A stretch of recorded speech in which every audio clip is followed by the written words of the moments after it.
Without wasting time, let's start off with our first session for the day.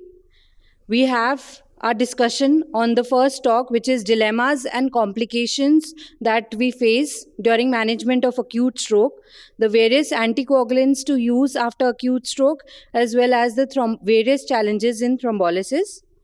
Chairing this session, we have Vinayakan KV sir.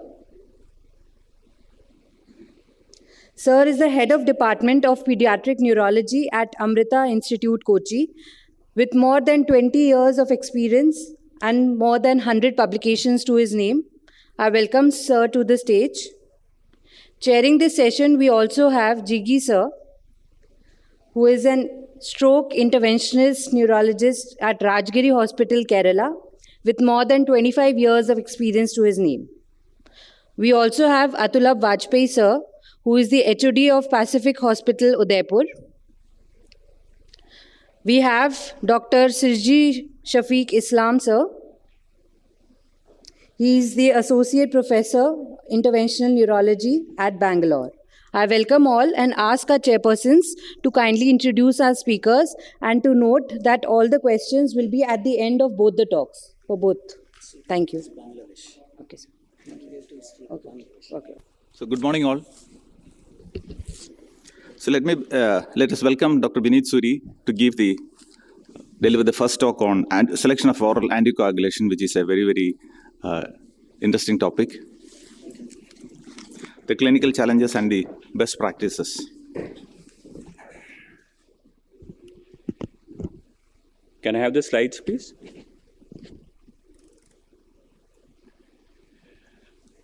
So I'm going to give a very practical talk on how to use anticoagulation post-stroke, and it's going to be how clinicians would actually be using it. For anticoagulation in acute stroke management, there is a class 3 evidence, which means there is no benefit. So there is no role of using anticoagulation in acute stroke, either for preventing early recurrent stroke or halting neurological worsening or improving outcomes. So for acute stroke, there is no anticoagulation usage, and anticoagulation usage is to be for stroke prevention. And there are two questions to be answered: anticoagulation for prevention in which stroke subtype, where will you use, and then which anticoagulation for which patient profile. How will you select which anticoagulation for which patient? So we all know that according to TOS classification, then the cardioembolic strokes and certain other determined etiologies where antiphospholipid antibody syndrome, dissections, and cancer-related strokes, these are the issues where subtypes where one would end up using stroke anticoagulation. The patient profile, we are faced with a lot of challenges sometimes. We see patients with a chronic liver disease, a body weight of 130, which anticoagulation to use. Patients who are also on concomitant anti-epileptics. You see a patient with atrial fibrillation who also has thrombocytopenia. So which anticoagulation to be used? Patients with antiphospholipid antibody syndrome, which anticoagulation? Patients with a very high Has blood score. So these are certain clinical scenarios which I think the clinicians are going to be faced with. And this is what we are going to see, how to select anticoagulation, how to tailor-make the therapy for the patient. In atrial fibrillation, I think this is the major indication where anticoagulation are going to be used for stroke prevention. 4 questions have to be answered. What is atrial fibrillation? Is there an indication to use a DOAC? What is the timing of using the DOAC in a stroke patient, and how to select? So atrial fibrillation, we all know it's an atrial tachycardia where there is absence of P waves on the ECG, and there's a variable RR interval. We divide AF into 2 broad types: symptomatic and asymptomatic.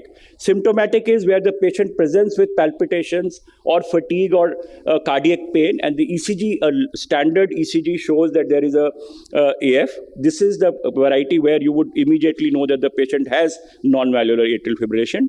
The problem is in asymptomatic AF, where a device-detected AF is seen. Here the gray zone is what should be the duration. So if you have a 8-beat or a 10-beat atrial fibrillation, should that be considered as AF, and should patients be given the anticoagulation? So here the most people believe that a 30-second and more recording of atrial fibrillation is what should be considered, and you should go device detected at least 30 seconds of atrial fibrillation should be minimum to start anticoagulation. Then AF is also divided into paroxysmal AF, where it reverts on its own in 7 days, persistent, where it lasts for more than 7 days. It is called as long-standing, when it persists for more than 12 months. Permanent AF, where you cannot reverse it now, and secondary AF, where AF occurs in the setting of maybe thyrotoxicosis or an acute febrile illness. All these are considered as atrial fibrillation, whether it is paroxysmal, persistent, secondary, all of them qualify because all of them have the equal risk of stroke, and therefore whether it is secondary AF, paroxysmal AF, one should go ahead and anticoagulate these patients if they meet the criteria. And even atrial flutter has an equal risk as atrial fibrillation. So patients who have atrial flutter also qualify as receiving anticoagulation. The question then is risk stratification. Is the risk of stroke homogeneous? No. The risk of stroke is not homogeneous across the population, and therefore there is a CHADS2-VASc score which is done. And the CHADS2-VASc score, so whenever you have to anticoagulate, look at the CHADS2-VASc and look at the Has-blood score. If the patient has a CHADS2 score of 0, anticoagulation is not done. If you have a CHADS2 score of 1 in a male, that would automatically become in a female because there is one score. So female a score of 2 and a male 1. You will not anticoagulate unless until the patient has a Has-blood score of less than 2. The patient has atrial fibrillation, not flutter. The atrial fibrillation is not paroxysmal, but it is persistent. And there is evidence of atrial cardiomyopathy, which means the left atrial diameter is more than 4.7 centimeter, or the left atrial volume is more than 73, or the left atrial emptying velocity is less than 20 centimeter per second. So if you have a if you have a CHADS2-VASc score of 1, you will only anticoagulate if there is evidence of atrial cardiomyopathy and your Has-blood score is less than 2. But standard for all patients who have a CHADS2 score of 2 in males or 3 in females, they will qualify for anticoagulation. Then the question is timing of anticoagulation. The various guidelines, the AHA guidelines, the UK guidelines say that anticoagulate. So if you have a stroke, anticoagulate after day 4 to day 14. But the major rule that is used is the 1-3-6-12 rule, which is from the European Heart Rhythm Association. If you have a TIA, you can anticoagulate day 1. If you have a minor stroke, anticoagulate from day 3. If you have a moderate stroke, anticoagulate from day 6. And if you have a major stroke, which is more than 1/3 the territory of a major arterial territory, then you anticoagulate after day 12. If you have a patient who has had intracranial hemorrhage, you start anticoagulation after 4 to 8 weeks. And if a patient has had a subdural or a subarachnoid hemorrhage, which has been treated, then you will anticoagulate again after 4 to 8 weeks. Any patient who has a lobar bleed is a contraindication for starting oral anticoagulation. Then the question comes to selection of anticoagulation. How do you choose the anticoagulant? So basically one can choose between warfarin and the DOACs.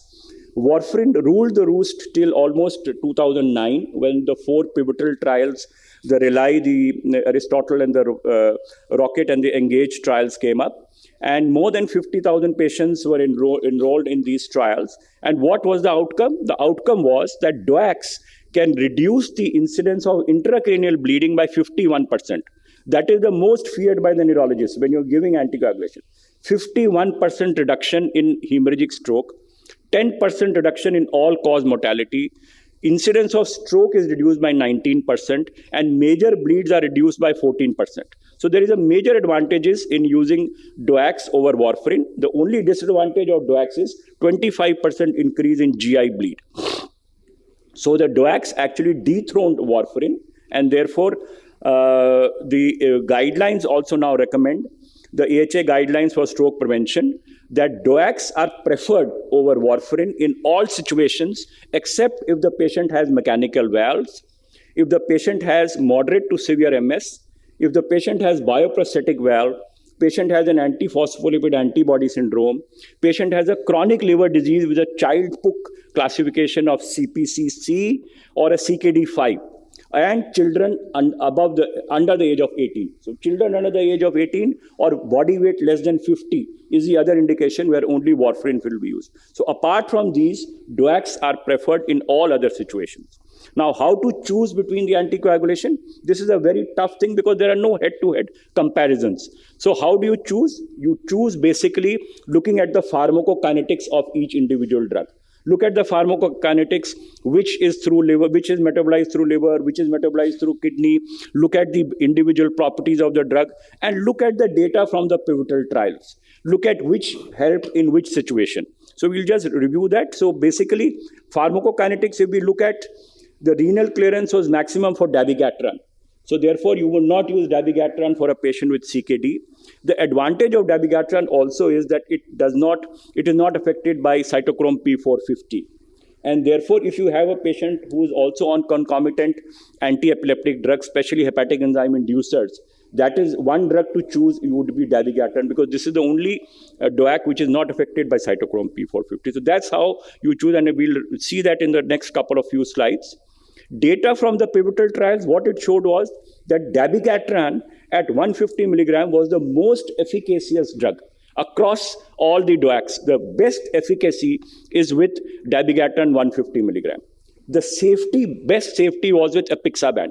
So less bleeding risk, apixaban, highest safety, dabigatran 150 milligram. Patients, if you look at data for triple therapy, where you have to use dual antiplatelet and a DOAC, the data was only for DOACs.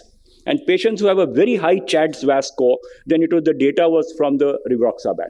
So you can select some of these patients from this data, and I think we'll run through that. So efficacy, if we have to look at efficacy, you have a high stroker, somebody who's getting recurrent strokes despite being on warfarin, you want to switch on a high efficacy drug, dabigatran 150 milligram. You have a high bleeder, somebody who's been having recurrent GI bleeds, recurrent bleeds on warfarin, you want to select a drug, go on to apixaban. And if compliance is an issue, then you go on to a drug like rivaroxaban or indoxaban. Now, let's look at some special situations. So if you have artificial heart valves, clear, DOACs are contraindicated, and what you can use is warfarin. In renal failure, if you have to use a drug, then basically apixaban, dabigatran is contraindicated, and apixaban can be used or warfarin. So there are only two drugs following the renal AF trial and the Exadia trial. Now, apixaban can also be used in CKD5. So patients on hemodialysis, you can use either warfarin. Patients who are post-renal transplant, you can use apixaban. The only drug that is recommended is apixaban. Patients who have a chronic liver disease, you basically do a Child-Pugh score, and based on the Child-Pugh score, if you have a Child-Pugh score A, you can use any drug. Child-Pugh B, you can avoid rivaroxaban, and no other drug in Child-Pugh C except for warfarin. If you have less body weight or high body weight, less than 50 kilo or more than 120 kilo, warfarin is to be preferred because these drugs are not, there is no blood monitoring that you do.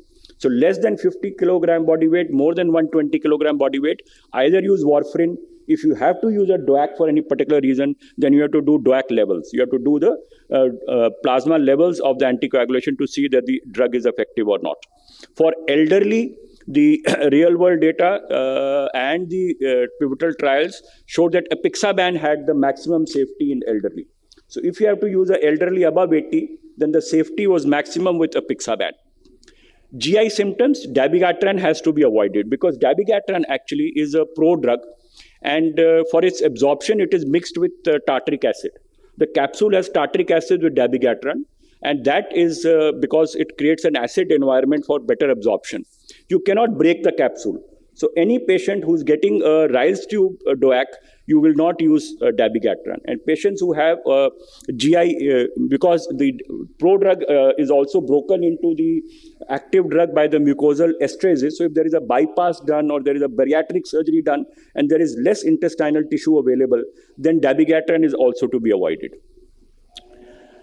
In patients who have epilepsy or who are on anti-epileptic drugs, dabigatran, because it is not affected by cytochrome P450, so dabigatran is to be chosen. If you have to use the anticonvulsant should be either brivaracetam or lacosamide or eslicarbazepine. Surprisingly, even levetiracetam did not figure into this recommendation.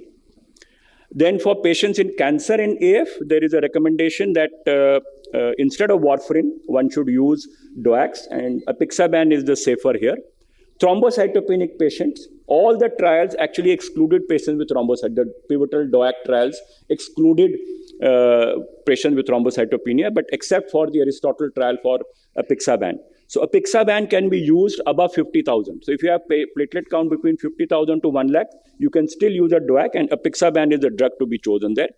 And gastric bypass patients, warfarin is preferred.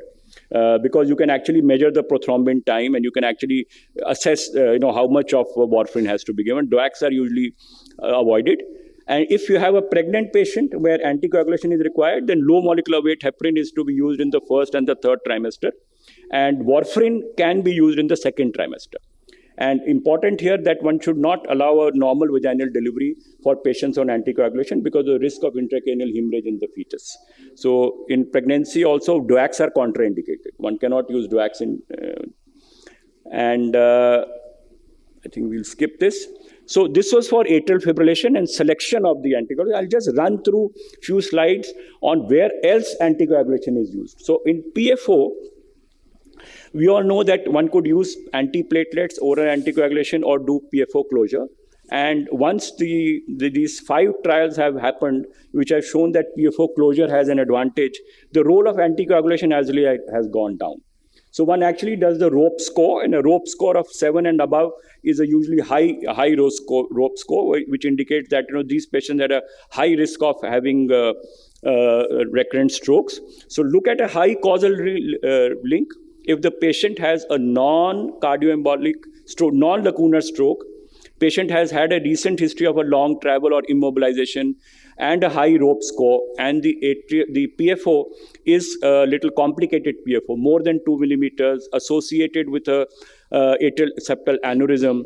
If the patient has had a stroke while on antiplatelets or oral anticoagulation, these are the patients where you will consider PFO closure.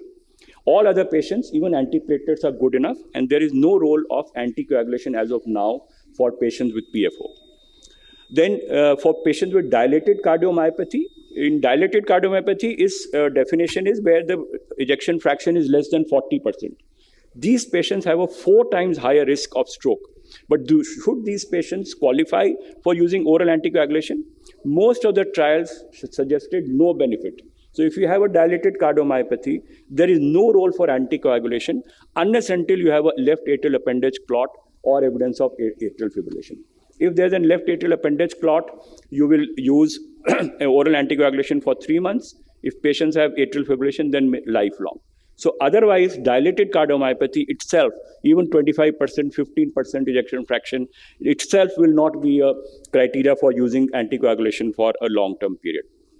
In aortic arch atheromas, this is another cardioembolic cause where you see a splatter and you see that multiple infarcts all over the brain. And you find that on a transesophageal echo, you may find that there is evidence of an aortic arch atheroma. And even if you find grade 5 or mobile atheromas, there is no role for any anticoagulation.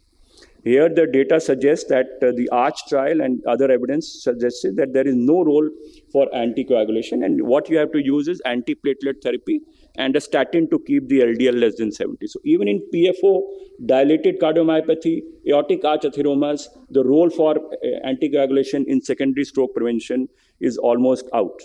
In LV clot and other cardiac disorders, so if you have an LV clot, then you do not follow the LV clot for long, which means you do not continue anticoagulation till the LV clot disappears. The anticoagulation is given for a fixed period of about 3 months, following which the clot organizes and then will get absorbed on its own. So there is no role for long-term anticoagulation, even in presence of an LV clot. And DOAC usage is to be prevented. So warfarin is the only drug that you would use here. Just 1 minute more.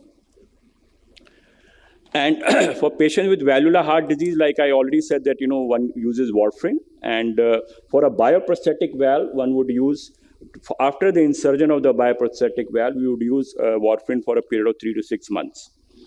In cyanotic heart disease, again, warfarin. There is no role for DOACs. Any patient who has had a cyanotic heart disease, patients who have had a fontanelle or any other cyanotic heart surgery, again, warfarin. For patients with associated cancer and a malignancy, this is the other one of the causes of ESAS or cryptogenic stroke. And again, now DOACs, initially it was thought that warfarin is the only drug that will work, but now there is enough data that DOACs are better than warfarin in patients with cancer-associated cryptogenic strokes. And in other determined strokes, if a patient has a dissection, then one could use either an aspirin or a warfarin for 3 months. Again, there is no role for DOACs in dissection. It's either warfarin or antiplatelet for a period of 3 to 6 months. In a confirmed antiphospholipid antibody syndrome, which is triple positive, warfarin is the drug to be used, and this is used lifelong. There is no role for DOACs again here. And for patients who have protein C, protein S, and other thrombophilic deficiencies, only antiplatelet therapies. There is no role for oral anticoagulation in protein C, protein S deficiency. If you find a young stroke patient who's protein C deficient, only antiplatelets are required. Anticoagulation is not required. So let's look at what the last slide. The first slide I started off with some clinical weakness. So if you have a patient who has CLD cirrhosis with portal hypertension, which drug to be used? Warfarin. So because if you have a CPC child PUC-C, then only warfarin and avoid roxaban. If you have a heavy body weight, 130 kilogram, use warfarin. Or if you have to use a DOAC for any reason, then you will do the plasma levels. Patients on anti-epileptic drugs, you will use dabigatran. Patients who have thrombocytopenia, say around 80,000, above 50,000, you can use a pixaban.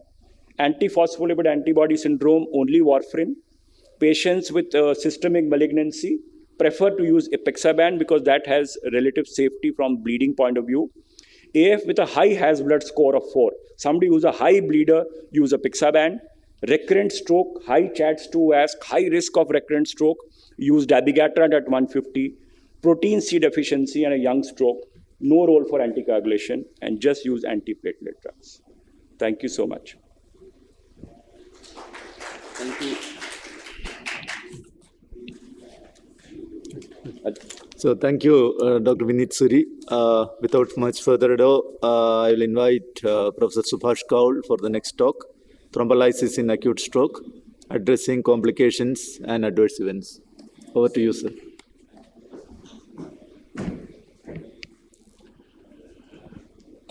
Thank you, Dr. Gaurav and team and chairpersons and dear friends. Nice to see you, meet you again this morning. I'll be addressing the complications. One of my friends said that he never gets a complication.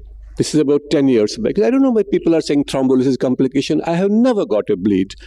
I said, how many cases you have thrombolized? He said, 8. I said, bleeding will occur in your 14th patient.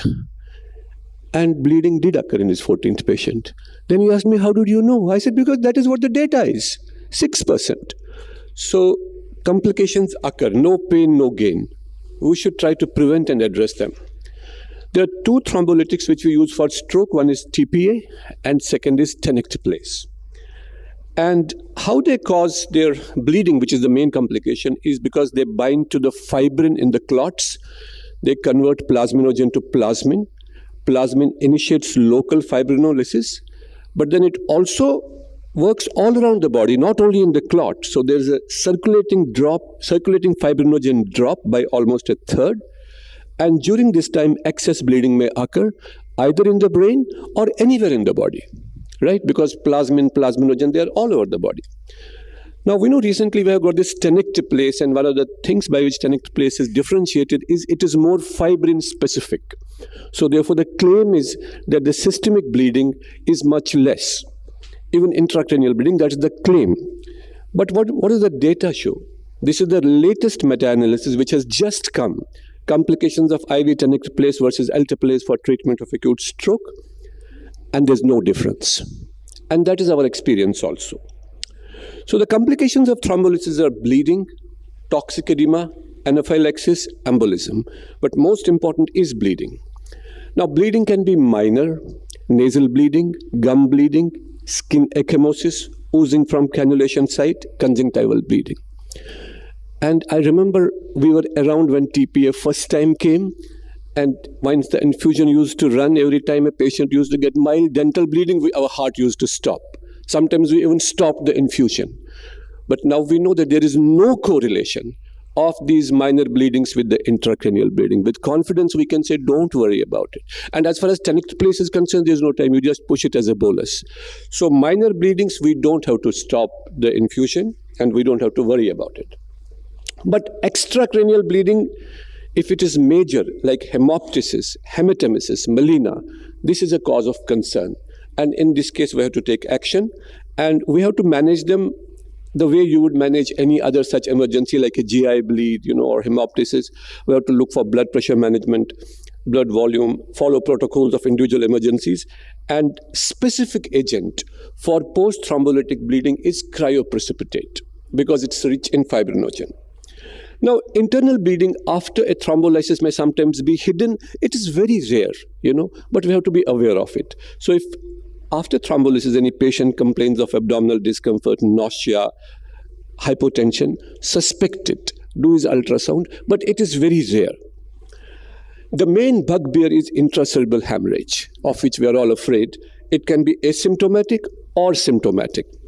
And the mechanism of brain hemorrhage after thrombolysis is that ischemia itself, stimulates the metalloproteinases at the endothelial barrier, and therefore weakens the capillary wall, blood cellular walls, and makes them fragile and friable.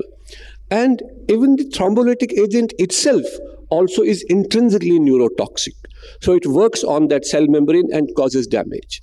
So therefore, that's a perfect setting, that if there is a more door to needle time, the cellular walls are very fragile and on top of it, we have given a thrombolytic agent that has a high chance of causing a bleed. Now, various studies have shown various rates of bleeding, 2% to 6.4%. In our own center, which was a referral center in Hyderabad, we found about 10% of the patients, and this data is very old, about 15 years old, 10%.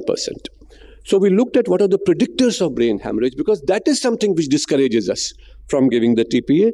And what we found is what has been found by everybody: large infarcts, prolonged symptom to needle time, high blood pressure, hyperglycemia, pre-treatment with double or single antiplatelet, advanced age more than 80 years, pre-existing leukoariosis.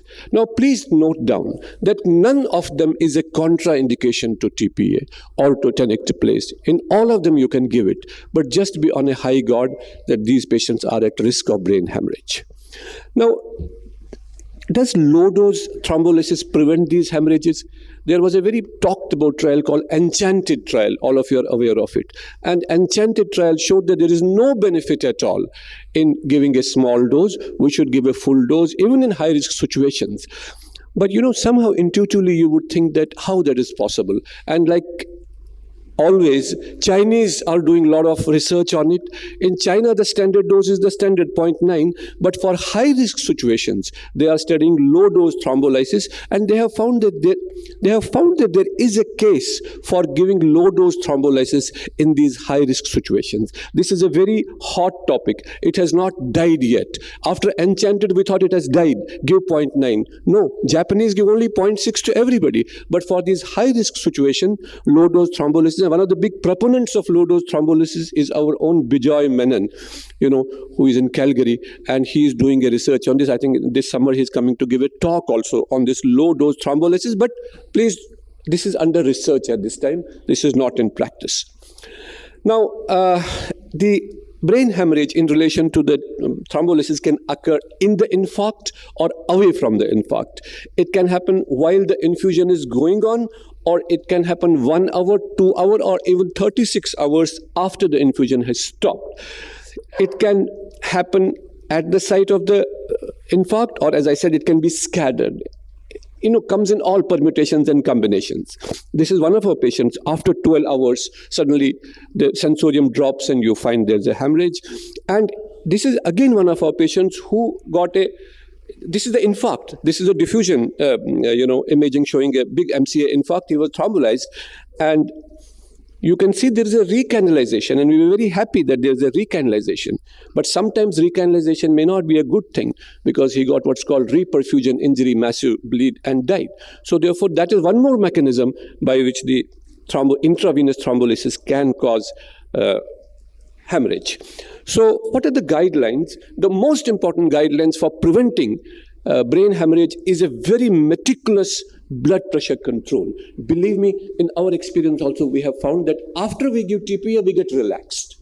Not all of us, some of us. Okay, given, you go and sleep. You cannot sleep. One of the most important causes of bleed is little bit laxity in maintaining the blood pressure. It should be maintained every 15 minutes up to 2 hours, every 30 minutes up to 6 hours, every 60 minutes up to 16 hours. In other words, one nurse should be kept who should keep on checking it because what happens is BP, there is a surge of BP suddenly. We have looked into the case sheet and we have found before the bleed occurred, 1 hour before that either BP was not checked or there was a surge in BP. So most important preventable cause is a surge in the high blood pressure. So, and a neurological checkup. CT scan is normally done after 24 hours as a protocol. But in high risk situations or even in all TPA, one should do it at 12 hours only. Even at 6 hours, it doesn't hurt for a patient. Now, if brain hemorrhages are divided into symptomatic and asymptomatic. If he's symptomatic, he'll have headache, nausea, vomiting, pupillary asymmetry, and any neurological worsening. But what's important to know that brain hemorrhage in TPA passes through 4 stages. It can pass from one stage to other, or it can directly go to that stage. The first is called H1 and H2. That means hemorrhagic infarction, a little bit of hemorrhage, just little petechial. This petechial hemorrhage of H1 and H2 is not very dangerous and nothing may happen in them. Don't even worry about it. Even if you see it, but keep him under observation. But then there is a parenchymal hemorrhage where you can see, now you can see that there's a feathery hemorrhage, which is a little more than what we saw in H2, but still there is not much mass effect. And then this is the most dangerous PH2. So it is the PH1 and PH2 that we should worry about most and we should take an action. I would say be more worried about PH1 than PH2 because at that time you can make a difference. At that time you can be alert and intervene. By the time it is PH2, your patient is already having mass effect and all. So it's important to know this.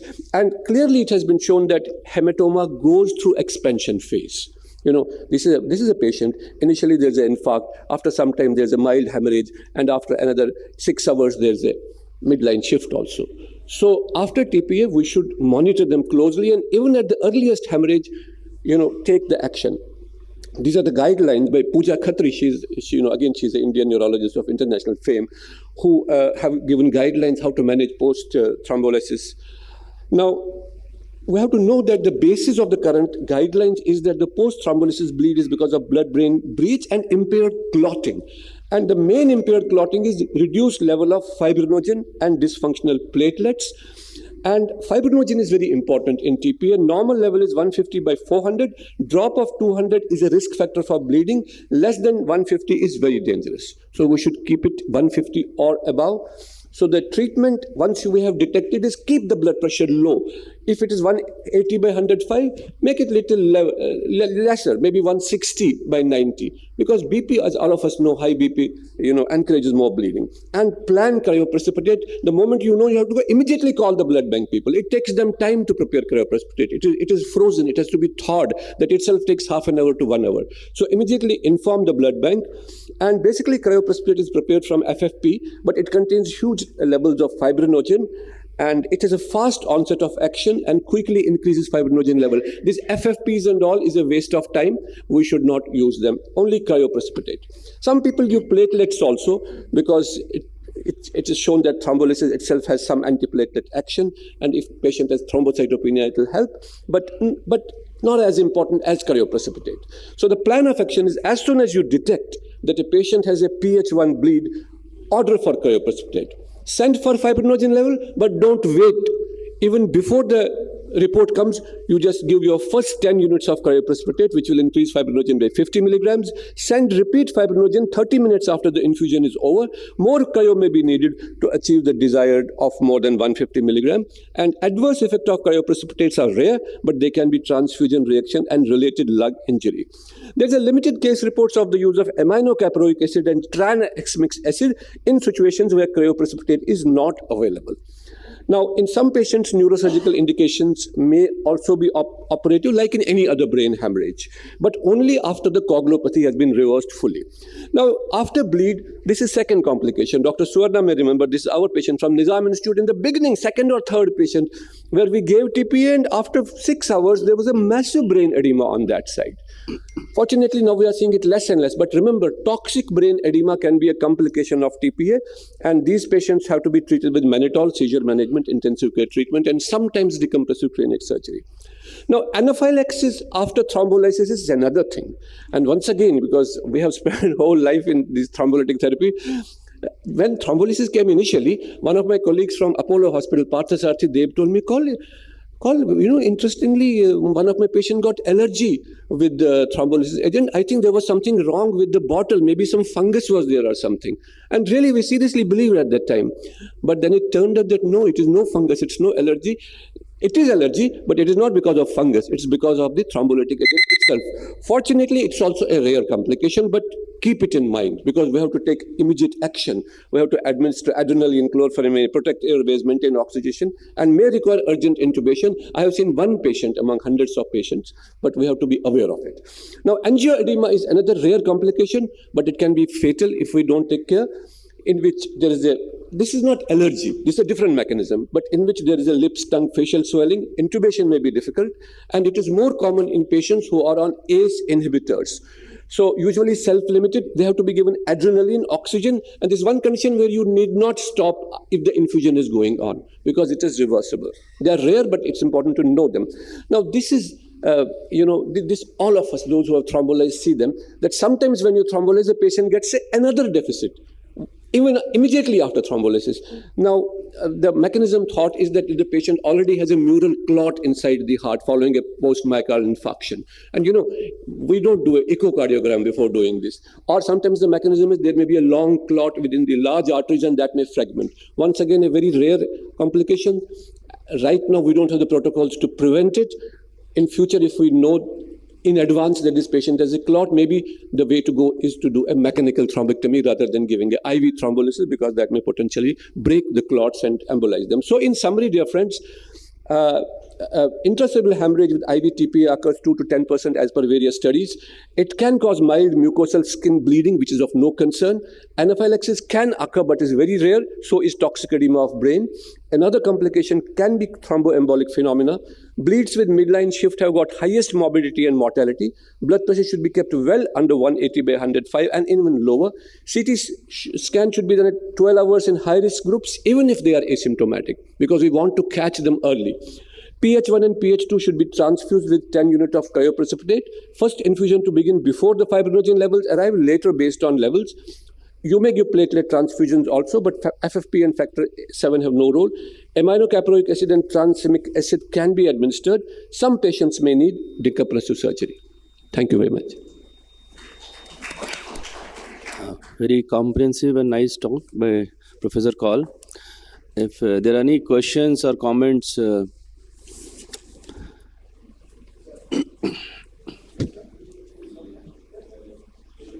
meanwhile, I'll ask Dr. Suri. You told about 1, 3, 6, 12, that rule. There are certain literature about 1, 2, 3, 4. Any head-to-head trial. So basically, we look at the guidelines. The AHA guidelines say that you should delay anticoagulation by day 4 to day 14, depending on the size of the stroke. The UK guidelines also say delay.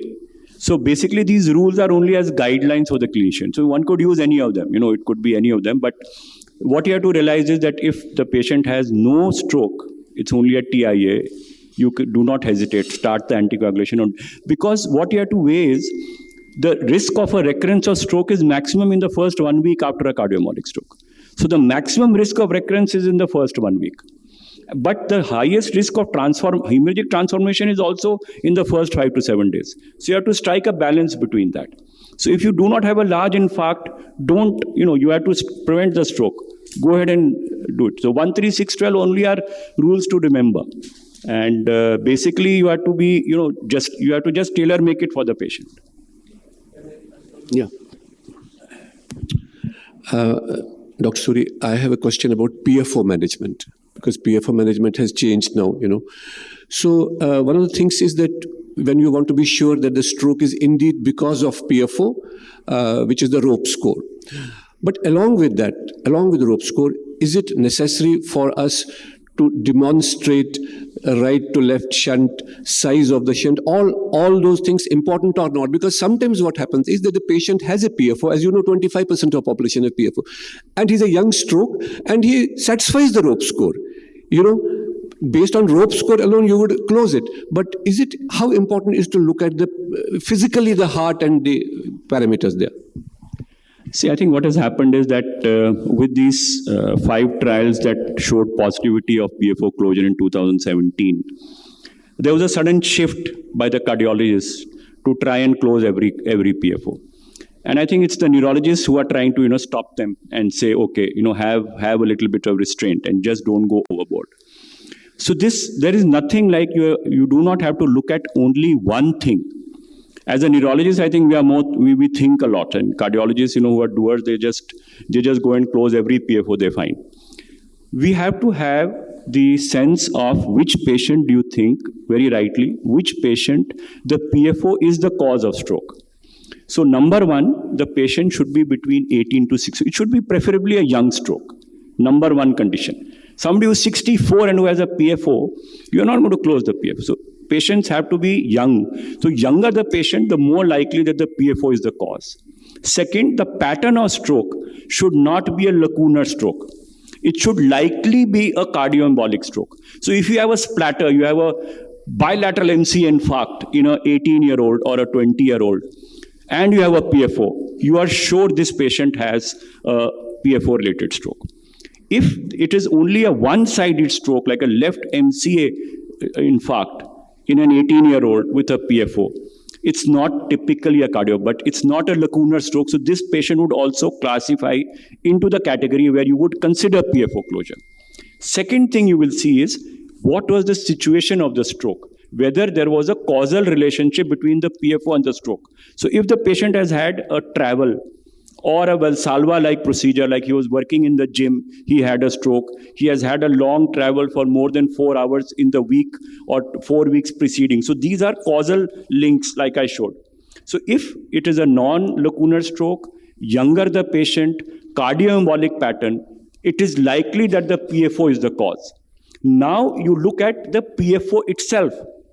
Is the PFO only a simple PFO? It is less than 2 millimeters. There is no complication like a atrial septal aneurysm. There is no complication. It is an uncomplicated PFO. Even in a 20-year-old with a clear cardioembolic stroke, you would like to go ahead with antiplatelets only. PFO closure as a first thing would be done when the PFO is complicated, more than 2 millimeter, or with an atrial septal aneurysm or a eustachian valve defect. PFO, young patient, simple PFO, you have the choice of giving the patient a choice, antiplatelet or straight PFO closure. And I think we should guide them towards antiplatelet, and if there is a repeat event, then to go for PFO closure. So I think that's how neurologists will be doing it. And I think that's more sensible then. True. So I think I'll take one question to you also, because I think very, very good presentation, really enjoyed it. Now the question is that, just a little comment and when we look at hemorrhagic SIH following IV thrombolysis, what would be the duration when you would reverse? So supposing the patient has had CT scan, during the thrombolysis, the patient has nothing, but 24 hours later, when you repeat a CT scan in the morning, you find a PH2. What will you do at that time? The patient has not deteriorated, but you find a PH1 or a PH2 at 20. So you have done a routine CT scan in the morning and you find a PH2. Would you still reverse? I mean, as per the guidelines, they say the moment you discover that there is this thing, there are two ways in which we can do. One is that we can send fibrinogen level, wait, and then give. Second is that you give blindly at least the first 10 units and then wait for the fibrinogen. I would go by that. That makes sense, because many times patients have been lost because doctors have waited. So the moment I agree with you, you don't know when it has happened. It may have happened at 16 hours, 18 hours, but then we don't know. So 10 units of cryo are not going to hurt him. we'll give, but it may stop the ongoing process. I think the criteria they say is that because at TPA, the half-life is only 4 minutes. So its effect will remain for 5 half-life, which is about 22 minutes. And but the coagulation effect remains for 24 to 36 hours. Therefore, the guidelines normally say that even if you have any thrombolytic related bleed will happen up to 36 hours.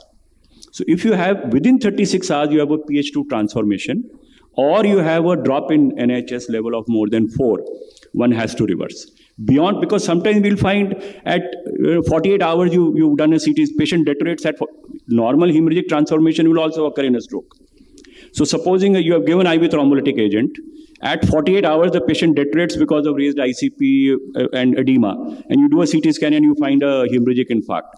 Beyond 36 hours, there is no point in reversal of the of the IV TPA. But up to 36 hours, the one should go. Sir, I have a question, sir.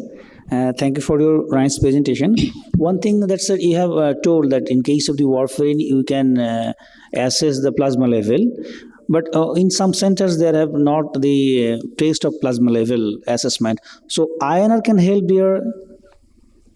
For warfarin estimation, then INR is the standard method. For DOACs, the estimation, if you have to do a measurement of the effect of DOAC. For dabigatran, you can do a thrombin time. If the thrombin time is 60 seconds and above, there is effect of dabigatran.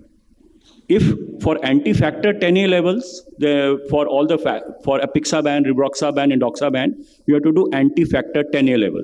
If the anti-factor 10A level is more than 50 or 0.5 IU per liter, then there is effect of the anti-factor 10. But if you have to, the plasma levels of the DOAC have to be done if you have to monitor therapy. So supposing you have a 130 kilogram and you want to give apixaban, you will not know, but plasma levels are not done here, but there are point of care kits available, which can give you the level in 30 minutes, like you have POCs for INR. So there are POC kits available for checking plasma level, which can give you the level in 30 minutes. So there is a difference. Plasma levels are done to monitor the dose. But if you have to assess the drug effect, then for warfarin, INR, if the INR is less than 1.7, you can go ahead and thrombolize these patients. If a patient is on dabigatran and his thrombin time is less than 60, you can thrombolize the patient. If patient is on an anti-factor 10A level and the anti-factor 10A level is less than 0.5, you can still go ahead and thrombolize. Okay. But for monitoring the level, how much you have to give, then you need DOAC levels. Thank you, sir. Thank you, sir. I mean, both talks were, we can discuss this outside maybe. I mean, we have to close the session for want of time. But excellent, big round of applause to both speakers. Thank you.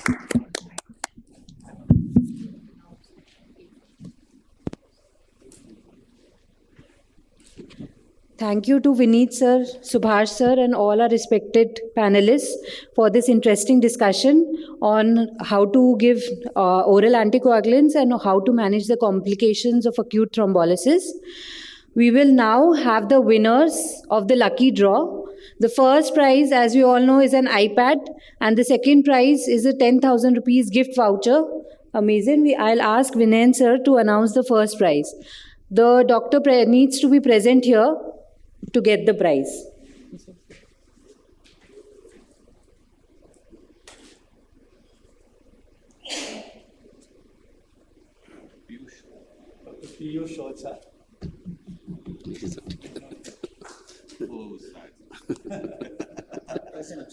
then the prize goes away? Yeah. Next person will get.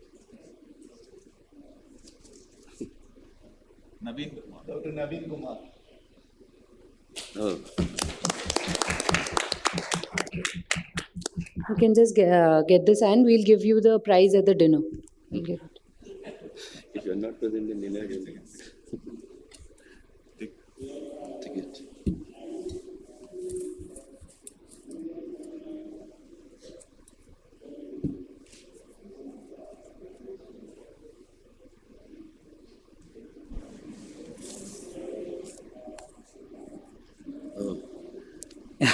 From the panel, Dr.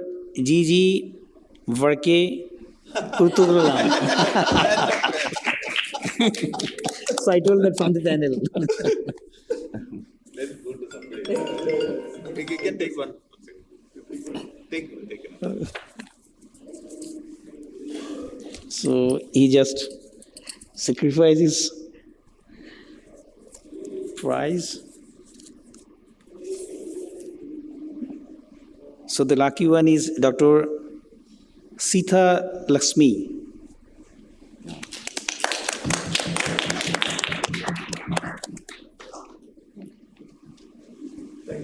Thank you.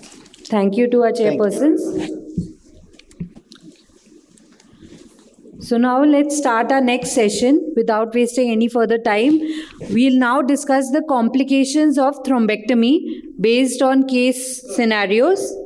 Chairing this session, we have Dr. Shyam Kumar Kishwa sir, who is the Professor of Interventional Radiology, Division of Clinical Radiology at CMC Vellore. We have Dr. Vinu Moses sir, who is the Department of Radiology, CMC Vellore. Dr. Paul Bogle, the Research and MT Network Lead at Royal London Hospital, UK. We have Dr. Anil Gopinathan sir, Head and Senior Consultant, Division of Interventional Radiology at University of Singapore, Singapore. I ask all the chairpersons to kindly come on the stage and introduce our speakers, and to note that all the questions will be at the end of all 4 talks. Thank you. Okay. Asha. Yeah, probably yesterday's hangover is still not done. So there aren't as many. But I think this is a very important session, complications. You don't learn from hero cases, you learn from complications. That's why you learn. So let's, without delaying further, let's invite the first speaker, Dr. Ravindra Kamble. Dr. Ravindra Kamble is a lead consultant from Aster, Bangalore. He's got more than 20 years of experience. So he'll be sharing one of his interesting cases with us. So after the wonderful previous session, let us come to the complications of thrombectomies. These are more horrifying experiences because we are trying to save the patient from the stroke and its symptoms, and then we land up with something else. So very short presentations. I have 2 cases to discuss. So this was a gentleman who came to us in the window period with acute left hemiplegia, and you can see the MR imaging, the stroke is more evolving on the right side in the right MC territory.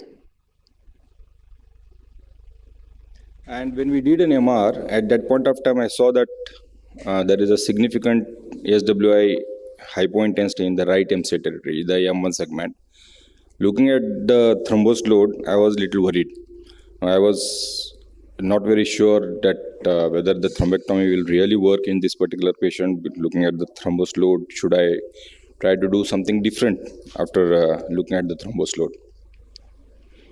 So this was the imaging where the MCA was occluded. You can see the M1 is gone there. And then, as usual, with the routine technique, the stent was placed in the place. You can see the stent marker here. The stent was across the thrombus there. And did a first pass. But after doing a first pass, the M1 did not open, but I can see the A2 is occluded now. You can see the A2 is occluded there. So M1 has refused to open, and then there is a clot which has gone migrated into the A2 segment. Now what? Now we have to try to open the MCA, we have to try opening the ACA. So I went into the ACA, again did a thrombectomy into the A2 segment. And then, in spite of multiple attempts, I was not able to open neither the ACA, neither the MCA. So both of the ACA and MCA were occluded, remained occluded in spite of whatever methods we could have, different techniques to try to open the clot, open the artery, and we couldn't do that. And this is the end result. You can see, I'm really not sure. This patient had an atrial fibrillation, but the post-procedure MR showed infarcts on either side. You can see the infarcts in the cerebellum. You can see the infarcts into the left side of the cerebral hemispheres, the infarction in the PCA territory, whether he had a subsequent thromboembolic complications, cardioembolic complications, or because I couldn't explain why he should have a clot sitting into the cerebellum, I mean the infarct into the cerebellum. So this was little weird case, so I thought it's better to present this such type of case where we are not able to differentiate. But sometimes when we are doing the procedures at that point of time, we know that there is some sort of thromboembolic complications can happen even when we are catheterizing the patient for doing the procedures. And obviously this patient had a very bad clinical outcome following the thrombectomy. So we couldn't save the patient from the hemiplegia, but landed up in more trouble. So this was the first case. This is the second case. Again, a young boy comes to the hospital, but in a later window, at 8 hours window period, a massive left hemicytated infarct. I was very reluctant to do the case. But being young, the family been always, that they keep on saying that, no, you do something for this patient. And then looking at the major infarct, I was very skeptical to do this patient. And then imaging showed a complete ICA occlusion. You can see the ICA is occluded right from the origin. Then we decided to give a try.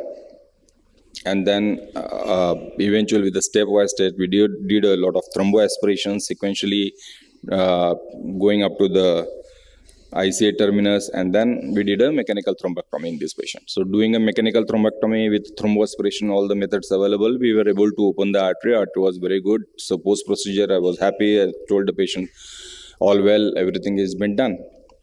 And then you see the huge hemorrhagic transformation of this patient. Luckily, we could detect it faster. The patient was taken for decompressive surgery and then stayed in the hospital for a pretty long time. But to the surprise, after 3-4 months, when he comes for a follow-up, he comes walking. So at that point of time, I thought, okay, at least we were able to save him, and he had a very minor neurological deficits. But overall, his condition was better when he comes for the follow-up after 3 months.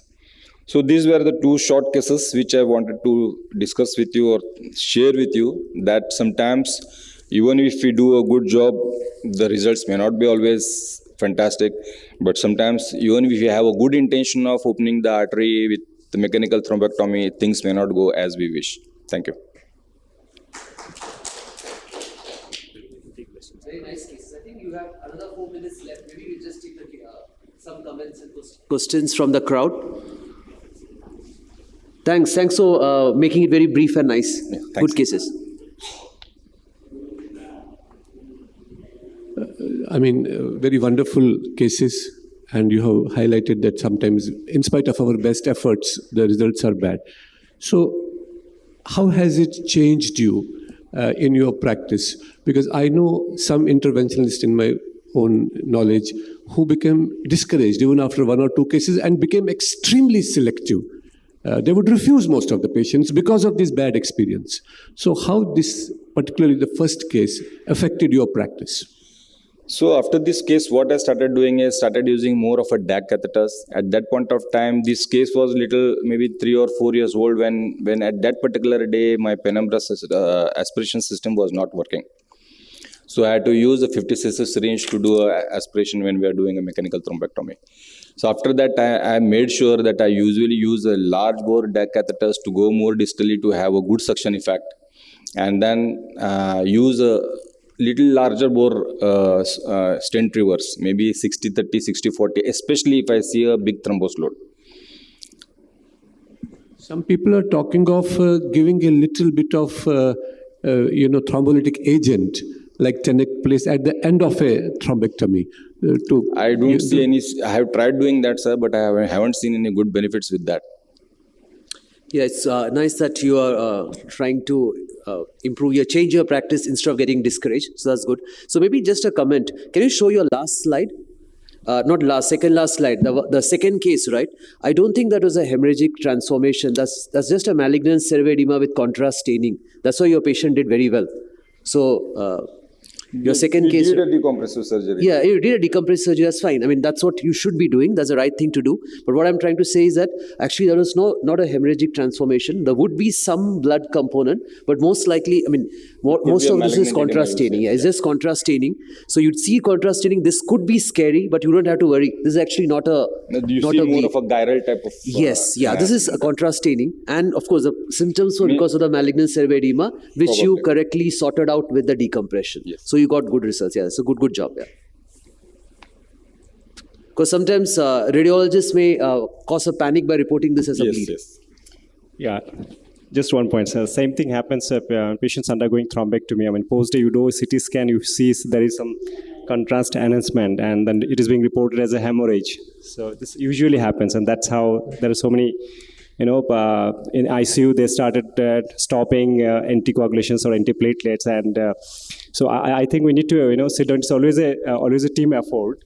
So reporting of this sort of things is very important also. If you see a post-procedure gyral enhancement, we know that it is because of contrast. But sometimes if the malignant edema associated with the gyral enhancement, that time it becomes little difficult to say whether it is really a. Yeah, so sometimes this thing, I mean, like at our place, we tell our diagnostic guys not to just give it descriptive. Don't give a conclusion, because this also has a medico-legal implication sometimes. Because someone may say, "Oh, it was a bleed. Why you still continued antiplatelets?" So yeah, that's important. You're right.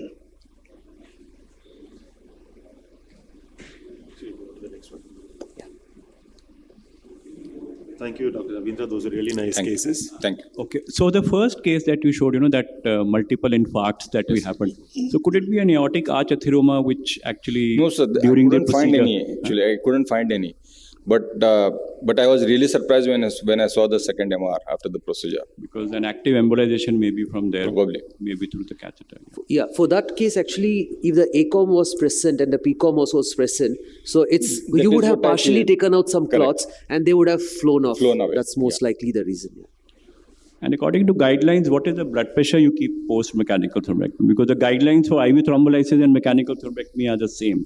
Keep the blood pressure less than 180, 105. So in your practice as interventionist, do you think blood pressure is a major changer in terms of outcomes? Sir, are you that strong in terms of controlling the blood pressure post? But if I see a major vessel occlusion with a larger infarct, I usually try to keep the blood pressure in the lower side.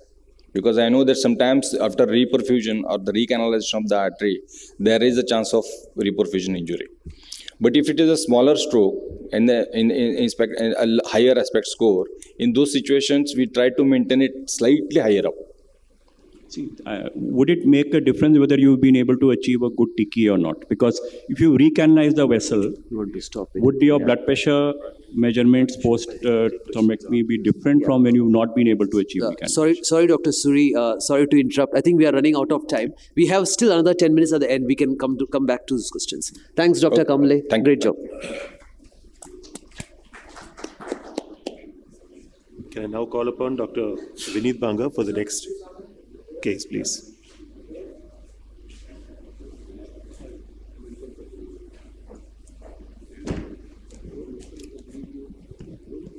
Good morning, everyone. So I'll be presenting two cases and directly go ahead with the case. So storms, as the session's name is, storms can be many, like ordinary, severe. So I'll have one severe one and one a relatively less severe one. So this was a 80-year-old gentleman presenting with history of hypertension, presenting with sudden onset right hemiparesis with Broca's aphasia with a window of 30 minutes. He just lived across the road of the hospital, so presented relatively early. पूरा ऊपर नीचे कर लिया, पैर उठाओ, ठीक. So a pretty good aspect, as you expect from somebody reaching in 30 minutes. The perfusion imaging was also fine, apart from mild infarcts in left temporal lobe, and there was MCA occlusion. So there was mild deficit in ACA as well as some of MCA territory, but there was good penumbra, good aspect. So we decided to bridge, which is the protocol that we follow with the tissue plasminogen activator, and then decided to proceed with mechanical thrombectomy. So on DSA runs, this was what we found, proximal M2 occlusion. involving one of the divisions. So this was the navigation. We went in a different branch. Then we pulled back the microcatheter and went into the right branch, took the wire across.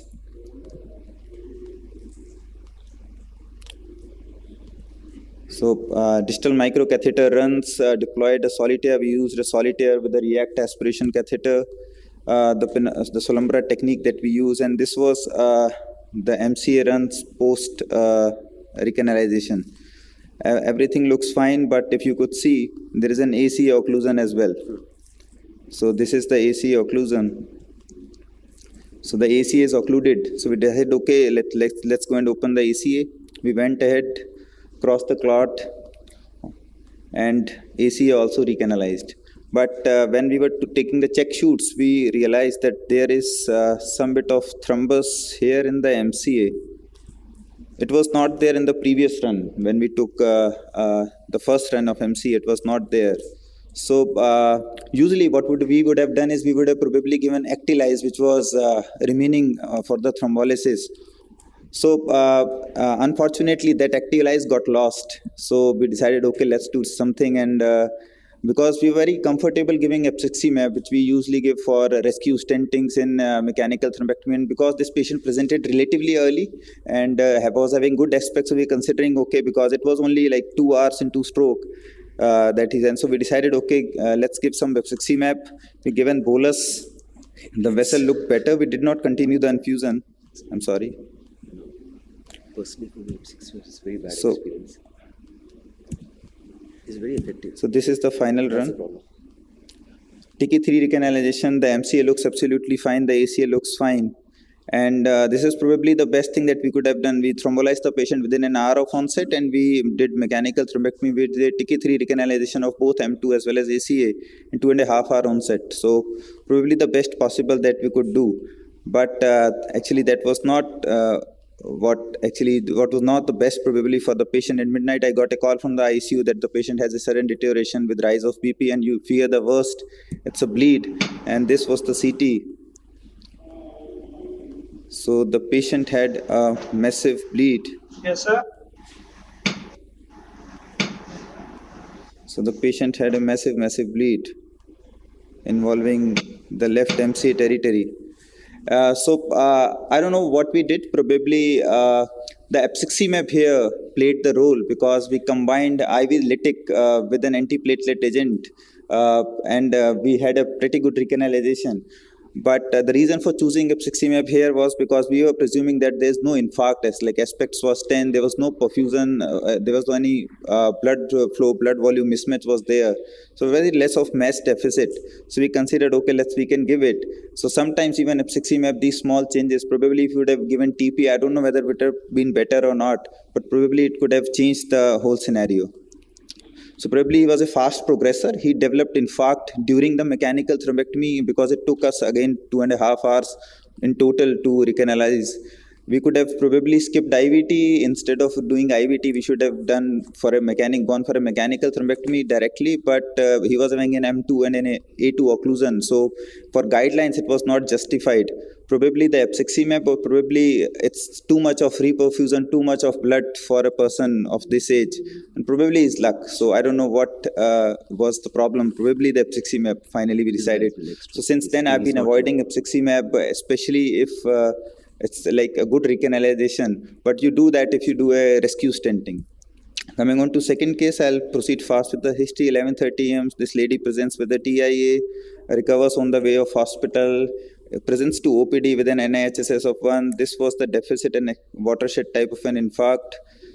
She agrees for thrombolysis. We start thrombolysis, but that was not all. Like when she was undergoing thrombolysis, she suddenly deteriorated and developed global aphasia and confusion. So you consider, okay, it can be a bleed.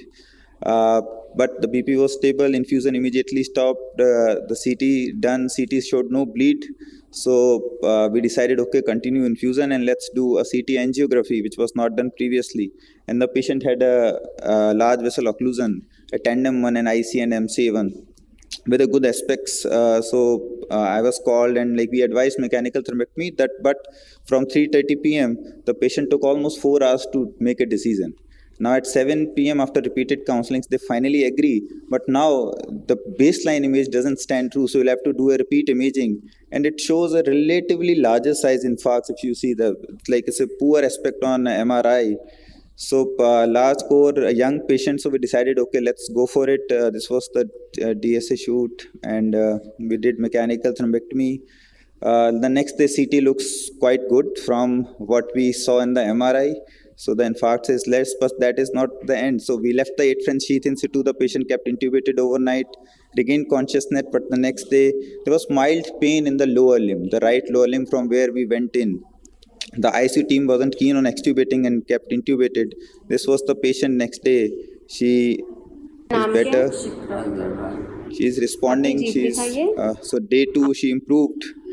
But again, the patient noted the pain which was there, which was piled on the day 1. It increased, and the power was 3/5. There was tenderness around calf. There was no discoloration, but there were absent peripheral pulses.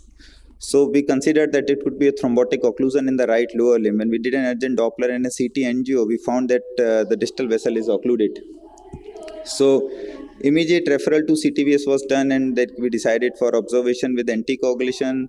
The interventionist said, the CTVS people said that's too distal and they have good collaterals, but the patient had symptoms. There was long weekend, so there was a lot of pain, that the patient had increase in pain, increase in swelling. So eventually we decided to call the vascular surgery person, and we decided to intervene. Embolectomy was done. So the patient became better and the pain subsided. Here the thing was that we left the sheath in situ for 24 hours. And probably that sheath actually caused embolism while taking it out. Probably the staff forgot to aspirate it probably, and the clot got dislodged. Thank you very much.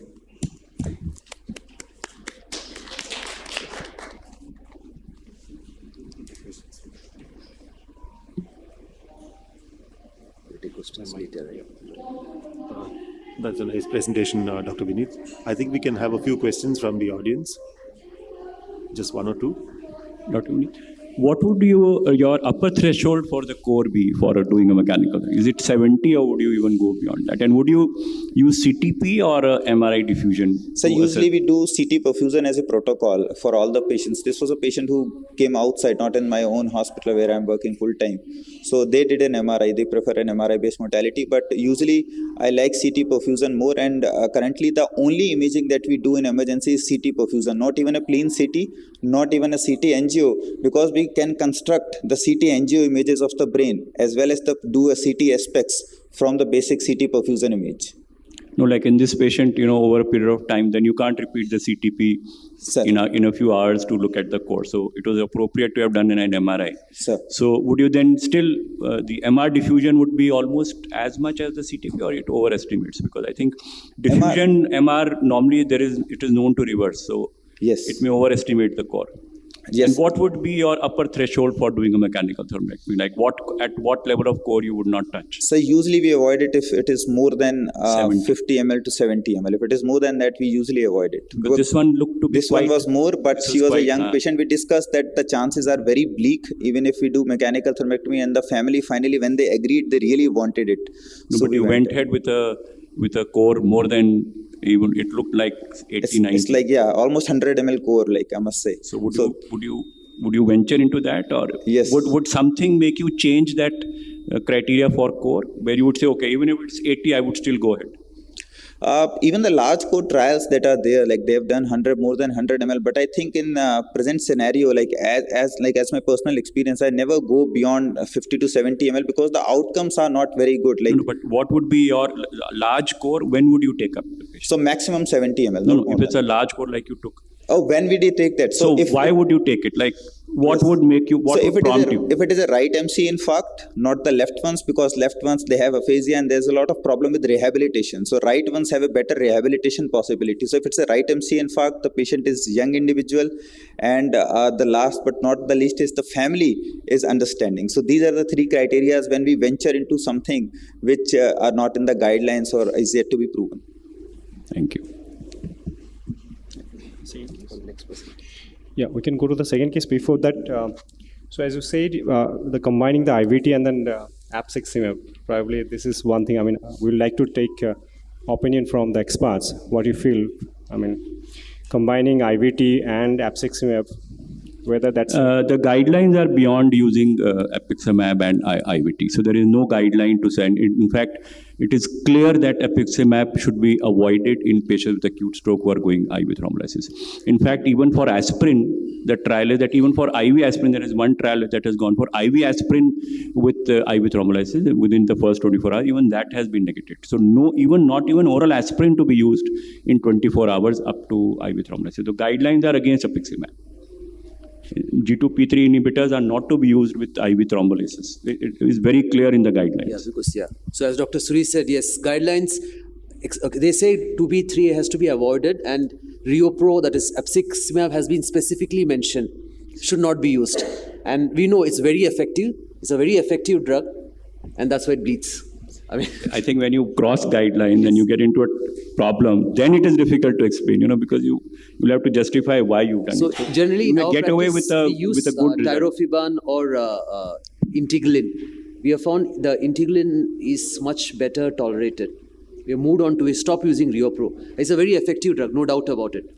But like in aneurysms, has seen that in a flow divert occlusion, we use Riopro. Not just the stent opened up, even the aneurysm opened up. It's that effective. I do agree. I do agree to that. So I've been using tirofiban less often. So it's like a personal, probably a hitch that I've been using apixaban even for rescue stentings that we use, intracranial stentings in tight MCA stenosis, in acute stroke I'm talking about. So when using apixaban bolus as well as infusion, and the results have been fine. So this is the only patient that has bled for till. So like since then, I've like kind of started avoiding apixaban. But even then, like even today time, if a patient comes with an acute stroke, an IC occlusion or an MCA stenosis, if I have to stent it, like I'll probably use again apixaban. So yes, I do agree. Apixaban is better efficacious and that causes more bleeding. Probably tirofiban is one of the better answers. And that's so I think for the trainee community, the trainees in the group, the crowd out there, tirofiban and Integrelin are relatively safer options compared to Riopro. Yeah. I think thanks for honestly sharing a difficult complication. Yeah, thanks. Thank you. Thanks so much. I just add, so whenever there is a clear guideline for specific usage of products, we should try and stick to those guidelines as far as possible and go away from them only when there are no other options. I think that should be the message that we should take. The next last speaker. We'll move on to the next presentation by Dr. Shikil Uppal. Good morning, everyone. First of all, congratulations to the team of Medanta for organizing such type of conference with live surgeries. And I thank all of them to give me the opportunity to speak here. I will not be talking about the thrombectomies and complication of thrombectomy, but there is a very interesting case here related to stroke and ICA aneurysm. How to shift the slide, please? Yeah. So I will be talking about a case of recurrent stroke in case of extracranial IC aneurysm. It was a very interesting case. And before presenting the case, I'll be introducing little literature. As extracranial aneurysm is rare and rare cause of ischemic stroke and has been described only in few case reports. The exact pathophysiology still remains uncompletely understood, and there is only 0.1 to 2% of such type of unruptured aneurysms. The average size, which can be about 12.5 mm, and most of them are located in the anterior circulation. And the clinical symptoms associated with extracranial and carotid aneurysms can vary according to their location and size. And rarely patient becomes symptomatic with hemorrhage. Some patient may present with transient ischemic stroke related to emboli produced by the turbulent blood flow. These aneurysms may be caused by trauma, infection, or some other cause. As I told, the pathophysiology is still unknown. And most true aneurysms of carotid artery, however, are caused by atherosclerotic disease of the artery, but it was not present in our case. The treatment depends on size and shape. The primary goal of treatment is exclusion of aneurysm and preservation of the adequate cerebral blood flow. Some treat it conservatively, other with surgical approach, and other with endovascular approach. So we had a patient of 68-year-old male, history of slurring of speech, mild weakness of right side, and he was a known case of CVA and had PTCA 2 months back. He had no history of hypertension or diabetes. Other systems were negative for headache, and he was a non-smoker and non-alcoholic, and there was no history of aneurysms in his family also. He had 3 episodes of stroke before he came to our hospital. So physical examination, GCS was full and power was also full, but there was very, very slight weakness with slurred speech, and he was conscious and oriented. So this was an MRI which showed a small infarct in the left side of gangliocapsular region. And we did a CT angio, and CT angio showed a aneurysm in the left side of the carotid. So we planned that if CT angio is showing an aneurysm, we should definitely go for a DSA and to rule out what is the exact size of an aneurysm, what is the exact location, and what should be planned. So other laboratories investigation was normal, and patient was definitely took for DSA. So this was the DSA, which showed a secular aneurysm measuring about 2.7 mm neck, and it was in the left ICA distal to the carotid bifurcation. And there was a very slight or mild atherosclerotic disease. And we had a golden opportunity to treat the patient, that he was already on 2 blood thinners. And what is the plan? What should we do? Should we leave the patient like this? Okay, he's on ticagrelor or ecosprin. Nothing to do, as patient is also not so much symptomatic. Should we operate? As a neurosurgeon, should I operate? Should I clip the aneurysm, which is very difficult? Or should we go for a coil? Or should we, bypass the aneurysm with the help of a stent? So my plan was the last thing which I told you. So DSA confirmed there was a aneurysm, and yes, we did a stenting. We had put a covered stent, and after putting the stent only, the second image is a magnified image which shows a stent, and after putting the stent only, within few minutes only, you can see that aneurysm is isolated from the carotid system. Intraoperative period was uneventful. Post-operatively, patient was there in ICU for only 1 day, and with same medication. Patient was discharged after 4 days. So, in conclusion, extracranial aneurysms of left internal carotid artery is verified in our case. It is crucial for all the physician and surgeon to be beware of this entity, as the etiology is quite challenging. Antiplatelet therapies may be effective in some patients, and the prognosis can be favorable. Stenting, yes, is preferred over medical and surgical treatment, as surgical treatment clipping in this area is possible, but in case of 68-year-old patient, and that too with PTCA, I don't think so. It was a favorable choice of treatment. Thank you so much.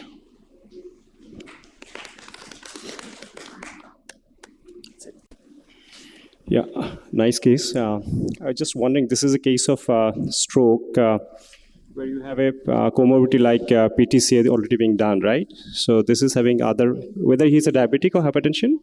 She's non-diabetic, non-hypertension. So the feeling is that this having aneurysms can be a cause of stroke, like a wave, a carotid wave can cause recurrent stroke sort of thing because of hemodynamic changes which has happened there. Maybe. But I'm not really sure whether that's exactly the cause of stroke, recurrent stroke. That's what in my previous slides also I was telling. In 2 slides I have told still the pathophysiology is unknown. When this patient came to us, I saw the MRI I had no clue whether there will be any aneurysm or not. And then we did a CT angio to see the vessels, which vessel is blocked or from where stroke is being caused. So this was the aneurysm. So essentially, you didn't find any other source. So this is presumably the cause source of the thrombus. Yeah. Yes. Any TCD or Doppler did not show anything. Not No. sure. Sometimes they show the emboli showering kind of thing. Maybe. I mean, it's a very scalable, straightforward thing to do. Yeah. Thank you. Thank you. I thank all the speakers.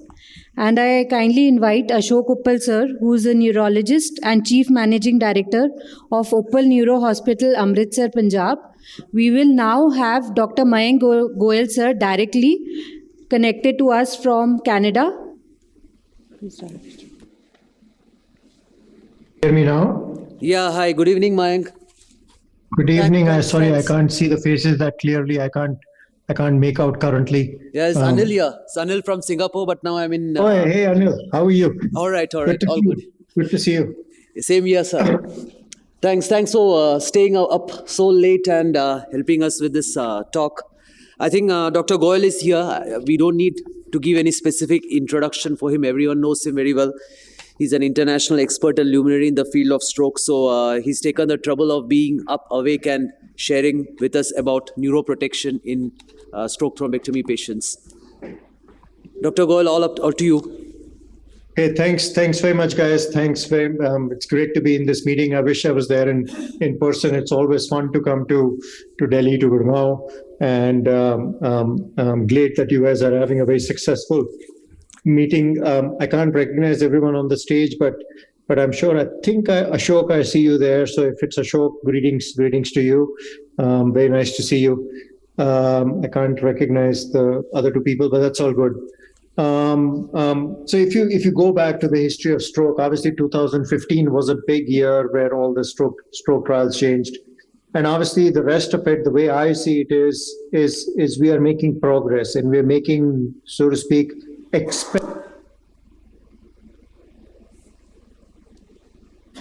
We lost you, though.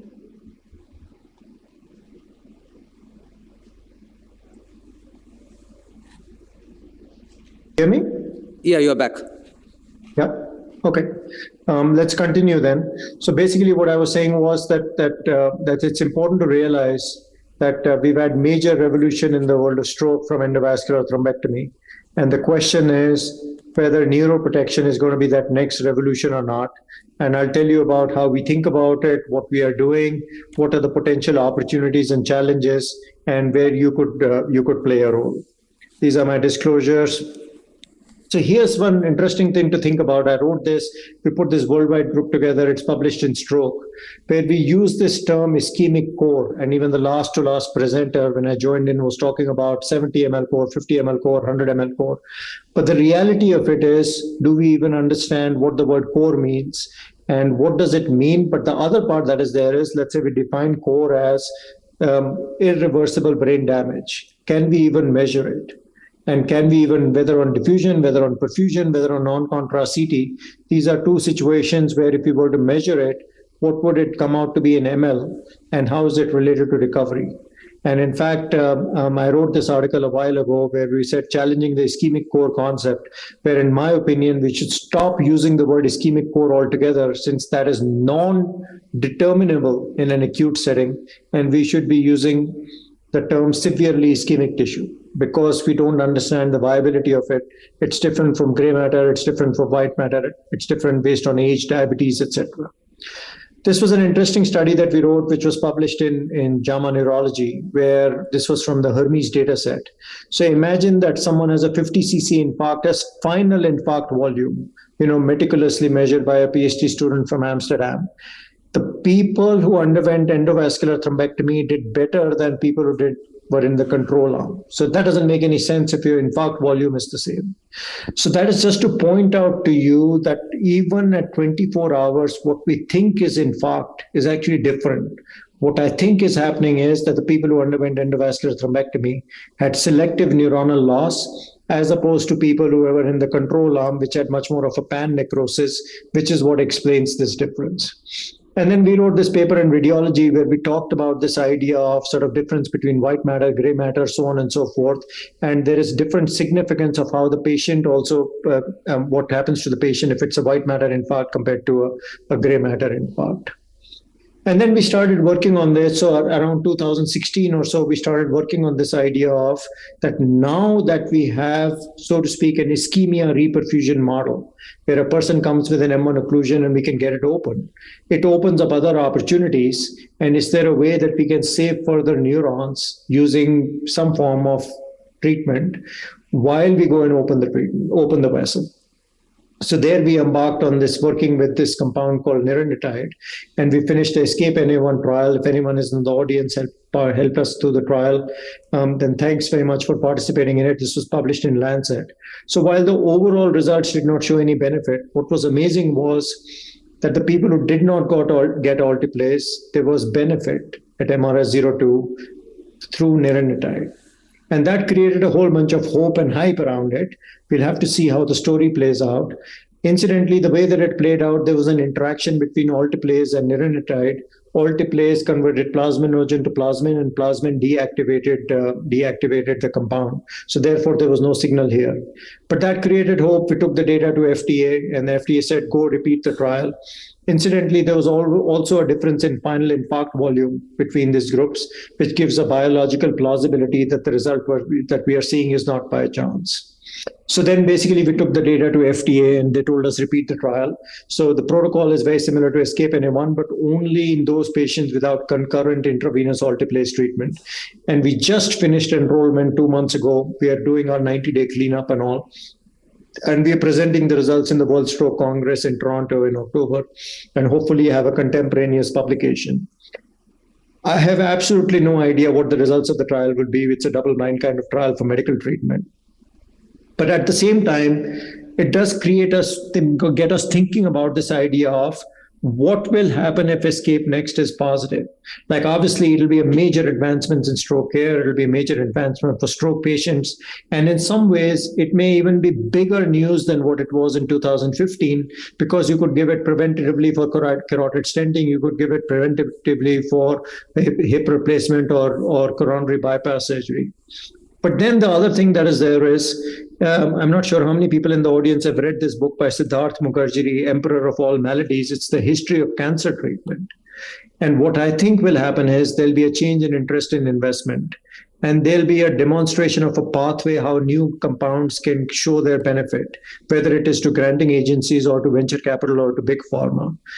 And then there'll be this issue of that, can we figure out different pathways of neuronal injury or cell death and block them off along the way and figure out what's the role of astrocytes, et cetera, and whether we can do it sort of also in the ambulance. And that is if the trial is obviously positive, which we don't know whether it'll be or not.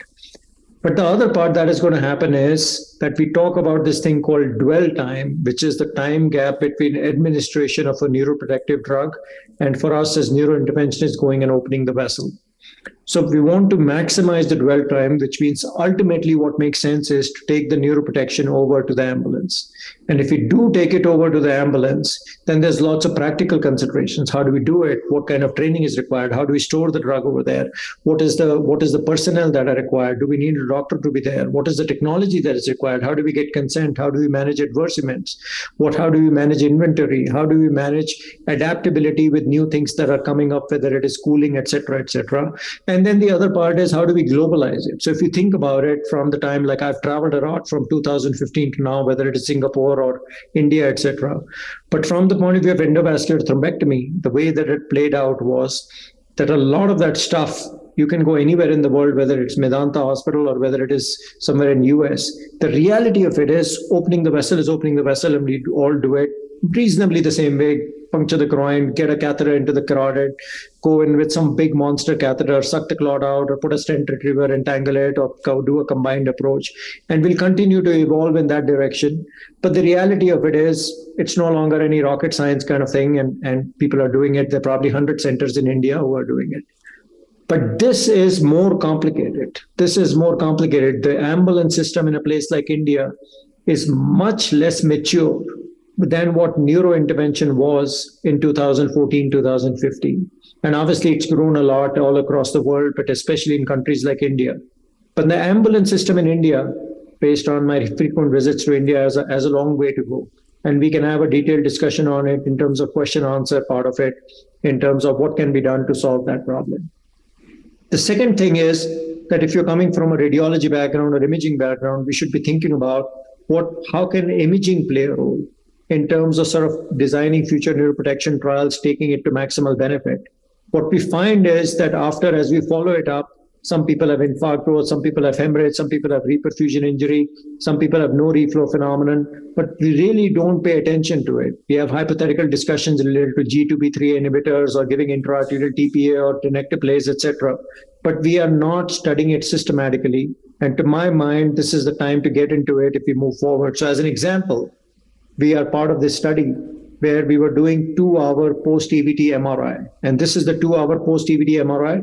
And this is how it is in 24 hours. So what happened between here and here? Why does it look different?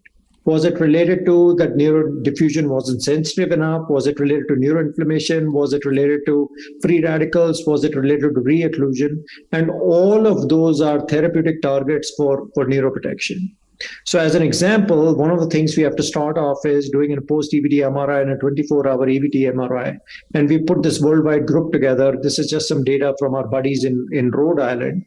What we found in that data was a phenomenal number of patients continue to have infarct growth between 2 hours and 24 hours.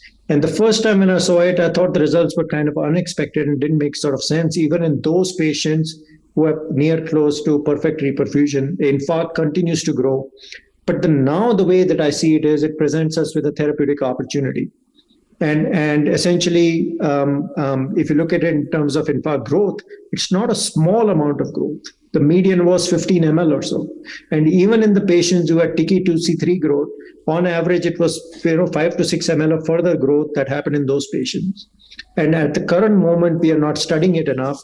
And it correlates also to final outcome, where the less the infarct growth is, the better is the final outcome compared to more infarct growth. So that got us thinking in terms of sort of what can we do about it. This is the initial infarct volume. This is the final infarct volume in the final data set. And this is not a small amount of growth. So then the question comes in is that how do we sort of think about neuroprotection? How do we think about patient inclusion? How do we do it in a practical sense? How do we capture the low-hanging fruit? Should we do it at the end of endovascular thrombectomy? Should it be pre-endovascular thrombectomy? Should we do it at the point when decision-making happens that you are taking the question for endovascular thrombectomy? Or should we do it in the ambulance itself? And obviously, depending on the neuroprotective agent, we'll be answering that question differently. But the important part of it is to start thinking about it.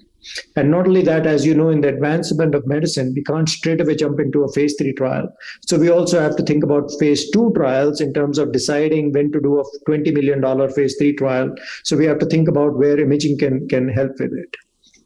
So practically speaking, one of our big limitations is that we don't do frequent enough imaging. We do a baseline imaging, and sometimes we do a 24 to 36-hour imaging.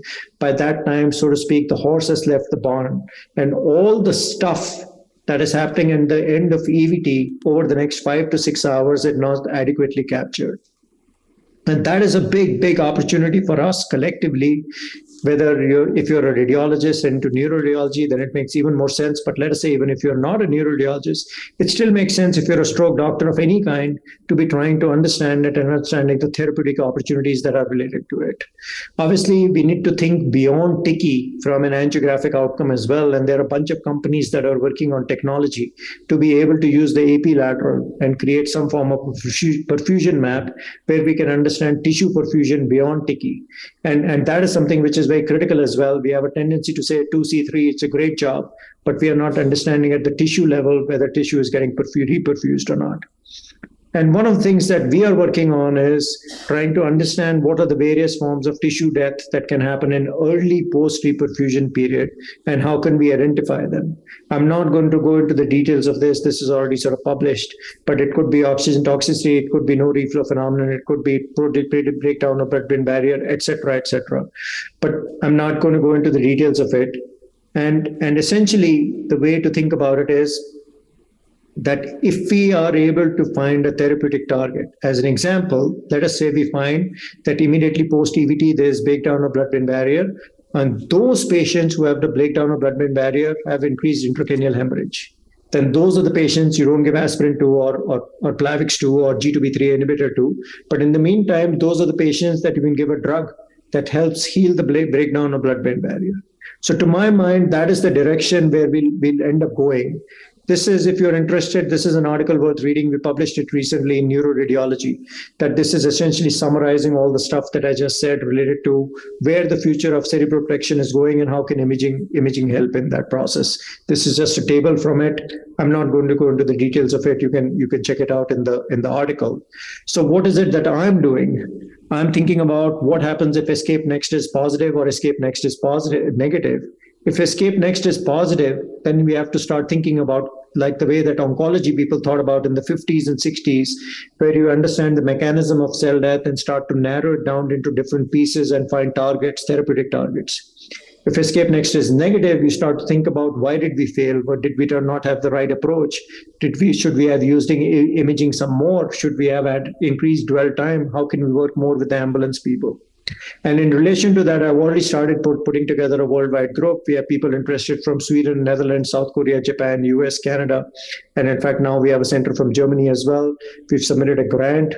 I've worked very closely with this person, DJ Cook. He's a neurosurgeon. He's been working with monkeys for the last 20 years. And he has a phenomenal data set related to serial imaging in monkeys in terms of M1 occlusions. And one of the things for you guys to think about it is, are you interested? How can you help it? How can you plan for it? How can you organize your ambulance setup? How can you get sort of serial imaging done? So in summary, endovascular thrombectomy from 2015 onwards has created a human ischemia reperfusion model. This is the time which is ripe for neuroprotection, and that to my mind is the biggest thing in our field, the biggest hill to climb. Most of these studies related to low aspects, et cetera, or late time window are just extrapolation of what has already been done. And obviously they are important studies because it helps us to realize what is the limits of endovascular treatment. And similarly, we have to continue to improve technology, technique, training so that we can consistently get 90% TK2C3, and we are nowhere close to it. Escape Next results are imminent, and I would invite you to come to Toronto to listen to the results live and see if in the middle of another evolution or not. But we do need to work together to understand tissue fate and how different factors, whether it is selective tissue loss, quality of reperfusion, hemorrhage, infarct growth, no reflow, or other things that we haven't even started imagining, how do they play out towards patient outcome? And this is going to be critical to understand the future of neuroprotection, which I think is imminent, is exciting, is probably going to be the most important thing for stroke in the next 10 to 20 years. And ultimately, just to tell you, we are running a randomized trial, Escape Nevo, pushing the limits of endovascular thrombectomy again. And many of you in the audience are probably part of it. And this is an interesting story that is playing out. The other thing, which I think Gaurav is well aware of, and many of you are well aware of, we built this platform to accelerate stroke research. We rebranded it earlier. It was called Collavidence. Now it's called letsgetproof.com.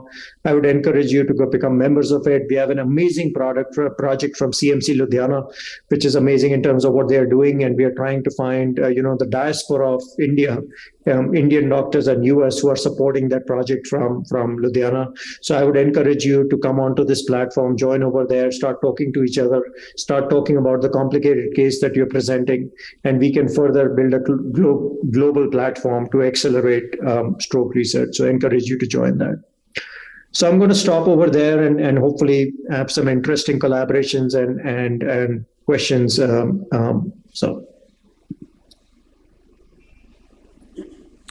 Thanks, Mayank. That's very informative. Flood of information. I'm sure everyone is overwhelmed with the amount of information. And actually, as you said, it's very exciting times. We are not just talking we are in an era where we're not just talking about extending the boundaries of thrombectomy, but breaking entirely new grounds. Any questions from the audience? Yes, sir. Mayank, you heard the question? No, I didn't. Oh, sorry. Okay. The question from the floor is: will this neuroprotective agents could be used even in subarachnoid bleeds and similar situations? Well, frankly speaking, I don't know the answer to that question, how it'll all play out. But what we've done in planning for it, because I do think it has to move towards the world of ambulances, where frankly speaking, at the point of ambulance, unless you have an MSU, you're not going to know whether it's hemorrhage or ischemia. So what we have done from the point of view of our trial is we've done safety studies, safety, not efficacy, safety studies in the presence of subarachnoid hemorrhage that it doesn't do any harm. But yeah, obviously if escape next is positive, it'll be a natural evolution to test it out in, so to speak, neighboring conditions where there is a high likelihood of stroke, for example, fixing a femur fracture or cardiac coronary stenting or aneurysm foiling. That'll be the natural evolution, including patients with subarachnoid hemorrhage as well. A very nice talk. Yeah, Dr. Mayank, can I have a question? Yeah, sir. I'm Dr. Biplav here. So, yeah, wonderful presentations. So, yeah, just days back also we were discussing, we're going for thrombectomy, so TQ3 or complete recanalizations versus complete reperfusions. There is a difference, as you also agreeing.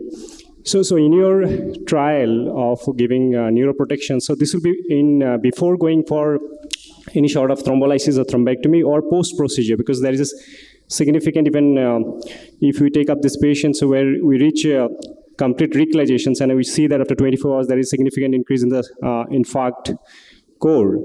So I was just wondering your neuroprotective agents or which will be given, this will be before interventions or post, or how it's going to Well, I think, frankly speaking, short answer is I don't know the answer to your question.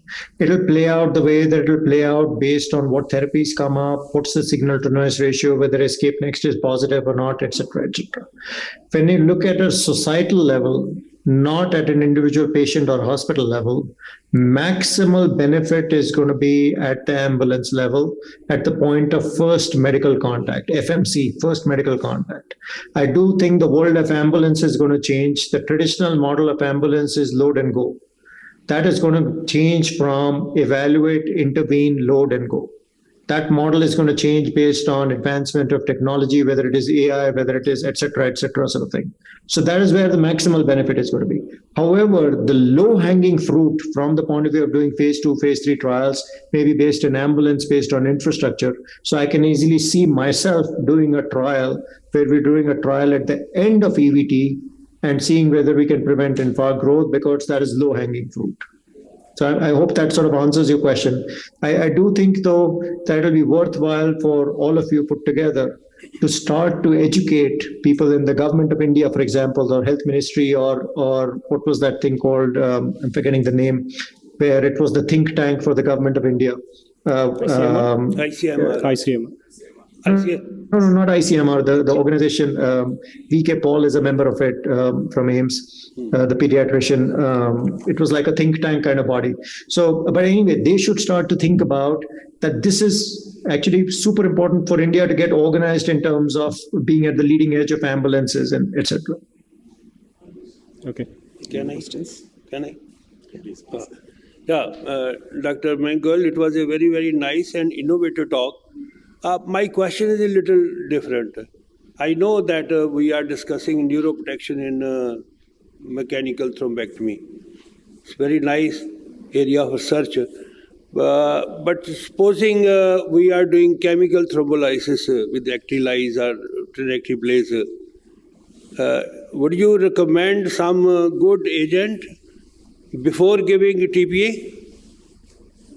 No, not at the current moment, but it may be in 10 years from now, depending on how it all plays out. It's quite possible that the patient gets an agent in the ambulance while they are coming to you, and that helps keeps the brain cells alive, and then you give actylyze to open the vessel.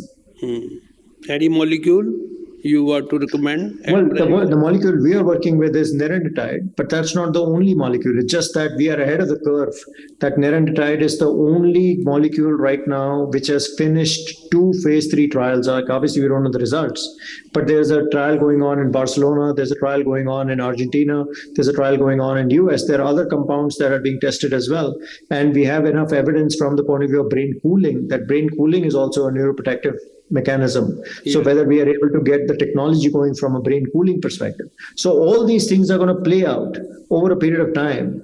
But I do think it's time for us to think about it in terms of, rather than going in a haphazard way, how can we all come together, whether it's on our platform, Let's Get Proof, or whether it is through combined imaging databases, so that we are able to better understand the therapeutic opportunities.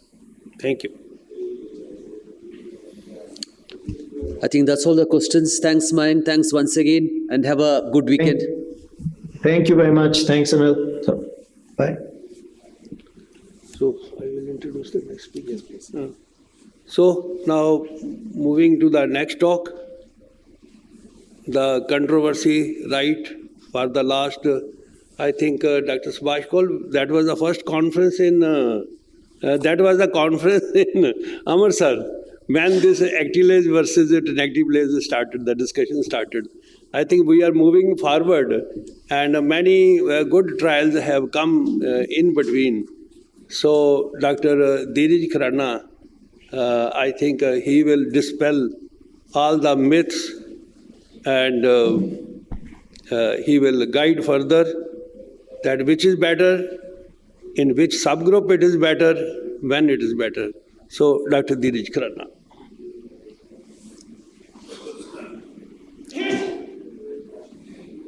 Before he is ready, there were a lot more discussions in Amritsar. But of course, all factors, they matter. The cost matters, the time matters, the type of stroke matters. So the expert, Dr. Dheeraj Khurana. Thank you, Chairpersons, and it's great to be here. And hello, Mayank. It was wonderful to hear Mayank just before this talk. So, well, I just as Dr. Uppal mentioned about tenecteplase, there were a lot of myths surrounding myths or opinions which were there, but I think those opinions are changing because now we have evidence, and this evidence is going to really help us decide or at least go in another direction. Uski wo arrow nahi aa rahi hai.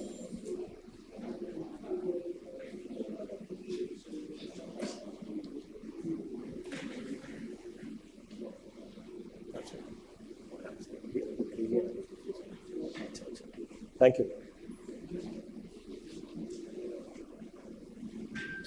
So what I'm going to discuss is not just exactly a comparison, but where do we stand in terms of our choices of the thrombolytic agents, since now we have a choice.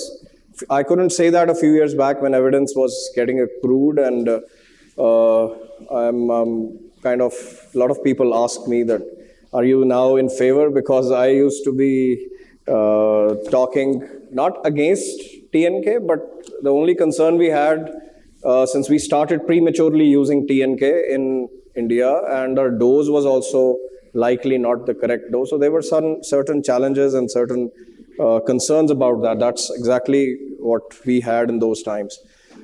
So let me just start with what do we still know. I will not go through the entire literature or evidence that we have for all the thrombolytics.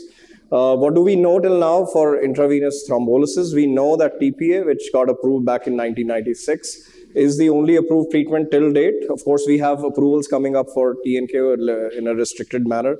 Number of trials and registries have completely verified this fact, and we have huge mountains of data for this.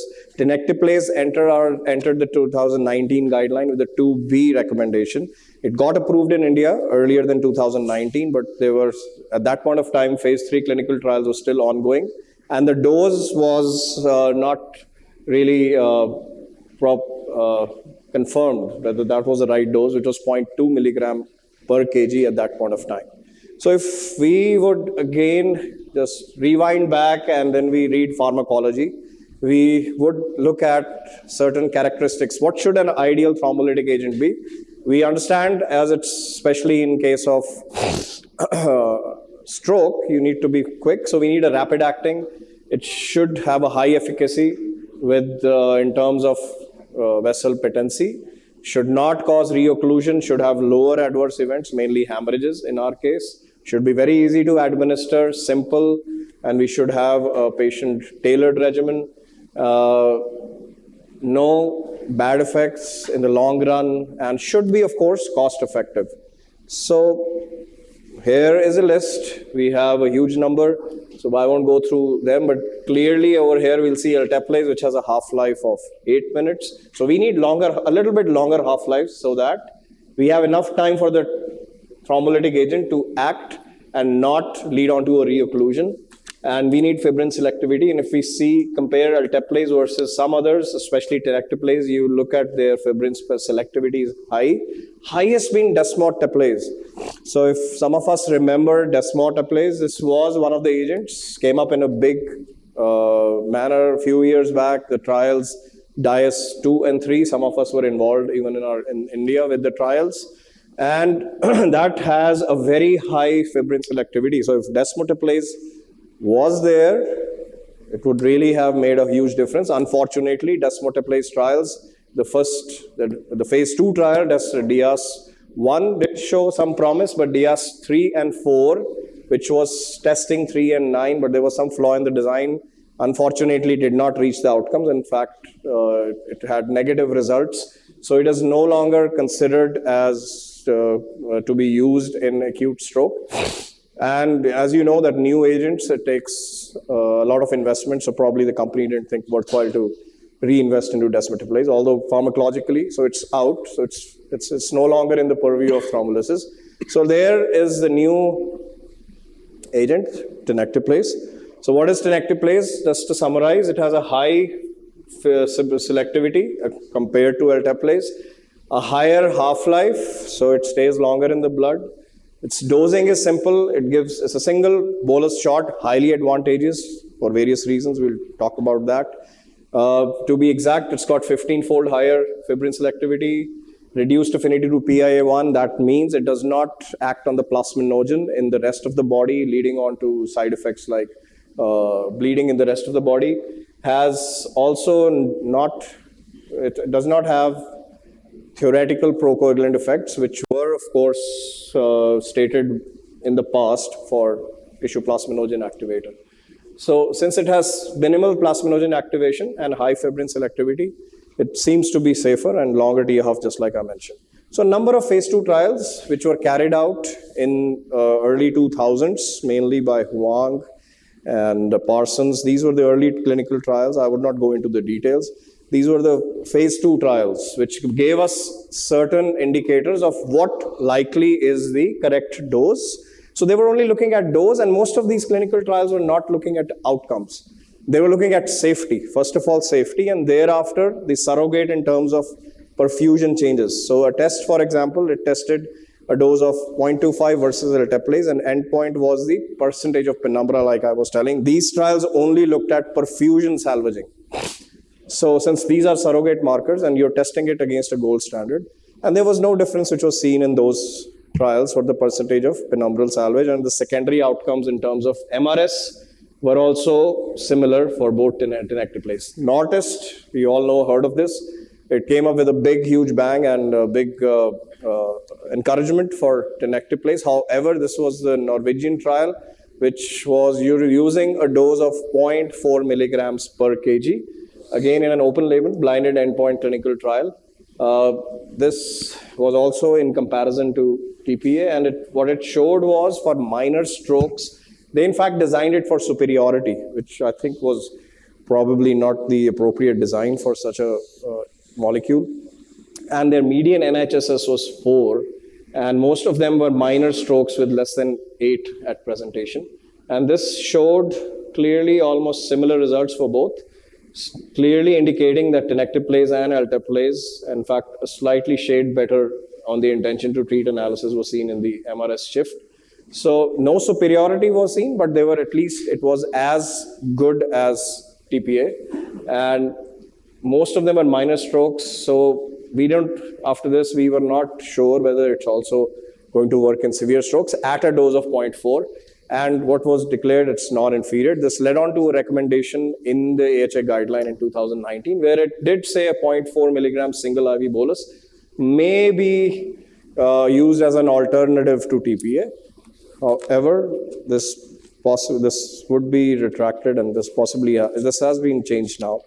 And thereafter comes the role of TNK, which again gave us new information about TNK. The bridging trial, the TNK in bridging, extend TNK as we called it, where we compared the trialists compared TNK versus TPA before the thrombectomy. We've been talking about this feature in the last 1 or 2 days, where a lot of bridging has been discussed versus direct empty. So one of the advantages of TNK, because of its higher fibrin selectivity, it was believed for the LVOs this will work better, which of course was seen, and TNK clearly scored over TPA in this trial with higher incidences of reperfusion, better functional outcome than alteplase. Here we look at the MRS shift analysis. Clearly there is a higher number of patients in the good outcome of 0, 1 to 2. And again, this is a good scale which shows a graph which shows the early improvements. So the severity scores clearly show that at 24 and 72 hours, patients with tenecteplase did way better in terms of clinical improvement, indicating that this is definitely better. So in fact, this landed a recommendation that TNK is preferable in large vessel occlusions, both in the European and mainly in the European in the guidelines. AHA also included this in the later guideline. So NORTEST2, which just got published last year, was the same trialist of the Norwegian. They were quite ambitious, and they tried to use the same dose in the severe stroke category, which I think could have been changed. Reason being because the dose of 0.25 by this time had been established to work as good as alteplase. So when they started using 0.4 in severe strokes, median of greater than 6 being the NHSS for most of the trials, they had to stop the trial because of exceedingly high number of hemorrhages, as expected. So if we look at this, the MRS is decimal with tenecteplase, hemorrhages almost 4 times. So don't use 0.4, please. That NORTEST was clearly the first trial was on minor strokes. So in routine, you cannot recommend this, since the stroke which is coming to you, you may not be able to judge it's a minor or a severe stroke. So 0.4 is clearly out. This was prematurely stopped, high hemorrhages, and 0.4 is not non-inferior. That is, it is inferior to alteplase. We need to remember this. So a most recent trial again tested the use of tenecteplase in the mobile stroke unit, which is becoming routine, which is quite a routine in the West, and it is picking up even in our country, where because of the ease of administration, TNK, which can be used in the mobile stroke unit after the other exclusions have been ruled out, it's easy to administer, no infusion required. So this was tested in an Australian clinical trial where in Melbourne, within 4.5 hours of onset, again comparing both the drugs. And the primary outcome here again was not the clinical outcomes or disability, but perfusion lesions on arrival, which makes a lot of sense, because if you're able to reduce the perfusion or make changes in the perfusion lesion in the meanwhile while the patient is getting transferred, would mean that both work equally or one works better than the other. And if we see, there was a significant difference in the tenecteplase group where the volume of the perfusion lesion was better. And this graph also shows the same thing. It reduced with tenecteplase way more than alteplase, meaning thereby that it is causing better reperfusion. Although the comparator for the secondary outcomes, it was not powered to look at the disability. It had almost similar. So it can be concluded with this early clinical trial in mobile stroke units that if you use it in the ultra early, now this again is another fact. If you're using most of the trials on which are done in the emergency, those are patients reaching within 4.5 hours. So ultra early use of tenecteplase will reduce the volume of the post-treatment perfusion lesion and greater recovery. TRACE is worth mentioning here. This is a Chinese clinical trial which again recently published. Now they conducted a phase 2 clinical trial looking at different doses in the Chinese population, which might be akin to our population. And they looked at doses of 0.1, 0.25 and 3.2. Interestingly, all the 3 doses, they claim and they conclude have similar outcomes in terms of hemorrhages, good clinical recovery and death. However, if you look carefully, what I'd determined here, death seems to be higher in 0.1. If the percentage, if you look, which they didn't mention, and the reason possibly is inefficacy. So if someone would do probably a proper post hoc analysis, and this is exactly what would happen if you use a low dose, because that's ineffective, and you possibly would have less reperfusion and greater chance of going into a malignant MCA or death due to larger strokes. So otherwise, most of the things what they declared were similar for all 3 doses, and even the MRS was similar for all 3 doses. It was well tolerated. Other trials need to be conducted. In this recent analysis from the SITS registry, where comparison was done on the real world experience, where patients treated with TNK on a registry-based data from the SITS, included most of the centers across Europe and even in India. Our registry, SITS registry data from India was also used. And clearly, when they looked at 2 models, one is unadjusted model. So unadjusted, because this is not a clinical trial with presupposed criteria or predetermined criteria, they seem to be similar. However, so nowadays, most of the clinical trials, if you see it, or studies comparing real world data from registries, looks at propensity match scoring. So when they matched it based upon, because propensity matching is done if the populations are not symmetrical. So using a propensity matched score, clearly TNK overscored eltaplase. However, we can see this, the MRS distribution in the in this bar charts. Clearly, there were greater number of patients in TNK. So propensity matching, although is a acceptable tool in terms of statistical analysis, however, still this is more of a retrospective comparison. And in all aspects, if we see the MRS distribution versus unmatched versus the propensity score matched, there's a greater indicator towards TNK for MRS, which is disability, for excellent outcomes and good outcomes, and even the hemorrhages. So this trial, again, well talked of, ACT from Calgary, Mayank's center. Look, the ACT trial, Bijoy Menon was the PI for this. Here again, on a pragmatic, multi-center, open-label, registry-linked data, TNK was proven to be non-inferior to TPA, thereby indicating this is as good. Almost both of them had almost similar scores of 0 to 1, which is excellent outcomes at 30 days. Another systematic review, which I don't see it as a very high-quality review when you go through this. It's done although from a US center. This is only a systematic review. Looks more of a narrative review, but there is no meta-analysis in this. And they looked at all the studies, and when the final studies which they analyzed were most of the studies which we just talked of. And they looked at ICH, functional outcomes, and reperfusion rate after thrombectomy. And it was seen or observed in the systematic review that a greater clinical improvement occurs with tenecteplase, which I just showed as was there in the previous slides.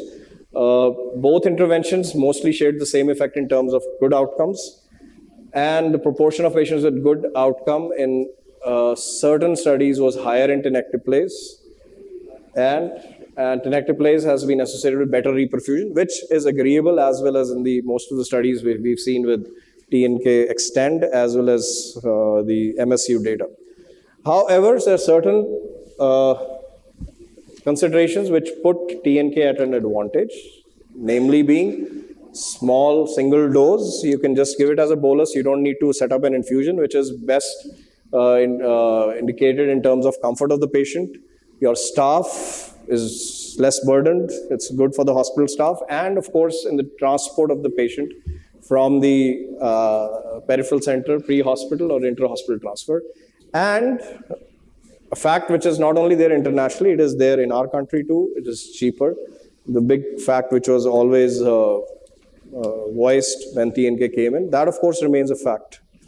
So what's new in TPA? Just go through, we'll go in a quick few slides. I'll talk of what has happened in TPA in the recent. One is a wake-up based. We all are doing this routinely. The wake-up trial, which used a diffusion flare mismatch and a primary endpoint. Clearly, we had better outcomes with alteplase compared to placebo. So this has now become a guideline also. You can easily use diffusion-based, perfusion-based imaging for wake-up trials. The reason is a good number of patients who were not being offered this modality, since they were not in the guideline, we were not sure, up to 20 to 30% of patients who land up in the hospital, they are excluded even from trials. And it has been, the reason why we use diffusion flare mismatch is because it has been studied that it likely indicates stroke happened in the last 4.5 hours. So the guideline also now states two major things. That one is you can use an MRI for selecting these patients, and post-MRI you can even treat these patients if there is a mismatch. What about the extend trial? Now this was a trial which used both CT perfusion or MR-based perfusion imaging to try to attempt to treat patients with TPA at an extended interval of 9 hours. Again, this was used, rapid was used here, and patients were randomized between TPA and placebo. Good the primary outcome, and primary outcome clearly indicated a better outcome for alteplase versus placebo. It's quite similar as the wake-up trial, but here the window period we can, when the last well-known was within 9 hours, which again gives us an expanded window. The ICH rates, as expected, were higher. However, they did not lead on to a negative outcome of the trial. This does not contribute to the negative outcome. The ranking scores, like I mentioned, were better in alteplase.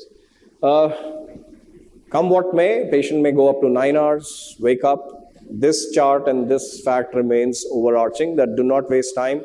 Every second, every minute you lose, the odds of improvement, they come down. And these graphs are like the currency of TPA language, where the recovery reduces as time delays, and mortality and hemorrhages increase as time increases.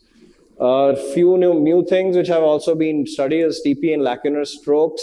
So most of these also showed the better effect of thrombolized versus non-thrombolized, and in our SITS multi-center database, which was published a few years back, also showed similar results, whereas patients with lacune stroke who were treated with TPA did better than patients who were not treated with TPA. This recent new indication, because till date, central retinal artery occlusions have not got any form of treatment.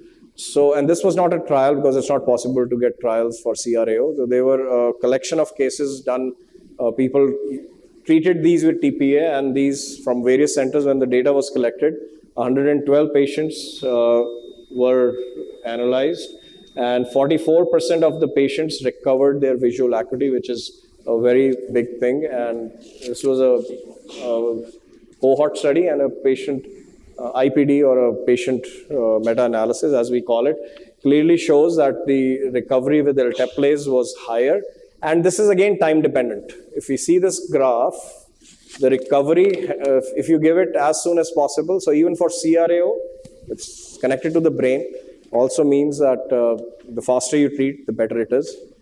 Stroke units remain still the backbone of all treatments for stroke, should not be forgotten.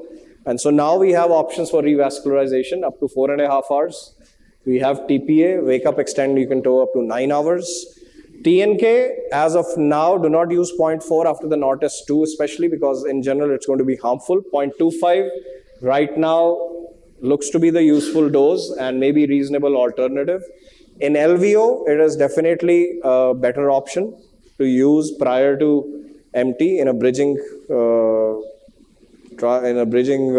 protocol. And maybe the dose, as trace trial from the Chinese may indicate that we possibly may even require a different dose, but that's conjectural. So the unanswered questions for TNK, which still are not answered, which are still yet to be tested, and probably trials have started, are the wake up, same concepts which have been proven in TPA. It will take a few years, I'm sure. Wake up, the safety of TPA would be tested in wake up, lacunes and other expanded indications. Theoretically, we can probably presume that they would have similar effects, on a wake up. Reason being, the safety is indicated with TNK, or maybe a smaller dose of TNK in a wake-up or an extended window period may be there. This, I finish. Thank you. I think Dr. Dheeraj has rightly dispelled all the myths, and it was a very, very excellent talk, very informative, and he has covered all the aspects, actilage versus inactilage, and the other things. I think still, Dr. Dheeraj, there may be one or two questions, so it's open for discussion.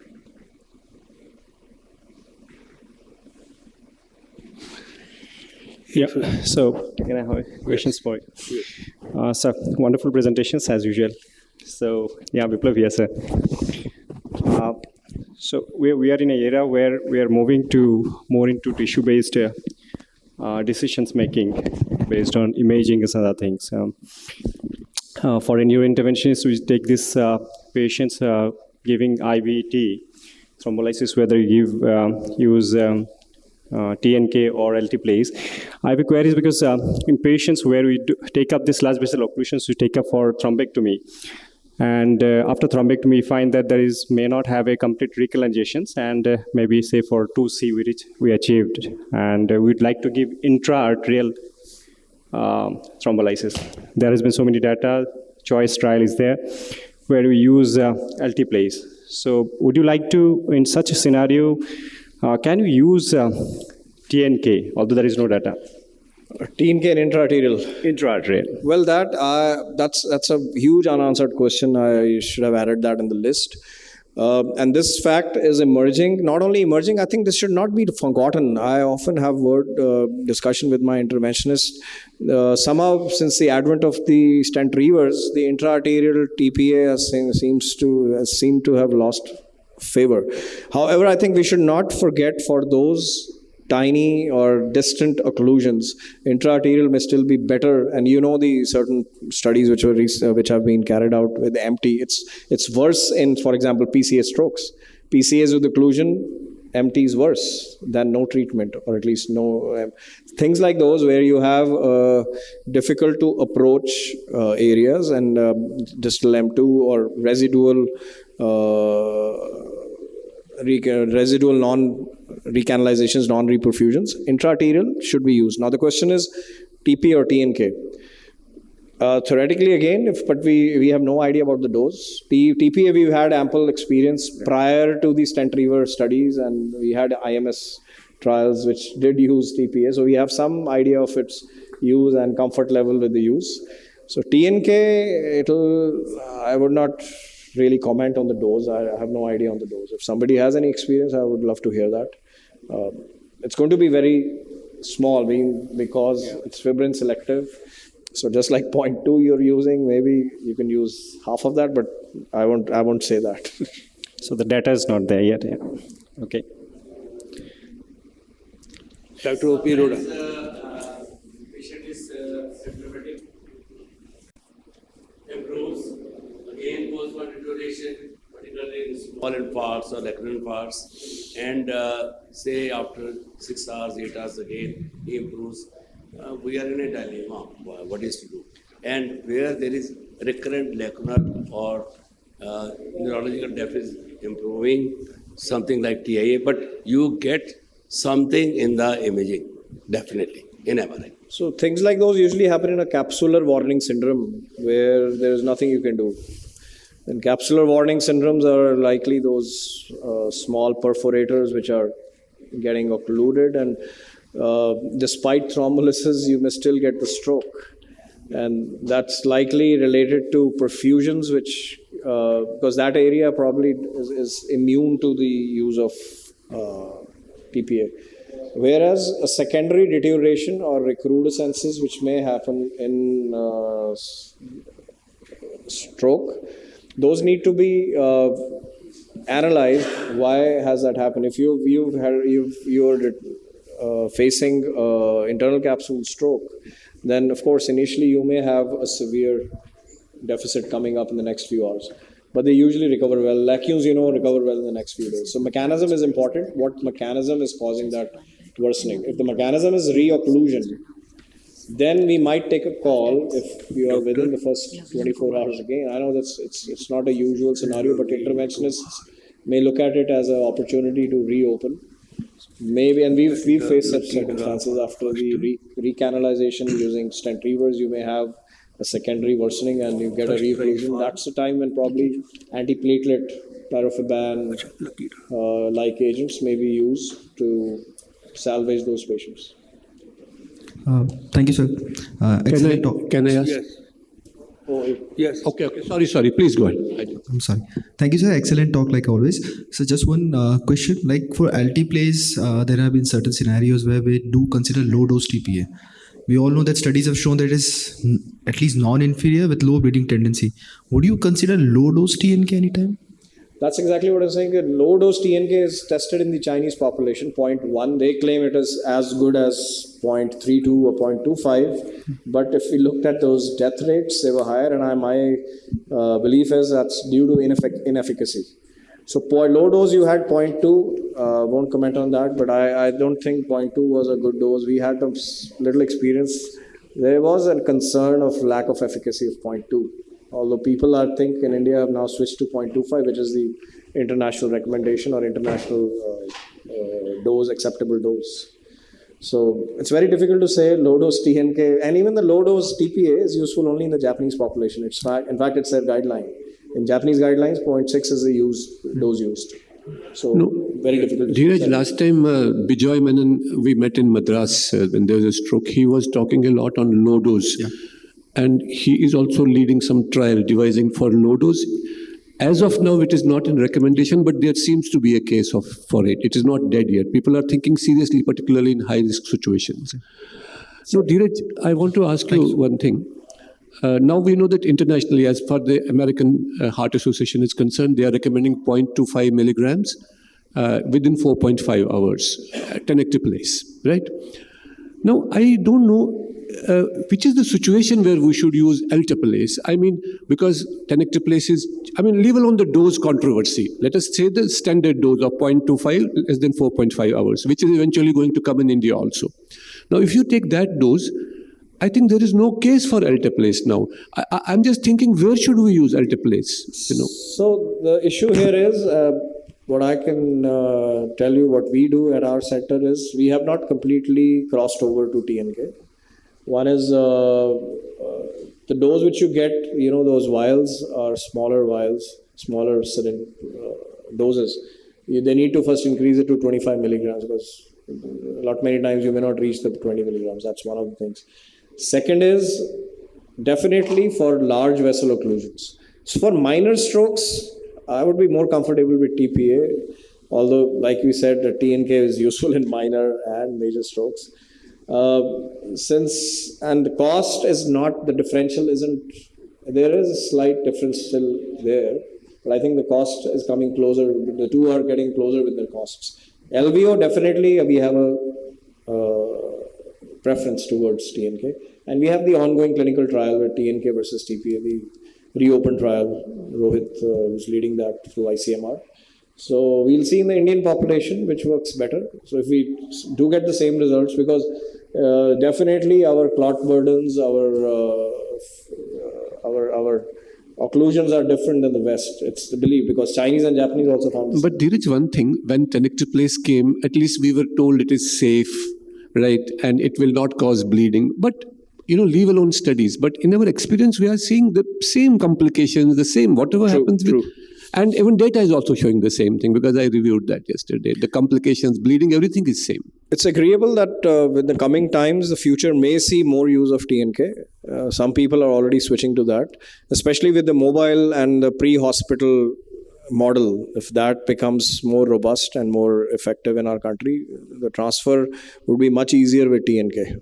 And that may see the advent of TNK, or even, who knows, a better molecule still comes further. Academically, everything is nice. Okay, where actiplase, where tenecteplase, of course, we are coming closer and closer. But at the ground level, when you going to treat a patient, when you are talking to the attendants. So I want to ask the house, not only Dr. Dheeraj, but at the ground level, how you tell the patient? What you tell to the patient? Supposing there are educated, there are other patient. To one you want to give 10 active plays, you want to give 10 active plays, but patient does not improve. And then he comes to you. Why did not you give me the active place, which was more tested, more investigated? So I want to say, So at the answer ground is level, there. The yes. national ministry, health ministry guidelines or the national guidelines do clearly mention TNK to be used. So we are safe. If we offer TNK or TPA, it is there in our guidelines. It's there in the national stroke guidelines, But which have been issued by the ministry. Fine. How we tell the patient? Well, we can tell them you have two options. One is we still are not sure that they are which is better. Yeah. So you can tell them the cost differential is there, and the drip, one is in a drip and one is going to be given just as a bolus, but they're equally effective. Let them choose. Till the time and clinical trial is being done, so there we cannot ask them to be. We tell them that you won't be randomized. So if they agree that they're okay with going to any of the arms, that's fine. But in a usual clinical scenario, that's to stick to the facts. We need to ask them their choice. Surely. So I want to mention. Yes, in case it's a LVO, then I'll tell them that this is associated with a better recanalization. So I will tell them that this is better to use, especially if you're going for a thrombectomy. In a wake-up stroke, I would. Well, wake up, I won't say because there's no data on wake up. There's no data. So there we'll say that TP is the only one which is. TP is only. So I mean, at the ground level, we must give both the options. Yes, we can. And except for one or two which you have told that specifically where actually plays. Where you actually don't have data, you can say we don't. Or so that was just to. There may be expanding indications too. Very interesting questions raised by Upal sir. So, are you really going to give options to the patients whether this drug to be given or not to be given? Are we talking really TNK versus LT-Place will be given? We are just taking the consent to go for thrombolysis. Whether the patient or a family member is going to take a decision regarding TNK versus LT-Place, I'm not sure. Whether we'll be giving this to the patient family member. Similar to for us an intervention is whether I'm deploying a flow diverter, which company or which flow diverter, it's not to be decided by the family members or a patient. So whether we are going to ask these questions to them. Sir, this always comes, like you are telling your interventionist, in case of implants, in case of a knee joint replacement, you have to offer them the 1, 2, 3, Medtronic, this, that. It's so his there, choice. I think, Similarly, as an interventionist, if I were into intervention, I would just simply say I have more experience with this device. Yeah. Unless you have equal experience with both devices. If you're comfortable, the operator and the patient is also more comfortable with the operator who says, I'm happier with this because I've had good results. A lot of things are operator dependent, I believe, in intervention, right? And of course, better technology for new devices. But between the two devices, if you are equally, then of course you have to tell the patient, this is more expensive than the other, or the cost. Cost is going to be of concern in India till the time we don't have full coverage for yes, treatment. And Dr. Dheeraj, as you are mentioning cost, day in and day out, we are seeing at the ground level that the cost is always the major denominator, major factor in thrombolysis. Yes. So, thank you. Thank you very much. Nice discussion. Everything. No, before closing the discussion, we have some announcement to make. Okay. There is Dr. Naveen Kumar. Is Dr. Naveen Kumar here? Yes. Oh, yeah, He has won the first prize in Lucky Draw. So, please come. My co-chairperson, please come. Yeah, this lucky draw is for early to come. This lucky draw is for luck. Lucky draw. No, lucky draw is always for the luck. Okay, we all stand here. Yes, once more. Thank you. I think there's one more, right? Yeah, there's one more. The second prize.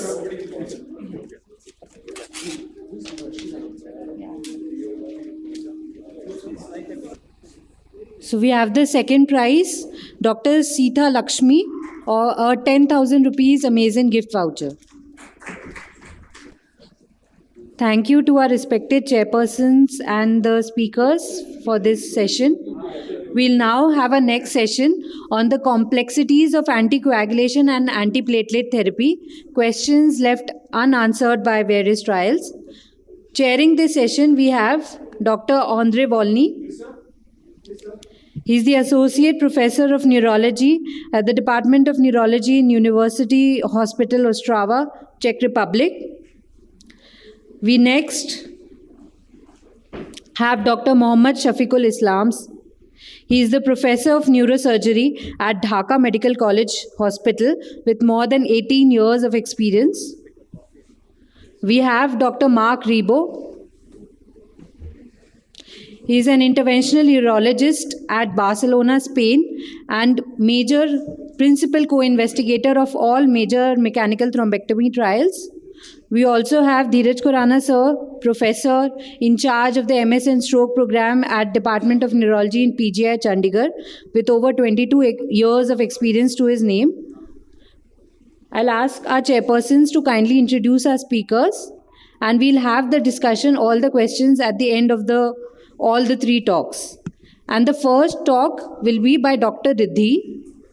This will be connected via Zoom, and she will be presenting a case on missed opportunities in stroke. She is an FNB doing neurointervention at Breach Candy Hospital, Mumbai. Okay, good morning, everybody. So we have first lecture coming, an interesting stroke conundrum by Dr. Riddhi. There is a small change in the program. So Dr. Riddhi, please, you can start.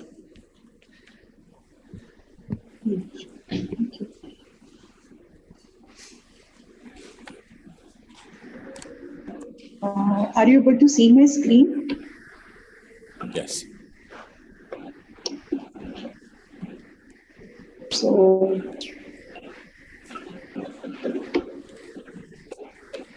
sorry for the technical issue. I was not able to present yesterday. So today I am presenting the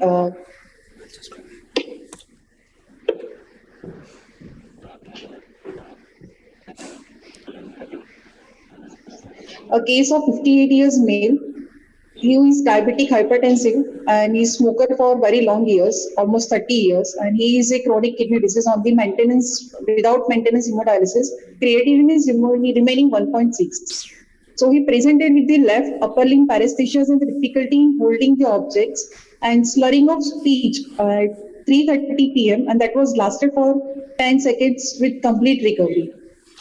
And after 4.5 hours, the symptoms recurred. And again, it was lasted for 10 seconds and there was complete recovery.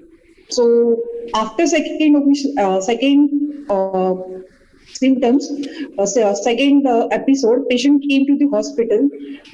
After 6 hours, when we examined the patient, NIHS was 0 and the BP was a little bit on the higher side, 200 or 110, and other parameters was normal. As the patient was normal, we thought and vitals were stable. We thought we'll do the MRI, and we did the MRI.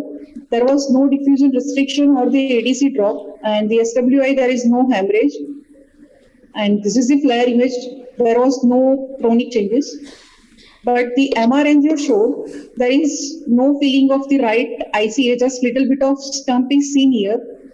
But you can see the right MCA very well, and you can see here that PCA is also there. It's a fetal PCA, so the collaterals were good.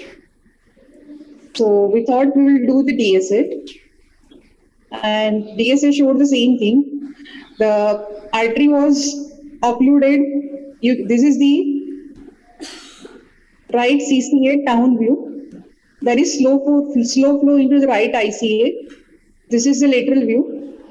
Again, there was slow flow into the right ICA. Beyond the ophthalmic, the artery is not seen. Here you can see the ophthalmic artery is seen here, but the beyond ophthalmic it is not seen. But proximal to that also little bit of irregularity was there. So we thought we will see the cross connections. So here you can see the ACOM is in the down view. You can see the ACA is filling nicely via the ACOM, and little bit of MC is also filling from the left CCU. When we did the left VA run, the lateral view you can see here. This is the image. There was the PCOM here, and via the PCOM, the MCA is filling very nicely. In the down view, the same thing. The MCA is filling very nicely. So, what were the options available? IB-TPA, actually, to be frank, we didn't consider the option of TPA as the patient was, NIHS was normal, and the thrombectomy as the large vessel occlusion was there. If there is irregularity was seen just proximal to the occlusion, so maybe we thought there is stenosis underlying chronic total occlusion is there. So the option of thrombectomy with angioplasty or stenting, patient was not receiving any dual antiplatelet and wait with the good collaterals. So the options of the thrombectomy versus stenting versus wait and watch options discussed with the family members with the pros and cons. After considering the all options, we went for the medical management only, started with the dual antiplatelet, BP was managed, and we evaluated the cost for the stroke. Patient was well for three days, and on the day 3, after 72 hours, he developed the left-sided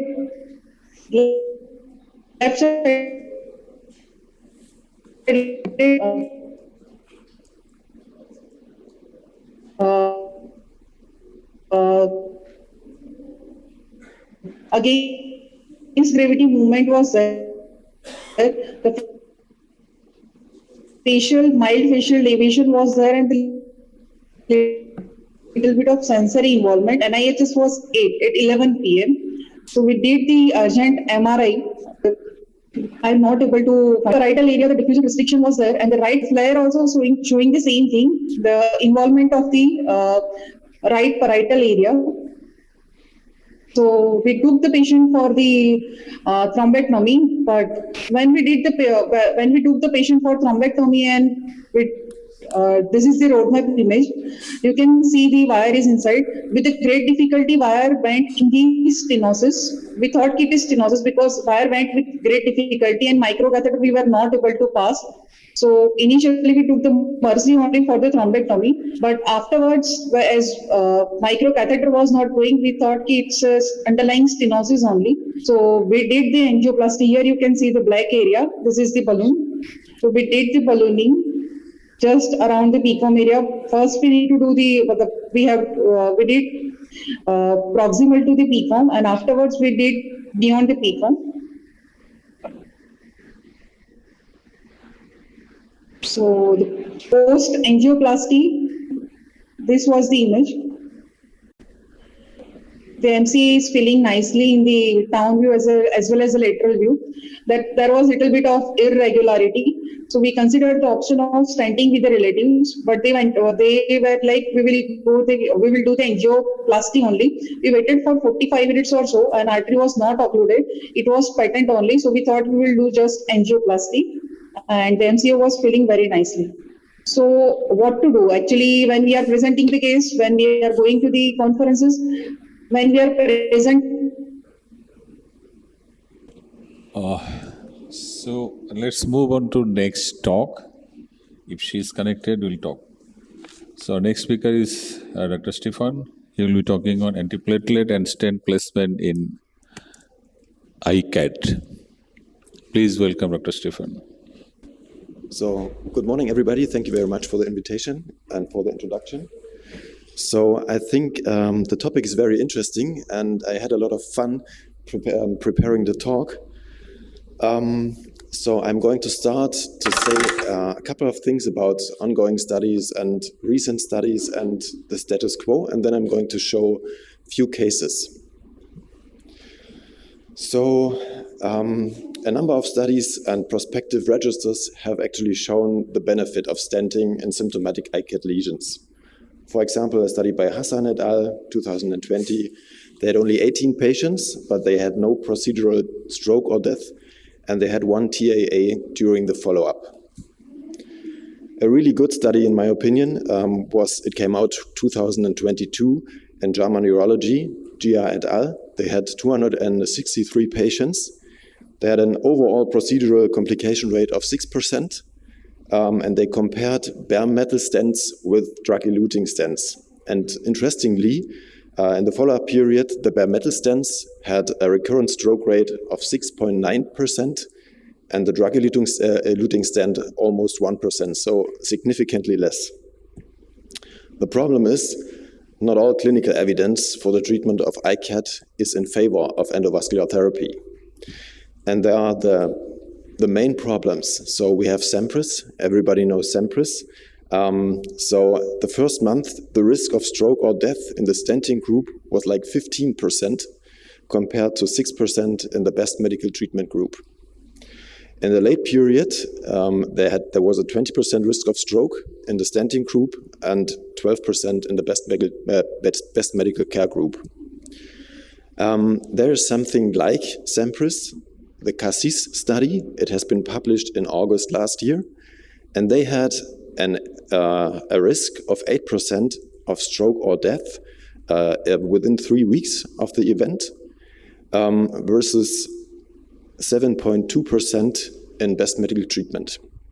And in the follow-up, they had comparable recurrent stroke rates of 11.2 versus 11.3%.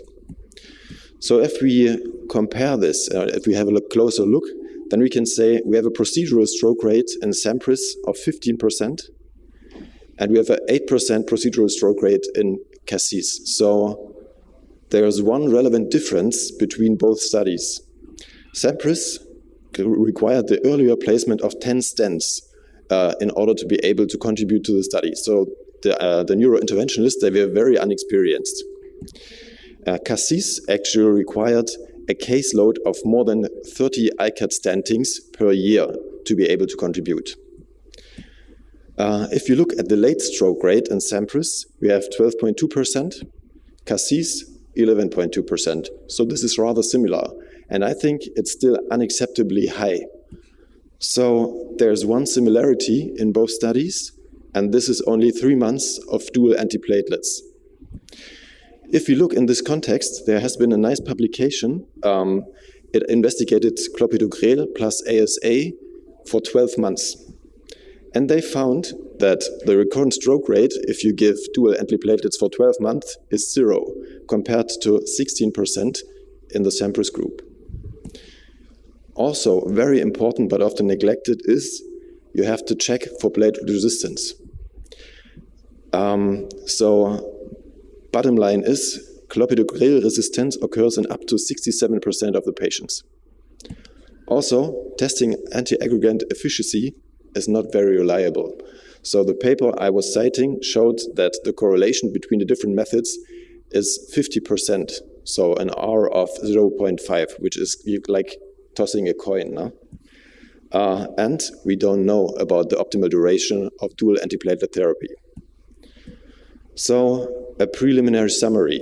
We have 2 RCTs, which are often cited, saying that we have a very high rate of procedural complications or no benefit of stenting, and a high rate of recurrent stroke under 3 months ASA and clopidogrel. If we filter that, we can say endovascular therapy with one specific tool, the wingspan stent, and insufficient anti-aggregation is inferior to insufficient anti-aggregation. This is basically what these studies are saying. So what can we do about that? We can do reliable anti-aggregants, we can improve platelet testing, and we can have tailored platelet medication to the patient's need. We also can train the physicians very well, and we can optimize the endovascular hardware. So this is the first part, and now I'm going to show a couple of cases.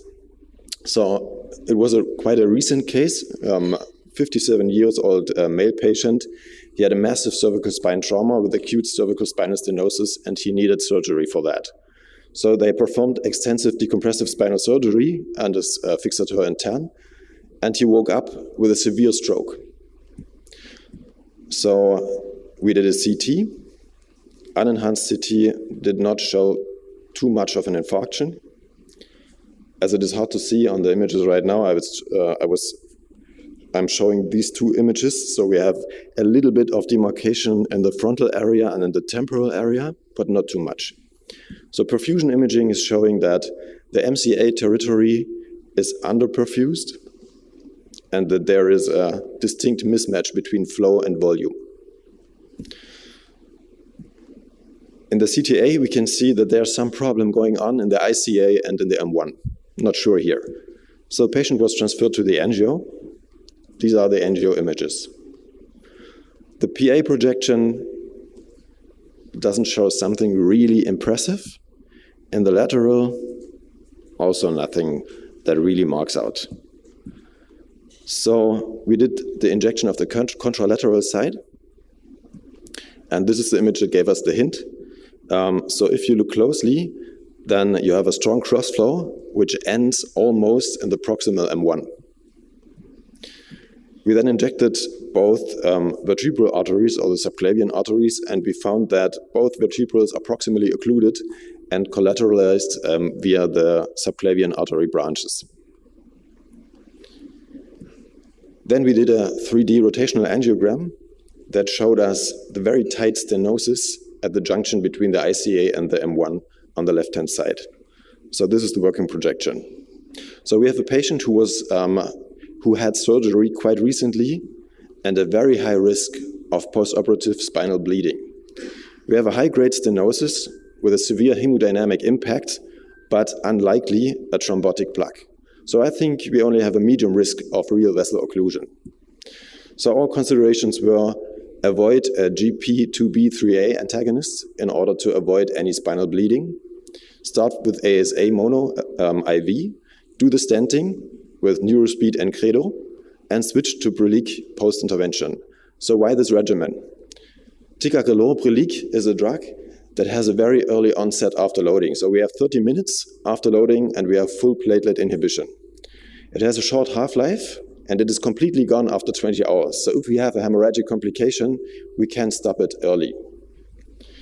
And what about the heel? So the heel coating of the stent enables us to use ticagrelor only. So we decrease the chance for ischemia, and by that we are allowed to use only one drug, which then reduces the chance of hemorrhage as well. So on the left-hand side, you can see the PTA, which is performed. And this is the Neurospeed balloon. So it has 3 markers. The distal marker shows the end of the microcatheter, and you see the PTA between the 2 proximal markers. So this is the balloon itself.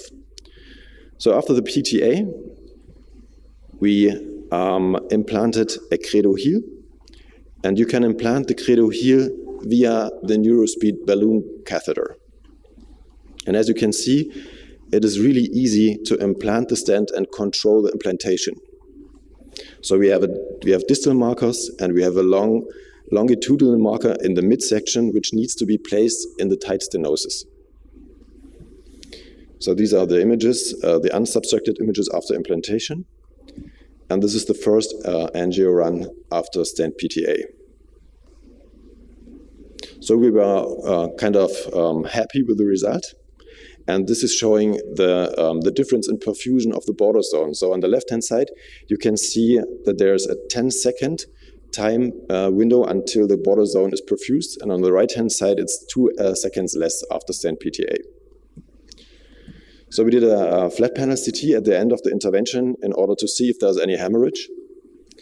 We could see contrast enhancement in the areas of infarction, so frontal and parietal, and a little bit temporal, but not too much, no bleeding. So we switched to Brilic. The patient was loaded via the nasogastric tube. 24 hours later, he showed some clinical improvement. And these are the images of the unenhanced CCT. So we see the demarcation of the infarctions. And we always do an early control in such cases.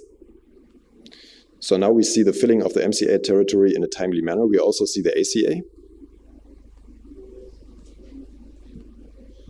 So these are the working projections with a very nice result after 24 hours. And if you inject the contralateral side, you can see that the crossflow is limited to the ACA. So there's no crossflow into the MCA because it's no longer needed. These are the 3D images after reconstruction. And this is the MRI after 24 hours and after the angio control.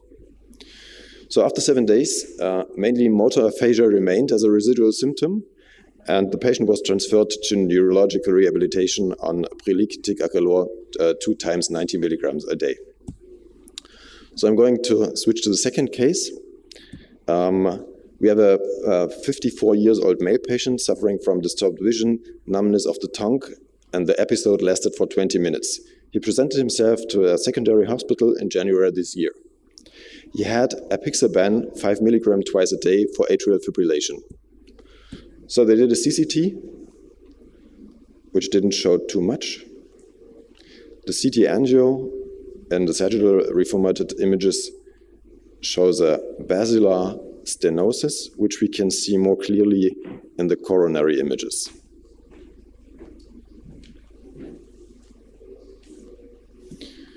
So he was diagnosed as vertebrobasilar territory TIA and referred to our tertiary hospital with a neurovascular center. So we did an MRI, and we found subtle infarctions in the right-hand side PCA territory, and we confirmed the tight stenosis of the mid-basilar.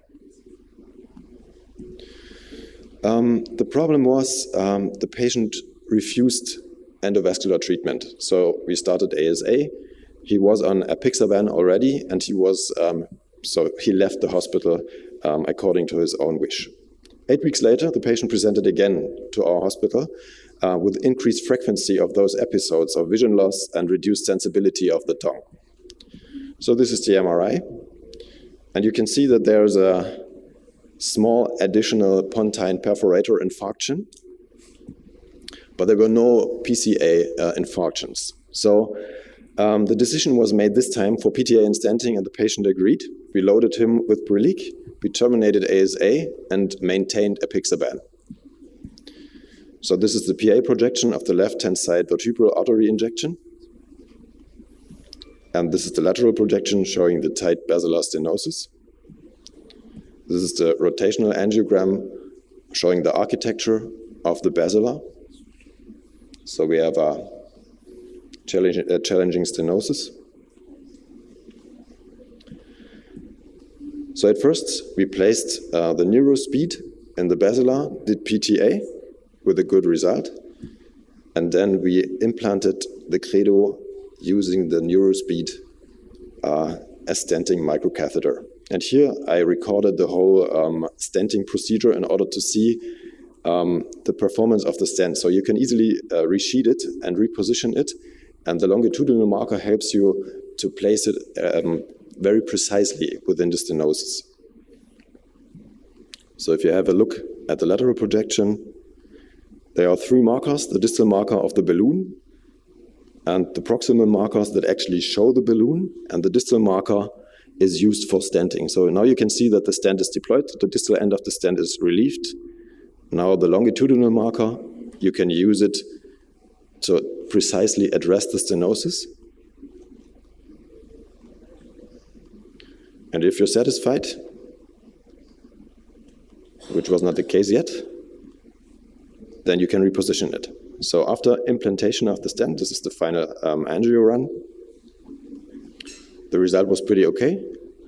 There were no new deficits after intervention, no new DVI lesions, which was surprising to us as well, no hemorrhage. And we discharged him with 2 times Brilique a day and 2 times 2.5 milligram apixaban daily. Next follow-up is planned in 3 months. Third case, this is actually my favorite. So we have a 67-year-old female patient with a left hemispheric syndrome, NIHSS21, diagnosed with a T occlusion.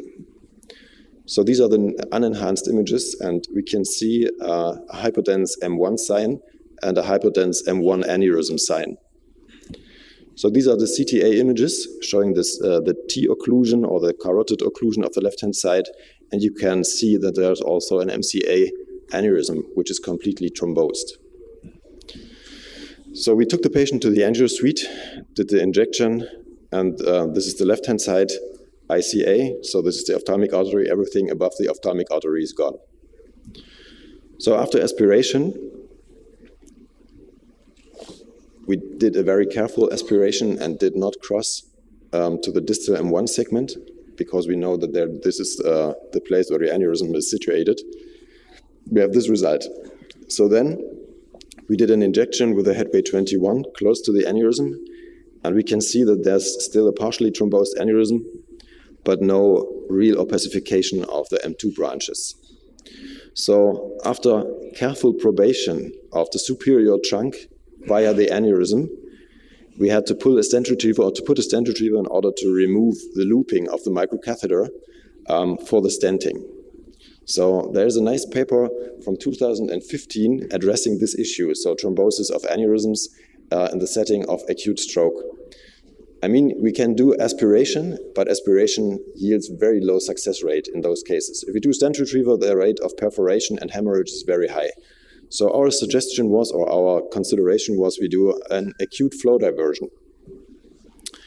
So we have a very high risk of bleeding. We have a thrombosed aneurysm with manipulation. We have an aspects of 4.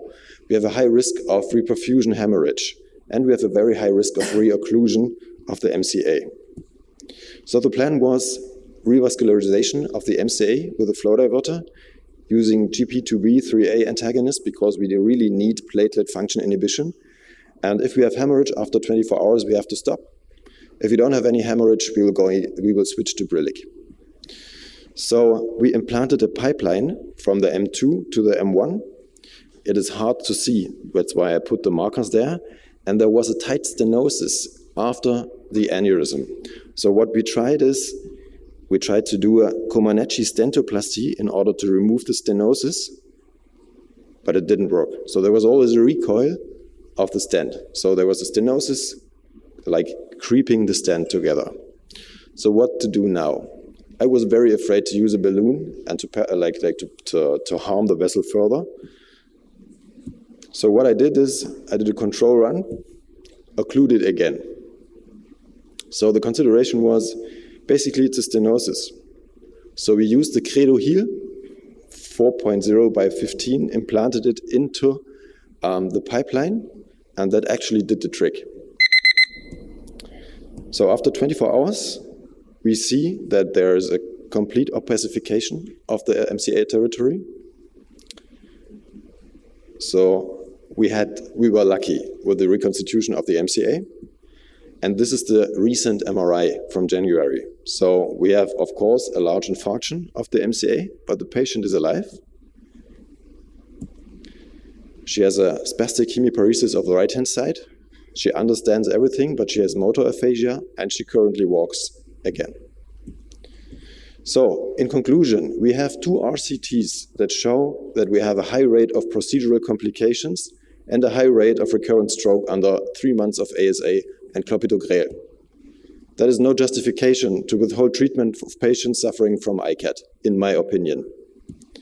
What can we improve?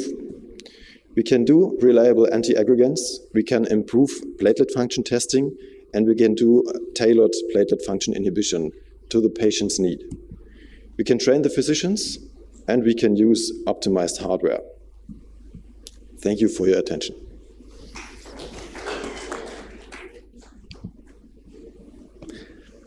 Okay, thank you, Dr. Schopp, for your amazing presentation.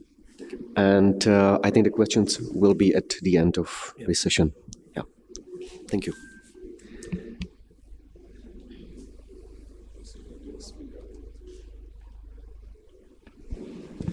And then the last speaker, Dr. Raji Srinivas, and his topic is posterior circulation stroke clinical trials update and implication for practice.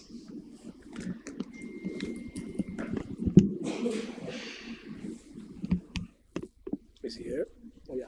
Hi, Raj.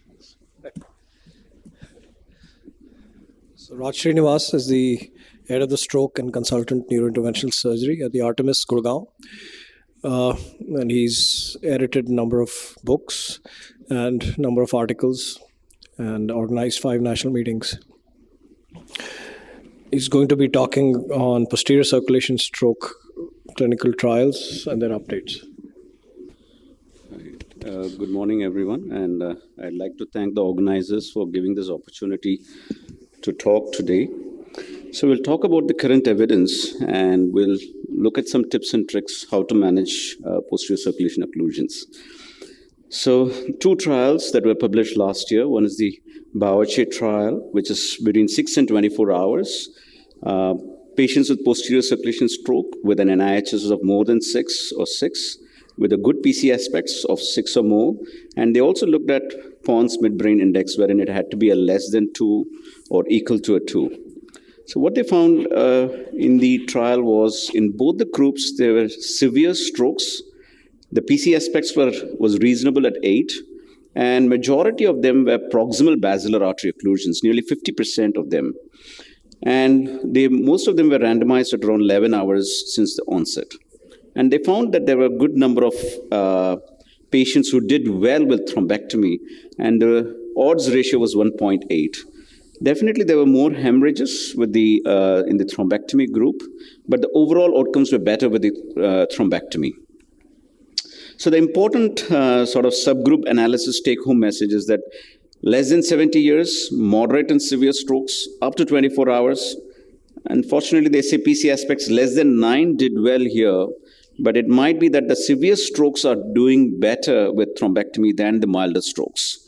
And the proximal basilar occlusions did better than mid and distal basilar occlusions. So what was their strategy? To debulk with stent retrievers as the first technology. And in large proportion of patients, nearly 50%, they needed to have a stent put in, or a balloon angioplasty, or a stent put in, clearly saying there were a lot of intracranial atherosclerotic disease in the subset of patients. Looking at the next trial, which was attention trial, which was up to 12 hours from onset, NIHS again was severe strokes, more than 10. Good aspects. They didn't include the Pons midbrain index, and a lot of patients still again had 40% of them had intracranial stenosis, and predominantly, there was an equal proportion of proximal, mid, and distal basilar occlusions, and the onset to randomization was less. It was 5 hours. Again, there were a lot of good outcomes in the thrombectomy group, and the rate ratio was around 2. And again, here they said that less than 80 years, both moderate and severe, and as well as very severe strokes, that is more than 20 NIHSs. Up to 12 hours, there was a benefit. They said that proximal basilar occlusions did well, but ICAD patients didn't do as well, and the PC aspects was 8 or more in the subset of patients. And their technique was a combined technique as first, and again, 50%, nearly 50% needed angioplasty and stenting. So a large proportion of these patients were intracranial atherosclerotic disease. Again, the PC aspects, as you all know, is a 10-point score looking at all these areas here. And we have what is called as the Pons midbrain index. That means you look at the Pons in the midbrain and look for how much the damage is. If more than half of the unilateral territory is involved, then you give a point of 2. So that means if you look at the Pons midbrain index, if it is beyond 2, that means more than 1/2 of the Pons is involved, and these patients didn't do as well. And then there is an attention registry, which also proved that there's more good outcomes in the thrombectomy group. In this, they went on to mention that up to 96 years of age, there's a benefit. And this was a little different in that they said the proximal basilar occlusions didn't do well, whereas the previous 2 trials said that the proximal basilar occlusions did better. And they found that cardioembolic strokes were much better than the ICAD subset of patients. So let's look at some examples. There's an 80-year-old lady with gait ataxia and NHS on 2 admission, but later worsened. So this is something we have seen in the posterior circulation stroke, that patients tend to worsen at an interval in hospital. There's a mid-basilar occlusion. There's a small stroke. PC aspects was good, I would say 9. And what normally our routine protocol is that take a neuron max, and then we take an aspiration catheter. This is the usual standard technique. There's a lot of FM, fibromuscular dysplasia here. So we take a micro-wire, microcatheter, aspiration catheter as a coaxial system. This is the mid-basilar occlusion you see. So we cause with a microcatheter. Sometimes you can just push the micro-wire, microcatheter. Sometimes you can push the microcatheter across. Stent retriever deployed, and then we retrieve the clot out. And there was a TICI-3 reperfusion. The patient did extremely well. But then we are faced with challenges. This is the usual technique, which patient is straightforward. It takes around 10 to 15 minutes to open up this artery. So look at this basilar occlusion. It is almost the distal basilar. Whenever we have a distal basilar occlusion, we think it's a clot, not an ICAT. And whenever there's an abrupt cutoff rather than a tapering cutoff, we think again it's a clot rather than intracranial atherosclerotic disease. What the first technique we did was a stent retriever, which is deployed across the clot. But if you see, there is a failure of expansion of the stent. There is, which makes us think what sort of clot it could be. The first pass was done, and the clot is still there. So then we change our technique. We add in an aspiration catheter to the stent retriever, and then again the clot doesn't come out. And the final option was to just go with an aspiration catheter, and we see that the clot had come out. So there is clearly some reason why certain clots come out with the type of technique that we use. So you have the red clots, the mixed clots, fibrin clots, and the calcific clots. We know that the fibrin clots don't well integrate with the stent retriever, and many a times they roll over, compress, and they don't come out with the stent retriever. When you take a red clot, on the other hand, you can aspirate the head of the clot, but the distal part of the clot breaks off and goes into the distal circulation. I strongly feel that in this particular patient, this clot could have been a fibrin-rich clot. And even I would say when a fibrin-rich clot, when you use a stent retriever and aspiration catheter, the aspirational force is not as good because there's a stent in place. Probably a stent aspiration alone strategy would be a better strategy for a fibrin-rich clot. So almost always I tend to look at the CT. Is there a hyperdense clot? Then I compare it with the SWI imaging to see if there is blooming. And then I do decide my technique based on what type of clot it is. Moving on to another challenging case, a 70-year-old male with history of recurrent events. Came in with an NIHS of 0, then 24 hours later worsens. Again, the PC aspects was okay. We thought, this was the initial imaging, of course. This is the MRI, which shows the PC aspects, which is good. We saw that was a mid-basilar occlusion. So these are the images, the right wart injection. There's a lot of intracranial atherosclerotic disease you see. This is the IC injection, which shows there is collateral flow into the top of the basilar artery. And the left wart injection, you see there's a loop there. Sometimes what we feel is whenever there's a tight loop, I tend to navigate the aspiration catheter across, but then I use a Amplat's extra stiff wire to sort of straighten the loop and then take the neuron max. I always believe having a neuron max high up in the V2 segment helps with the procedure. So this is the Amplat's taken up, and just the aspiration, the neuron max, the large bore catheter would go up. This is the initial injection. There was very faint flow across the stenosis here. You see this tight stenosis over here. This is the contralateral vertebral artery over here, which was again not supplying, which was very hypoplastic and atherosclerotic. So we had a difficulty crossing this lesion, so we had to use a microcatheter. In such cases, you use a microcatheter, microwire, and go across. Then we did a balloon angioplasty, and there is an occlusion in the P2 segment, P1, distal P1 segment as well. So many a times, what we do is once you have done the balloon angioplasty, we can use you can inflate the balloon, the aspiration. Here we used a 115. You can use a Navian or a Sophia whenever it's an ICAT. So we inflate the balloon, and once you inflate the balloon, the catheter would just navigate beyond the stenosis. Many a times you can have a ledge effect wherein the catheter may not navigate beyond the stenosis. And we did a combined technique here to remove the distal clot. And there's still a tight stenosis remaining behind. So we went on, dropped in a coronary stent. And now almost always, we know that the posterior circulation is a positively remodeled artery. Generally, they are more resilient, but the problems that we face is perforator occlusions. We don't want to do aggressive angioplasty, and usually the stent is, even though we size it slightly over in terms of 0.25 millimeter over the proximal landing zone, but we don't inflate it to the fullest extent. And this is a post-procedure angiography. So the key messages here is focal stenosis. The first is to debulk, and then you go for a plasty. usually a suboptimal. If there is a rebound, if it is occluding, if there's a dissection flap, then you'd plan for a stent. How do you decide on a stent? If it's a small focal occlusion, then potentially you can go for a coronary. Long segment atherosclerotic disease with perforators, which you're worried about, then you go for a self-expanding stent. Another example, a patient, 67-year-old male, who presents with a severe coma. You see from the leftward all the way up to the basilar, you don't see the artery here. Good aspects. Initially, we debulked, and you see there's a tight stenosis in the left distal V4, and the top of the basilar is also not filling well. After the initial aspiration, you see there's a clot sitting beyond there, and most times than not, at the initial part, we load these patients with GP2B3 antagonists. We use abciximab because it is reversible in case there's a bleed. And once we clear out the clot, we do a balloon angioplasty here, and then we drop in a stent. Again, a focal stenosis wherein stenting is not a problem. Again, the core is not big. We load them with GP2B3 antagonist and then follow on with aspirin and clopidogrel. And this patient becomes M6 within 6 hours.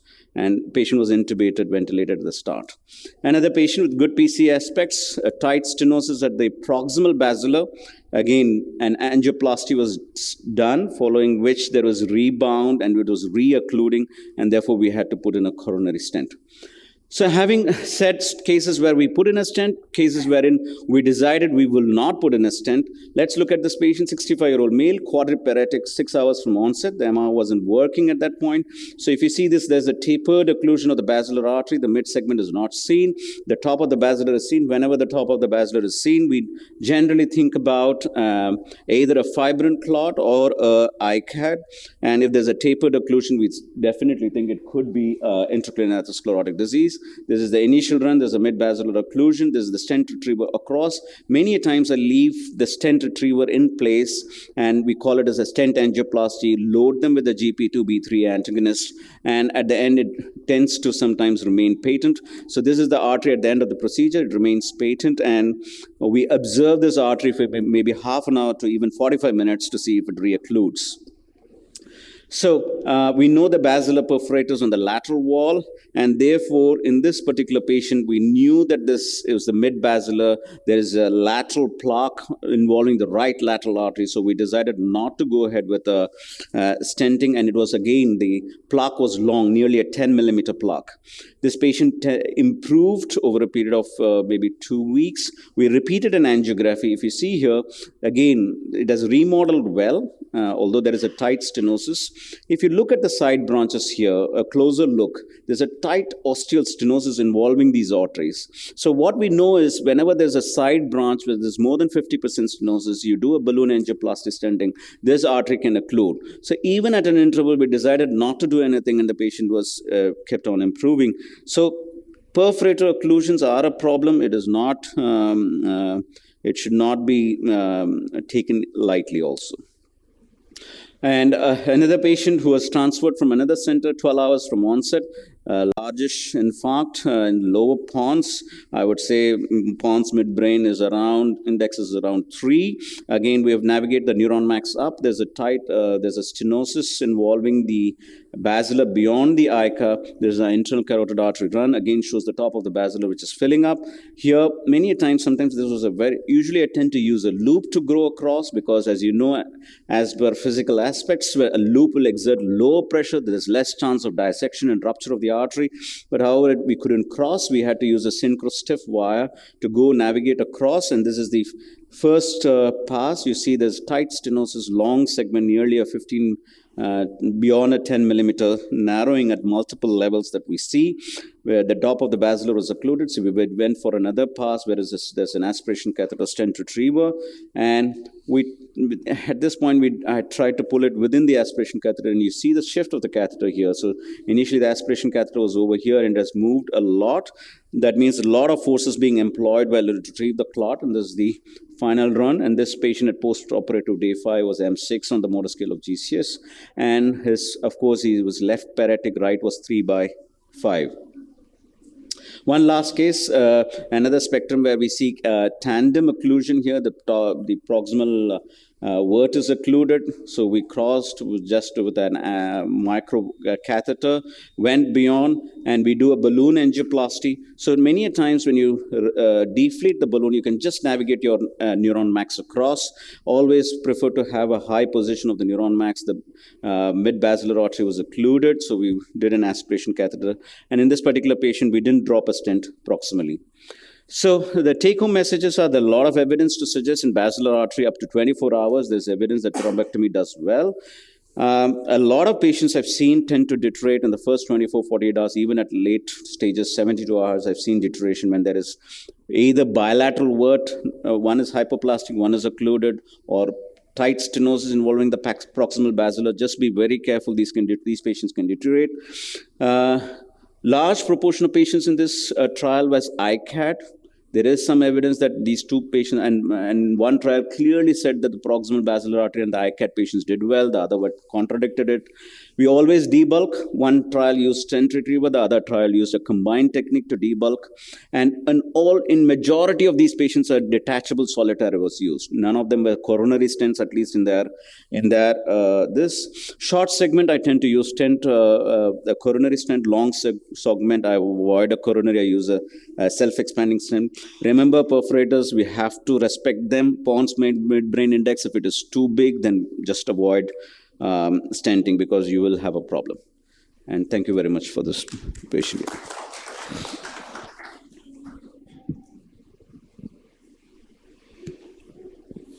Thanks, Raj Srinivas.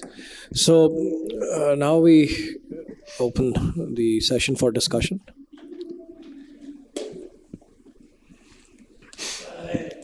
As you show some of the pictures where the pons is gone, maybe 70%, 80%, half or patchy.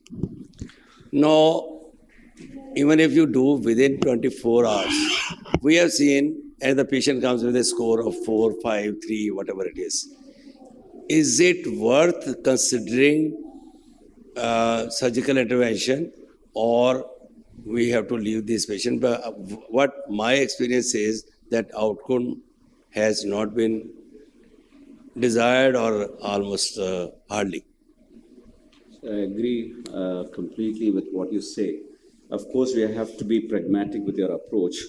But I think these two trials are pointing to the fact that severe strokes in the basilar circulations, they do well. And I didn't really put the MR as 0 to 3. So there was a twofold improvement in the subset.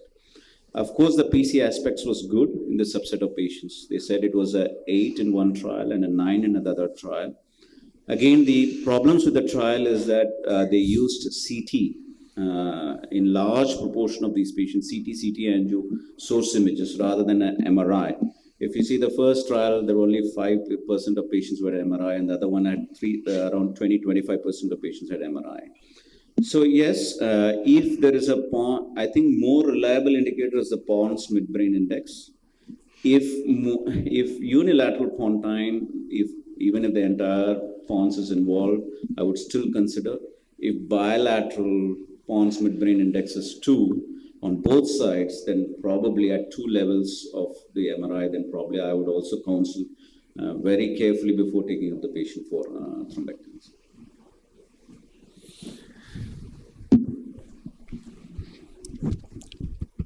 Thank you, Dr. Raj Srinivas. Excellent presentation.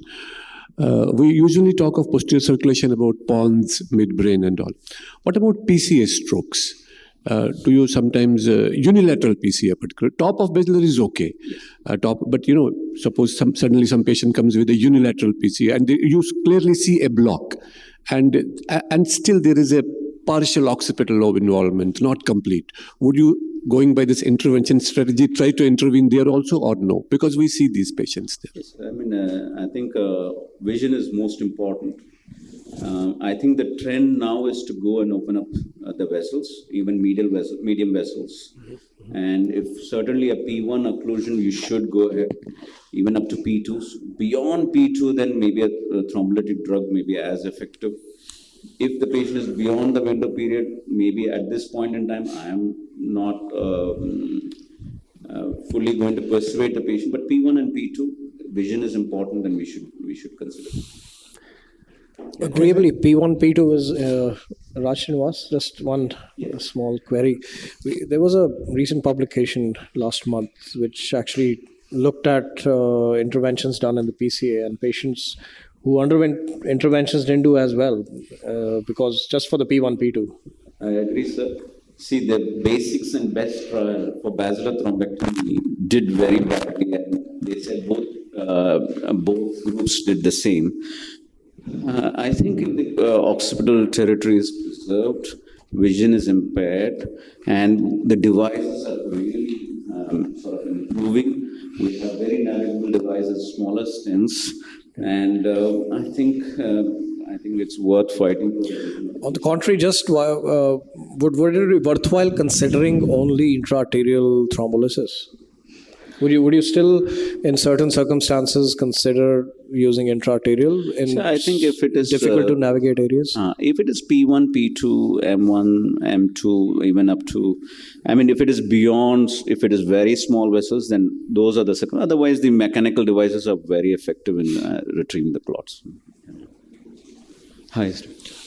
So I would like to address this topic as well. There was a nice publication from Lukas Meyer in Hamburg last year. It's the topmost study, and they showed that P1 occlusions have to be recanalized because patients will likely succumb or likely have a severe outcome because of thalamus infarction. And they also said if there is disturbed vigilance, you definitely have to do it. If it's a distal P2 occlusion, you may or may not use lysis as well. So I think it's worth reading the study. So this is the one thing. And then I also wanted to comment and ask on your presentation, which was very nice, Raj. So the thing is, in terms of tough clots, you said that if you have a combination of stent retriever and aspiration catheter, then you have the experience that it doesn't work well. I have the same, because I think the stent retriever pushes the clot to the wall and hinders the aspiration catheter to aspirate. So I have many cases where I did thrombectomy with different techniques, and then aspiration actually did the trick. So that's my experience. And I wanted to know, because you commented on it earlier, how do you distinguish on imaging that you have a tough clot? Because I can't tell. I don't know how to do that. I completely agree with you. There are a few cases where I see a red clot and SWI blooming, and I would go, I'm very happy that I'm going to use a stent retriever, it's going to come out, it might not. I think most of the clots are mixed clots. There's a spectrum from one end to the other. I think blooming occurs if there's at least I think 20% RBCs or maybe 40% RBCs are there, then it starts blooming on the imaging. So I tend to change my strategy. If one doesn't work, then I do the next. Say, for example, I think it's a red clot. I go with a stent retriever strategy. If it doesn't work, I change my strategy. I add in an aspiration catheter or then move to an aspiration alone. So that is how it, I mean, I know René Chapeau recently said that he's using double stent retrievers he puts one in the superior, one in the inferior division. But however, I feel that the more the contact of the stent retriever with the artery, there's more frictional force. And always there's a risk of injury to the artery. And if you're going to use a balloon guide and two stent retrievers, you're going to put a balloon guide maybe if it is a walrus up to the petrous maybe or slightly beyond. But the amount of force you're going to exert, the fixed component is at the petrous segment. You're going to put a lot of force to retrieve the clot. So I personally have not gone into double stent retrievers. What is your experience? Have you used double stent retrievers? I've used them a couple of times, but I'm absolutely agreeing to what you're saying. So I think the force is significant, and you should not do it as a first-line strategy. But what I wanted to know explicitly, so when do you see or when do you think you have a fibrin-rich clot? So if there's no blooming and an occlusion, this is a sign for you that usually if there is no blooming and if it's a mid-segment of an artery which is occluded, normally I feel a red clot is very flexible. It tends to go up to the bifurcation and occlude the bifurcation also. So these are, I mean, it is not always 100%, but if there's a bifurcation clot sitting there, it is red, appearing red on the imaging, meaning hyperdense. And this, I know it's more a red clot. If it's a mid-M1 occlusion, the the bifurcation is filling with collaterals, then it's not blooming. I think probably that could be a fibrin-rich clot. So maybe I may have to change my strategy. Maybe an aspiration catheter would be the potential first choice in that subset of patients. Thank you very much. Yeah, and it can be ICAD, of course. We have a lot of ICADs in India. It's predominantly ICAD. So we have to be open for angioplasty and stenting. And I feel anterior circulation a little worried because they're more negatively remodeled arteries. And we tend to do suboptimal plasties. If it is okay, then we leave it. Otherwise, we drop in a stent. Okay, perfect. Thank you. Just last comment. Excellent presentation, Dr. Srinivas. But my experience, I will share it for all those people who are interested in posterior fossa strokes. You mentioned one thing, that we take up the neuron max as high up as possible. I had a very bad experience last year. Diwali night, I remember it vividly. I took up the neuron max, right up, artery opened perfectly well, patient became well, but unfortunately next morning he was quadriplegic. Anterior spinal artery got injured. So from that point onwards, I do not take neuron max at all. I use neuron and do not take it as high up as possible, as contrast to carotids. Then I read the literature, as we always do after a complication, that the anterior spinal artery injury is reported in posterior circulation strokes when we take up our neuron max too high. Thank you. Okay. Pardon? I'm talking about distal V2 only. Up to the distal V2, I take it up. You never know the origin of the anterior spinal injury artery.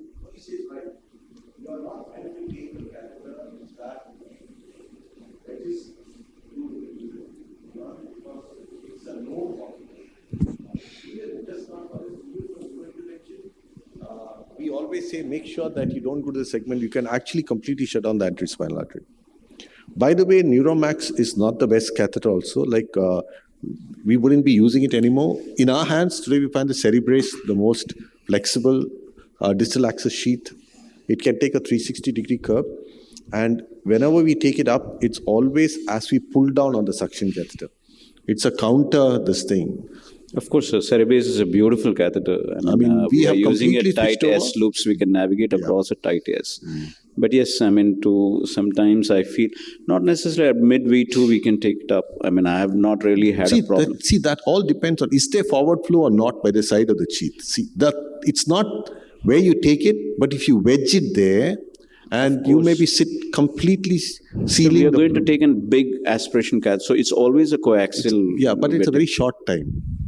See, I don't know how long you kept that long sheath. See, aspiration catheters stay there for just a minute or two, Your long sheath may be there for a much longer period. It's also the duration, whether you wedge, it's a combination. But it's a known complication. It was very sad. There's no way you can say that it's a safe zone,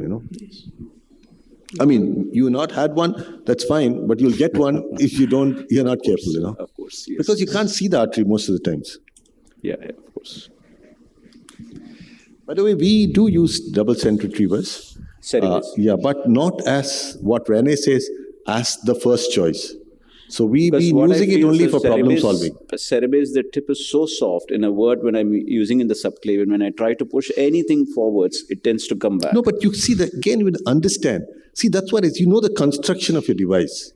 No long distal axis sheath is meant to be positioned at the bifurcation. It's soft.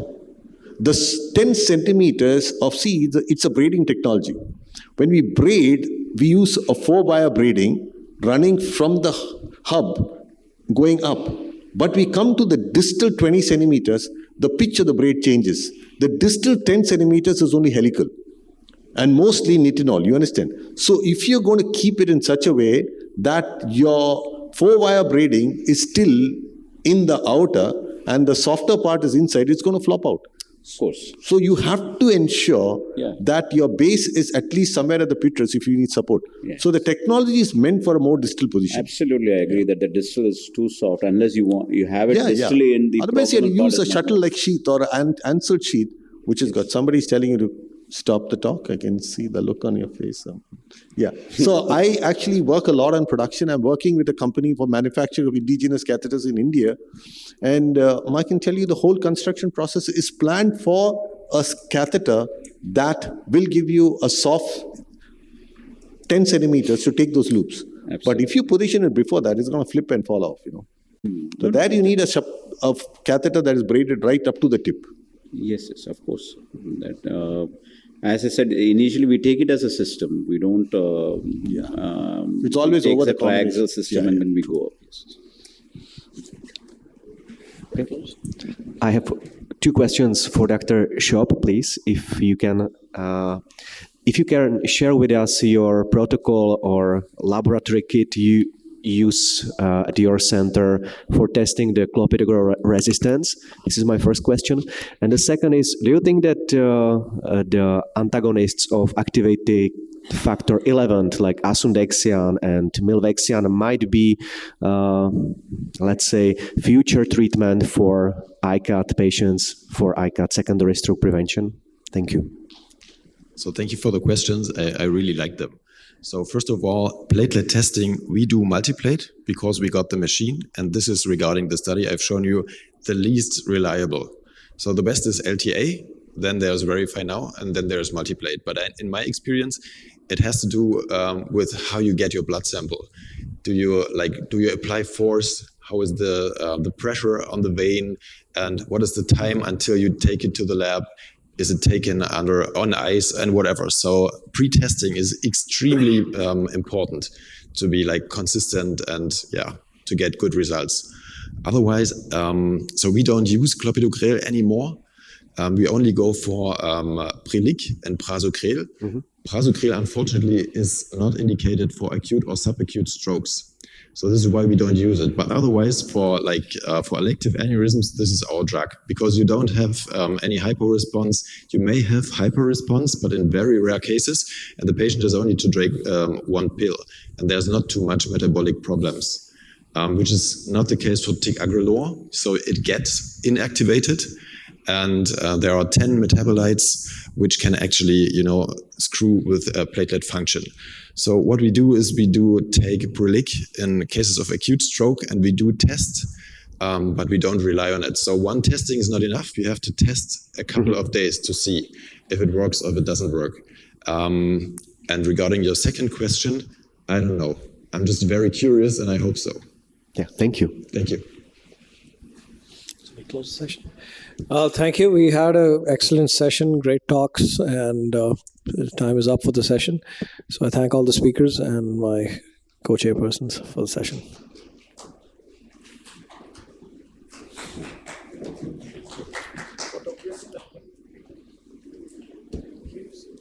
Thank you to all the chairpersons and the speakers for this informative discussion. We'll have our next session on stroke rehab. Chairing this session, we have Subhash Kaul sir. Sir is at present a senior consultant neurologist at KIMS Secunderabad, and he has been the HOD and Professor, Department of Neurology, Nizam Institute, Hyderabad. And sir has more than 120 publications to his name. We also have Matthew Cherian sir. Sir is the Chief of Radiology and Director of Interventional Radiology at Kovai Medical Center and Hospital with more than 32 years of experience and more than 100 publications to his name. We have Dr. Vinayan KP sir. He is the head of the Department of Pediatric Neurology at Amrita, Kochi. We also have Dr. Jyoti Soyagal ma'am. She is the Associate Director, Medanta Neurology, with more than 25 years of experience to her name. We ask the chairpersons to kindly introduce our speakers and to kindly note that all questions are to be taken at the end for all the speakers. So, welcome to this important session of stroke care. We have got 4 lectures here, and this is basically I think it is going to the basics, to the ground level, to the primary healthcare centers. That is the focus of our new initiatives. So to start with is Dr. Padma, who will be talking on challenges of a primary physician in treating acute stroke, bridging the gap in acute stroke care. Everybody knows Dr. Padma. She is a professor, head of the department, and head of the Neurosciences Center in All India Institute. Padma, please go ahead. Thank you, Dr. Kaul, and thank you, organizers, for inviting me here. Just before I begin, the hall next door is full, and here we have a splatter. So I'm very thankful that we at least have, I think, the hardcore guys who actually want to establish stroke care in the country. So while we have this vertical of, humongous advances, which are, going to where no man has gone before, we are entering galaxies, and we are probably trying to access the extremely intricate and complex cerebral vasculature and take out every little small clot which has gone into the brain. Still, we have a whole lot of gaps in the access of optimal stroke care, the basic, which has to transcend across the different social, economic, and geographic boundaries. I haven't made this up. I was just thinking about it when I walked in and I looked at this.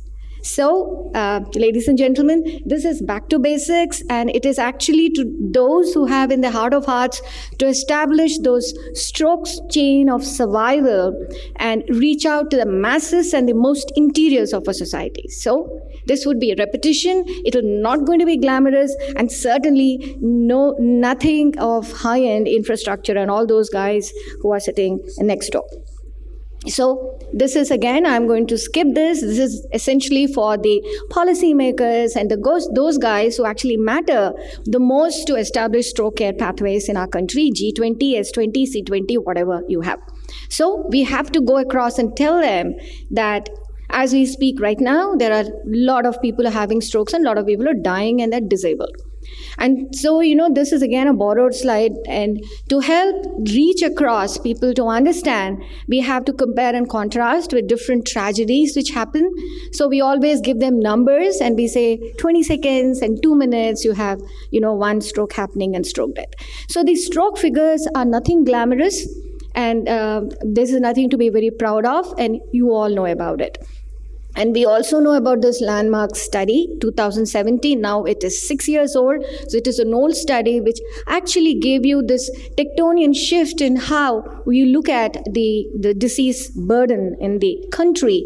And we know the stroke is actually heading up there, right up in the Northeast. And believe me, the last time we had a dialogue was with Imphal in Manipur. And then we were talking to the ministers in Manipur and told them that the Northeast, please be aware that it has beaten cancer and MI, and there were loud gasps of, oh, is that so? But nothing else has happened after that.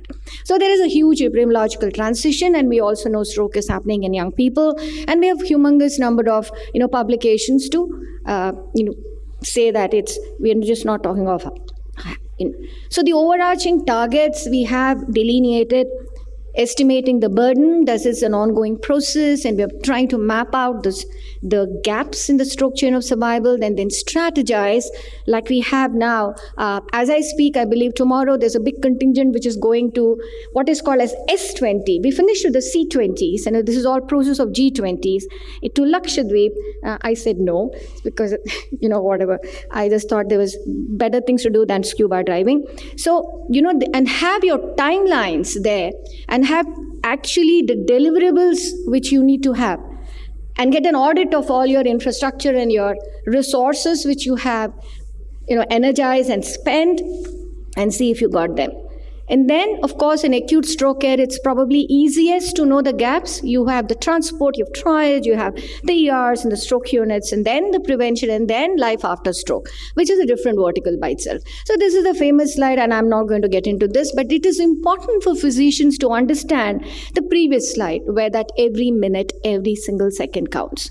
So for a physician to establish, and it is important to have physicians into your ambit, into the umbrella of care, of the stroke of the caregivers, because obviously this is a no-brainer. It's no rocket science to understand that you can't have a 3,000 neurologist taking care of 1.42 billion population, as I understand, and we've overtaken China, I believe. I don't know. I believe so. So therefore, and we'll be, I guess, in the next decade, we'll add another Australia to us. So obviously, neurologists are not going to be the caregivers in totality. We have to have physicians in our in our bandwagon to deliver the care. So we need to say that the timelines are important, and also with all those advances, we also to tell them that the duration of the brain which is surviving is an individualistic figure, and we have a big science which is backing this up. So this also needs to be delivered.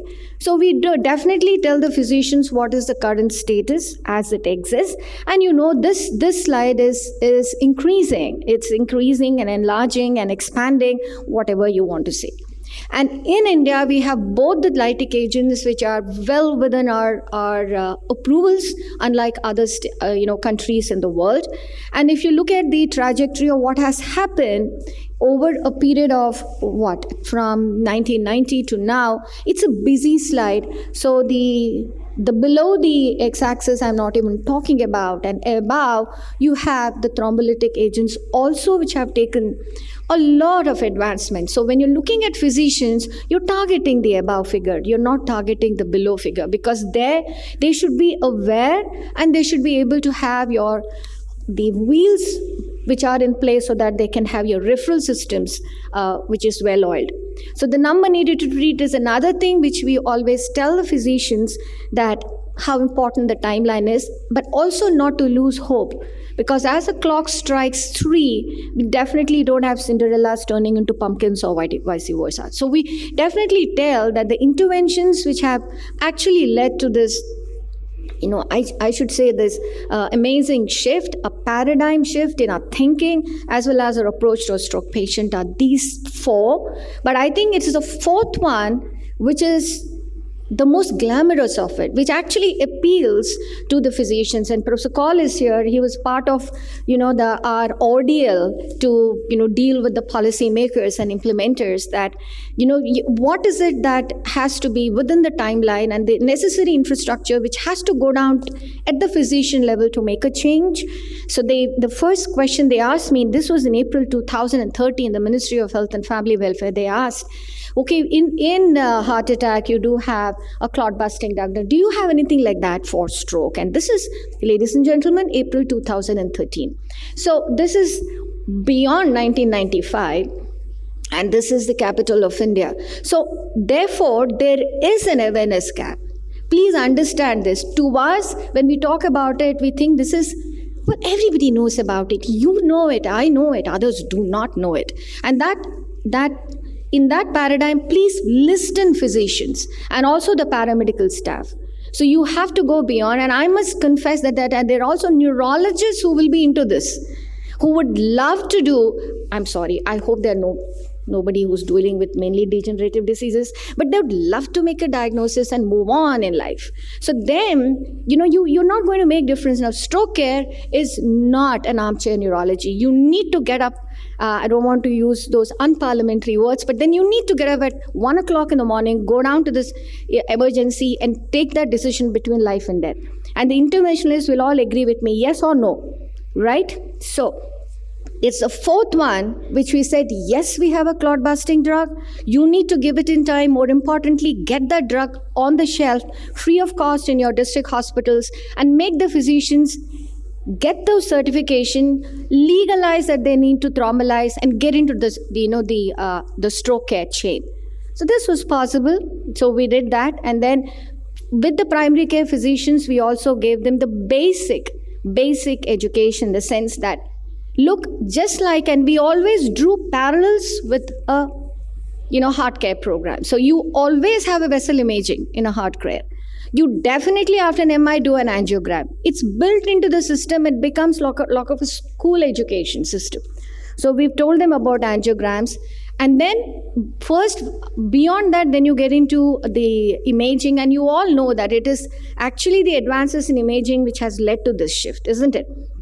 Because you have in 6 minutes flat, you know it's a stroke, what type of a stroke, which vessel is blocked, and what can you do about it? Can you thrombolize? You can't thrombolize. Can you bridge? And what happens after you do it? Is there a bleed? And what about stroke recurrence and stroke subtype? Everything you get in a platen in 6 minutes flat. So at least those advances, we were able to say that yes, world is divided between CT and MRI. Whatever imaging technology you can use, you have this paradigm with you, which you can be able to answer these questions you have. So this is the thing that I have built into the physician module of education, which we've done in several states, and now it's been taken over by several states, both public as well as private, and as well as the chains where there is a partnership. And then we also tell them about the existing guidelines, which are not different across the countries, except the lytic agents, which we have been one of the first ones to work. I think the first one to approve the biosimilar tenecteplase. So, and the regimen, this is again, I'll come to this standard operating protocols that we've developed for physicians across states, but the regimen remains the same. But the basic essence here again is you have all these things up here. But when you talk to the physicians, there are some take-home things which has to get into the brain. That is, you have this glamorous part, you give IV thrombolysis, please don't vanish from the scene. And that you have your work is done and it is the work of someone else. So although the stroke care is a stroke team, which includes the nurse and the others, but it is important that the monitoring happens. And that's where you will actually, the biggest bugbear, the fear of thrombolysis, when you talk to physicians, is again still the bleed in the brain.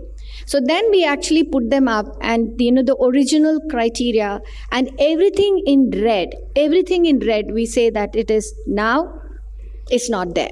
So people have thought of the box, and you all very well know that the recent guidelines, in fact, most of it isn't there. The only blessed exclusion criteria is that you should not see a bleed, and you shouldn't have something actively bleeding. Optimize your blood pressure, and that's it. So even the informed consent is out of the picture, but I know in the private sector, sometimes you need to still do that, but in public sector, we don't even do this. So therefore, that gives them the confidence. But then when we come down to, again, the basics and look at the current status of stroke care, all these have been listed.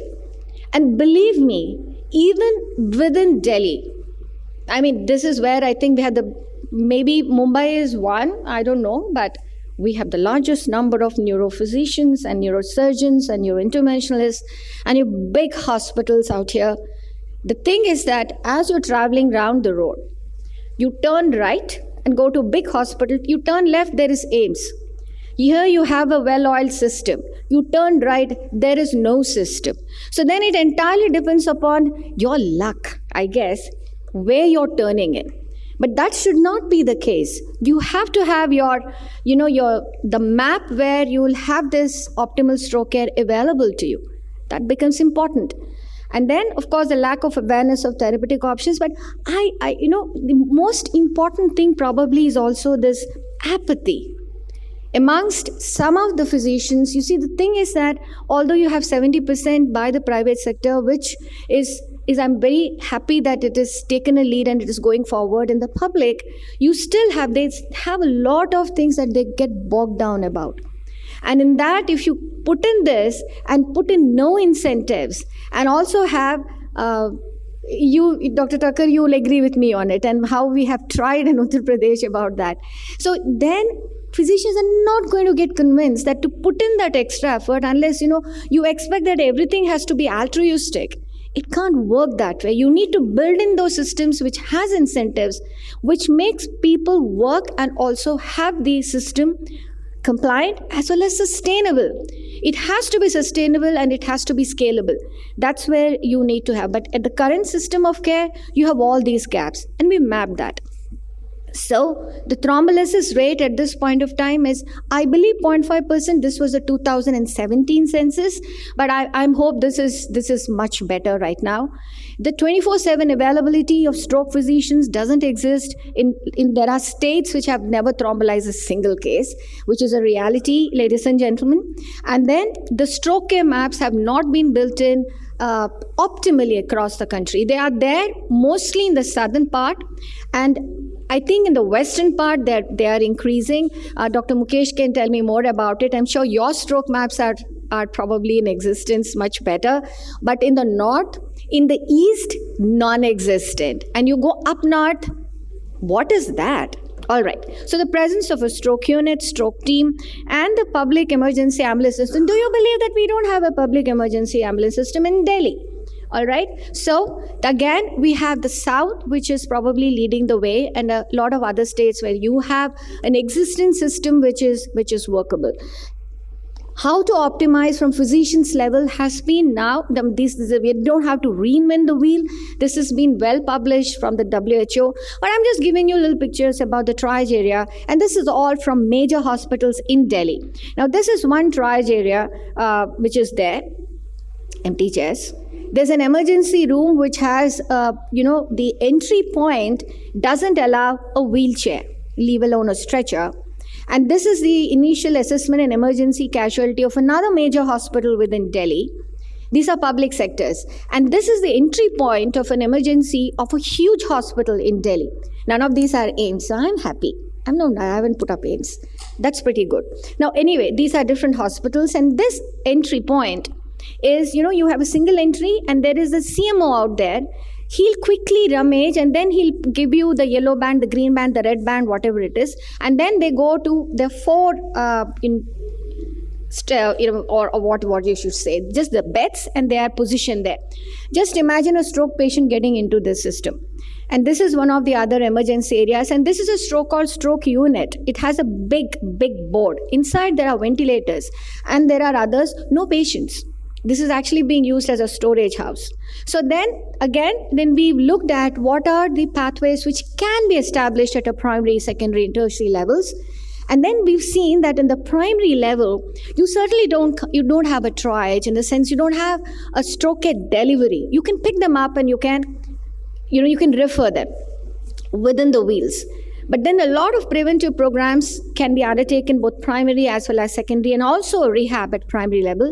And within the secondary and tertiary levels, everything except an interventional program can be done at a district level.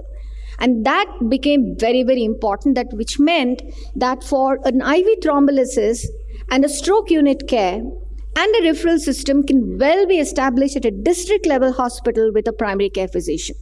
So the journey from, a 12,200 thrombolysis per year to 40,000, which was the optimal, this was in year 2019 before COVID struck, itself the chain we had mapped out. Then, of course, now the revised guidelines have just been released in November 2022, which we released from the Ministry of Health, where we updated technical place as well. We've also released the telestroke as well as the other frameworks, and now that stroke is being included into the big four. It became 5, and now we have 6 within the NCD, having included the non-alcoholic fatty liver, which came in November 2022. So we also have Ayushman and then in any case, several things are going on. Now the pre-hospital issues will still remain, and getting the right patient at the right time to the right place. So bridging the gap, as I said before, we need to get physicians in. So in that, establishing the standard operating protocols, which would be given to the physicians, became important.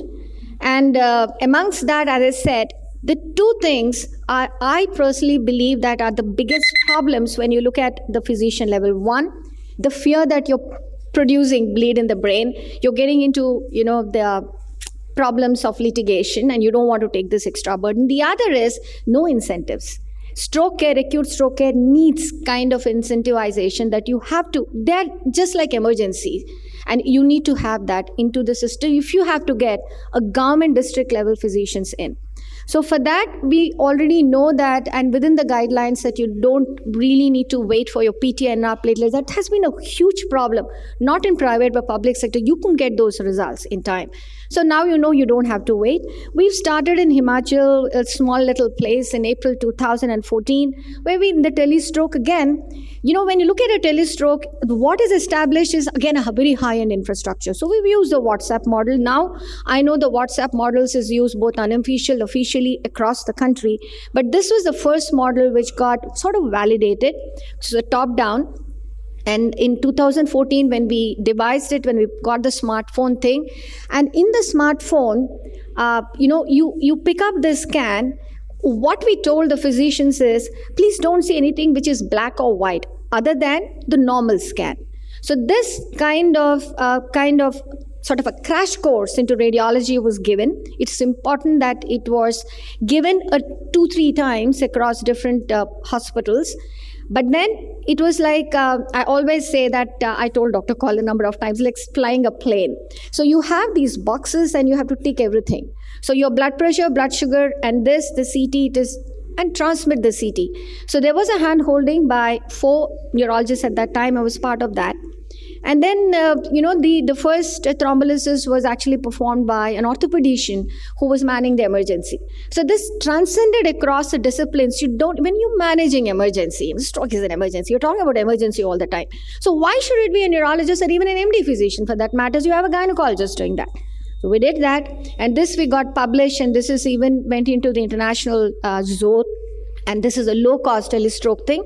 And this has been, the script model in Tamil Nadu, Punjab, Kerala. Kerala is really, really leading the way. And you have a lot of, that's why again I said that the South is leading the way in terms of this, the wheels of stroke, whether it is in any other way.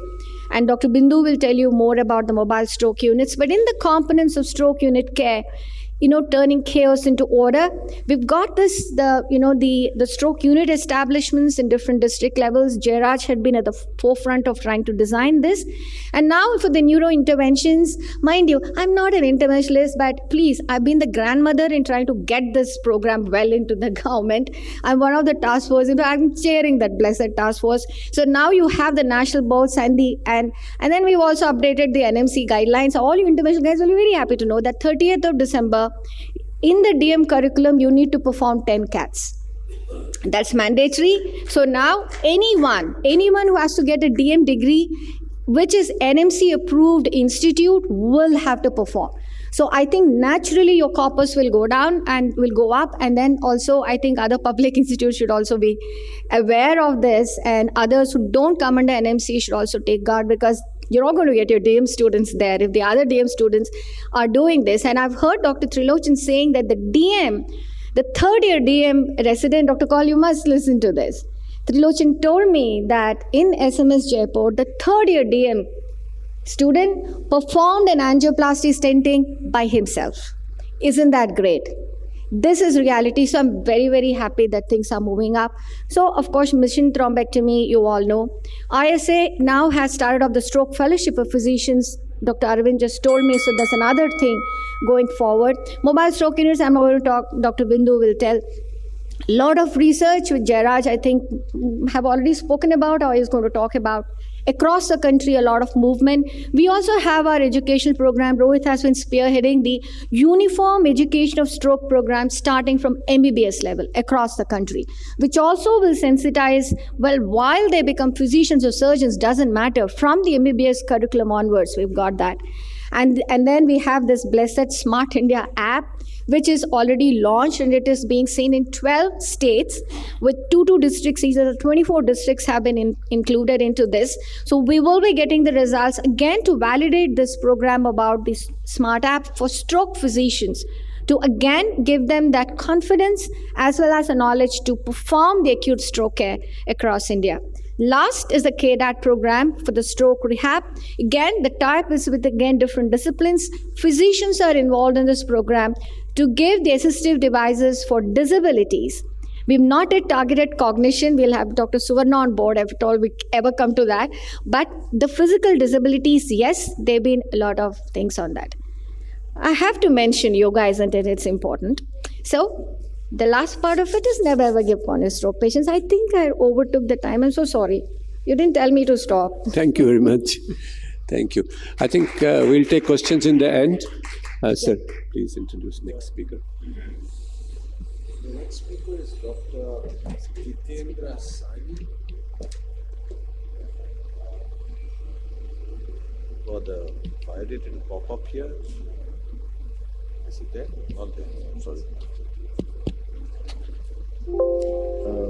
We need your biodata to come up if you want to introduce you, or he has to do it's okay.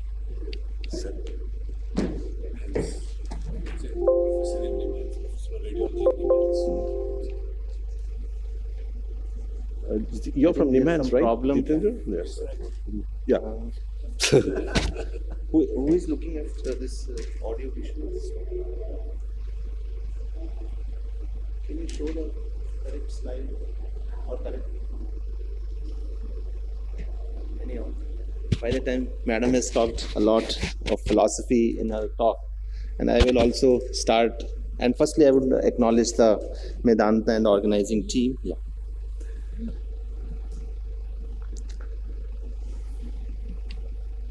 No. He's not here. There's some problem. Show me. He's more worried about his. But as they say, Dr. Saini needs no introduction. Everybody knows him. He's from Nimans Institute of National Importance, professor. What's the problem? Okay, we can go to the next speaker. Yes. But yeah, can you just come? Yeah. Bindu. Bindu, you're working. No, she's not. Oh, sorry. So I'll introduce. Looks very much like Menon. Yeah, Bindu. Yeah, Houston. Introduce, please. Bindu will be talking on the mobile stroke units in India, on future directions and implications of patient outcomes. Bindu, she is very active in the community stroke care, and she has got a lot of publications, and she is working currently as the consultant neurologist in Apollo Specialty Hospitals, Nellore in Andhra Pradesh. Over to you, Bindu.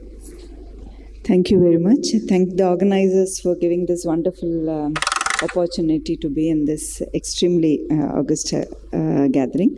So I'm going to talk about mobile stroke units in India. As we heard Padma Madam speaking, and she's always very motivating, to the youngsters and to people, oldies like me as well. She puts in a lot of encouragement for us to move forward, and this is one step forward as mobile stroke units in India. So do we really need a stroke system of care? And what we mean by that is a comprehensive, diverse, a longitudinal system of care that takes care of all aspects of stroke in a very organized and orderly manner. And yes, we do need that. It starts from community education, primordial prevention, primary prevention, and that's the most important part. If that is not done, then the patients do land up in EMS and responding and acute stroke treatment, and then follows up with the secondary prevention, stroke rehab, and it also requires a continuous quality improvement. So our aspect of this talk today is going to mostly center on the EMS response and an acute stroke treatment, how we go about it. So if you look at a mobile stroke unit, so let us say in India, and taking up some studies from the West as how they have done well with the mobile stroke unit, what is the scope of the problem? What are the important preparatory steps that we need to go ahead with it? Implementation of a roadmap, as is a stroke map, care map that is going on. And then it also requires multiple stakeholders to be in place. We know that an ambulance to be on the road is just not an ambulance. It needs so much to be inside that.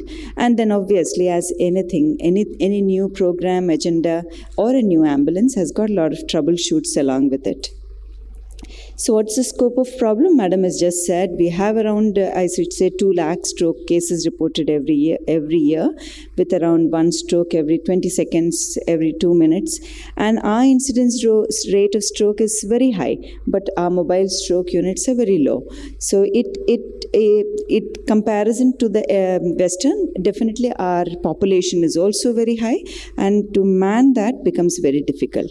This is a rough figure of thrombolysis which has been done in the country, with information which has been gathered from the companies, I should say, has been around 37,000. So we are thrombolizing around 20% of the strokes of around 2 lakhs that we are having. So this is a very small number where we know that we can make a change in that golden window period. And for that, we need to explore the reasons what's happening to that. So if you look at the stroke chain of survival with the IADs, which starts from detection, dispatch, and delivery, which is before the arrival, which is not in our hands, but it is in our hands to educate the public and get across and see that they come into the door where we can do the best for them, which is in our care, which is in our purview, where we can collect data, decision, drugs, and disposition. So detection is very important. We might run an extremely perfect mobile stroke unit or mobile or a stroke care center, but then if the person does not detect his stroke symptoms, then we are nowhere. So the dispatch and the delivery is the mobile stroke unit, so provided that the person and the relative has recognized it well. So the rescue chain is cumbersome, we have seen this many times. It goes to 3, one patient goes to an outpatient clinic, insists that the doctor sees him, then gets a first aid, goes to the nearest clinic, then to the stroke center. Or it is a little better in some of the places where the awareness is better, where it just goes to the nearest hospital and stroke center. The most appreciated is a stroke center to stroke patient going to the nearest stroke center, the stroke ready hospital. But we know that, again, this is always when a patient recognizes the symptom and activates the EMS.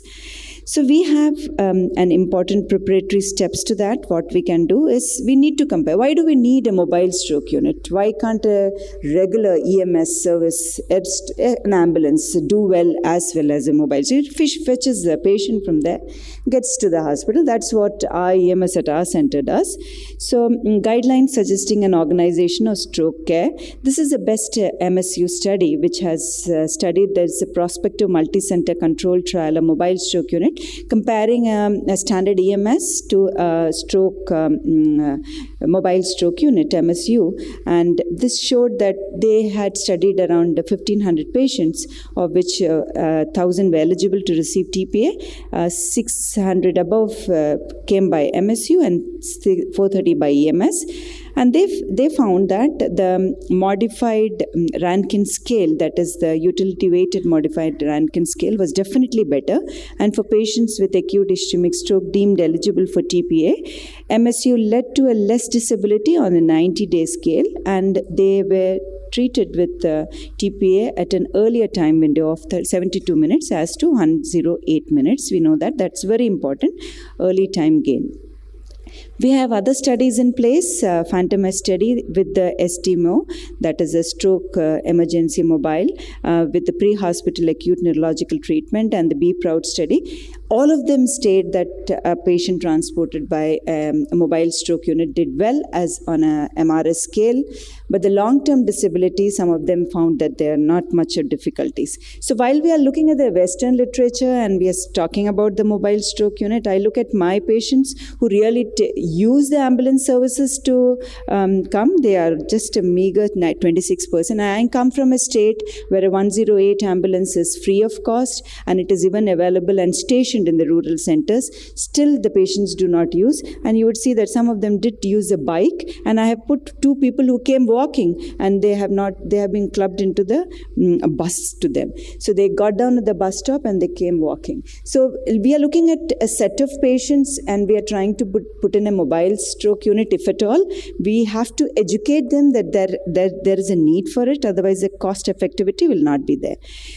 Then we come to the multiple stakeholders, which we will not talk. Madam has said that it takes a lot of motivation, and we can see that how motivated Madam is, continues to do so. And she has motivated and got the stroke into the 5 main diseases which needs to be at the National Health Program. But then where do we stand today? So this is a world map. The first mobile stroke unit was rolled out into the roads in Germany, and then subsequently US took over. And in India, we have 2 centers, and we have the person who has it with us on the podium here. The first one is in 2017 at Kovai Medical Center, a great initiative way back in 2017 with every infrastructure in that mobile stroke unit van. And later in 2020, we can see the government also has put an initiative, and now it is there at Assam. In the mobile stroke unit is there in Tezpur and Dibrugarh area of Assam. So now what do we need there inside the infrastructure, which can be made with a little bit of changes in permutation and combination? Need to have a nurse, need to have a paramedic, an emergency personnel, and a CT technologist. Needs to have a point of care lab testing, which needs to be done there. The immediate lab collection and reports needs to be there. Obviously, a CT scanner. It's not just a CT scanner which is just taken and put it on that mobile stroke. It is a huge unit. It needs to move up and down to have the proper sections of the patient to be done. There has to be a stroke physician either posted if you are very good or at the main hospital, which needs to have a telemedicine and a neuroradiologist remotely assessing the CT scan and trying to get to the diagnosis. And then it also has, in our country, we know that how difficult for us it is to get the patient to understand that a thrombolysis needs to be given. It is as important as a heart attack. Brain is as important as a heart. If it doesn't pain, doesn't mean that you're not going to die, you're not going to be disabled. This is a way of talk sometimes we have to do. And it needs a two-way conferencing where it requires a communication with the patient as well. So this is where do we fail in that? If at all we have a stroke mobile unit, let us say it's placed in XYZ center. So there is a possibility that every weakness, every headache, every difficulty in talking, tiredness gets triaged to a mobile stroke unit, and that there is a possibility of over triaging. So cost effectiveness of a mobile stroke unit running and going to a patient who has got probably a hypoglycemia would not be justified. But then there is also stroke mimics, but that also the mobile stroke unit will be running across. We are talking in a country where logistics do matter. We have to have a cost-effective system in place so that there is a sustainability of that project where I stand today and probably 10 years later also, yes, this has gone on. This is another study which showed that patient who had used the study used a Los Angeles scoring system and mobile stroke unit going and assessing the patient, they found that there was a clear difference, and accurate triaging was possible only in 70%, but a mobile stroke unit triaged it to 100%, obviously. And then it's also very important that if an EMS goes, EMS doesn't know where to go. So whether the patient should be taken to a nearby hospital who is good and does good patient care, or does it go to a stroke-ready hospital, does it go to a primary stroke-ready, or it goes to a comprehensive in a city. So where to go also the EMS would not know, but a stroke mobile unit would know where to triage the patient to the next center.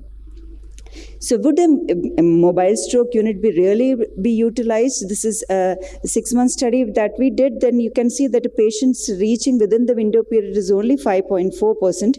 And some of them have reached more than 24 hours. They have not visited any other doctor. They have been waiting for a particular doctor consultation only. And it's that how emotional and sentimental and smaller cities are. So they wait for that particular doctor and then they don't reach in the window period. Now, if you look at the reasons for delay, it's you see that the half of the pie graph goes for not knowing that it was a stroke. So that is very important, that the rest of the half is what we are all taking care under this umbrella. But this half is what we should be doing so that they reach within the 4.5 hours, whether it by bus, cab, anything. Let them reach into the hospital is what we want so that we can take care of them. So recognize symptoms and activate EMS. So Dr. Cherian has, they have come out with the results of the study. If you can see the March 18 to 2019 published in the journal, they had 14 patients and intravenous TPA was administered to 3 of them. That's a very good number because in a city where 14 out of that 3, but then as you say, for a mobile stroke unit, whether 14 are enough, probably not enough. We are looking at numbers which should be more voluminous and as they have concluded that the number, though they are low as elsewhere in the world, there should be a public awareness. Again, they should know that there is an MSU in place. These are the symptoms. So that's what probably they must have been doing. So what are the yeses and no's? So as it's a human tendency to say no to everything, so I keep the no's first here. So what is the financial constraint? So we know that it's in the journal, so I know that it's a 6 CR project as a mobile stroke unit. So that's a huge cost for any organization to take up, and hats off to the organization who wants to provide that service in the center. The manpower, the staffing, the ambulance configuration, the transport modals, we know that the ground clearance, the emergency number which should be given to, because we know that short codes are not available from the governments, the teleradiology, the telestroke, the transport strategies. If you're looking at to provide the MSU in the rural areas, are the other roads are as well equipped to take this whole telestroke unit and mobile stroke unit there? The decision for TPA on board, one of the study did show that the mobile stroke unit did reach the place where the patient was having the stroke, but never could do that because the decision for TPA was the one which was a big hindrance. Complex exercises, multiple parallel, I need a radiologist, I need the technician, I need them all in that MSU. They should not be taken for a cardiac care, they should not be taken for any other care, they should be only for the mobile stroke unit. That's difficult and probably impossible in a country like India. And then there will always be never dealt challenges, the tire has burst, this, etc. Then there is a yes, I feel yes, there should be there's always a yes to a no. It's a time-saving stroke triage. Even if I save one patient, I'm not sure whether it is cost-effective, but then you look at the family at large, look at the place where he works, look at everything at large, yes, it is. Better functional outcome and better global disability. The numbers can increase, we can remodel it, we can make it more adaptable. As Madam said, we don't need a telestroke, we can have the WhatsApp, we can have every other person placed there, we can train the nursing and the technologists so much in such great depth that we really do not need a personal stationed inside the mobile stroke unit, and then we can make it probably more cost effective in the longer runs to come. So we can have goal settings to that. We can have short-term and long-term. We can learn from the lessons from Sir and from the Assam group where we have faltered, and whether most important is check whether your MSU is really needed in your area. I might not need it in my area. I might just need an EMS because that's what is needed. But in another center where the traffic is so bad that the ambulance EMS cannot go and get back the patient, has to thrombolize there, yes, a mobile stroke unit is needed. It's not an easy task. Consider the cost effectiveness. If makes that implementation more intuitive in metropolitan areas, but this may depend on specific approaches and collaborative models with EMS. And you have to establish the catchment area and a population covered by one MSU.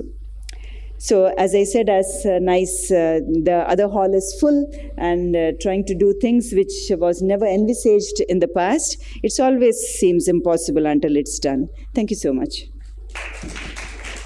I'm sorry, I may be permitted. I have to leave before the session ends. So may I just tell about our experience with the mobile stroke unit, because we started it. Between you and me, it was a fantastic product that we could make. The mobile stroke unit, when it was first created, it was done by a Delhi-based guy. It was horrible. We had to start from scratch, rebuild it completely from scratch. And the prototype that is running today in the Northeast is basically built by the same builder. And I don't want to go through that whole experience, but the biggest problem we had, why it failed, was because it was started by a private hospital and not by the government. Since it was started by a private hospital, they said thrombolytics cannot be given free of cost. It was a huge challenge. It is, Bindu, what I'm trying to say is, today in Tamil Nadu, the government has sanctioned a biplane angiography suite in every single medical college, saying it will make a difference in stroke. If you look at the statistics of thrombectomy there, you'll understand what is really happening. 12 lakh crores was spent for each lab, and everyone got it because they believed that was the solution. I believe MSU was the solution. Now the challenge we faced is, how do we set and bargain with a patient for paying the cost of a thrombolytic, which is 30 or 40,000 rupees on a petrol bunk? So what we did was come to the closest petrol bunk, we meet you there. The government put a ceiling saying you cannot run it at any point except when it's standing still. The government said you to put lead linings. All of that was possible. But the challenge of having a fight on the roadside became close to impossible.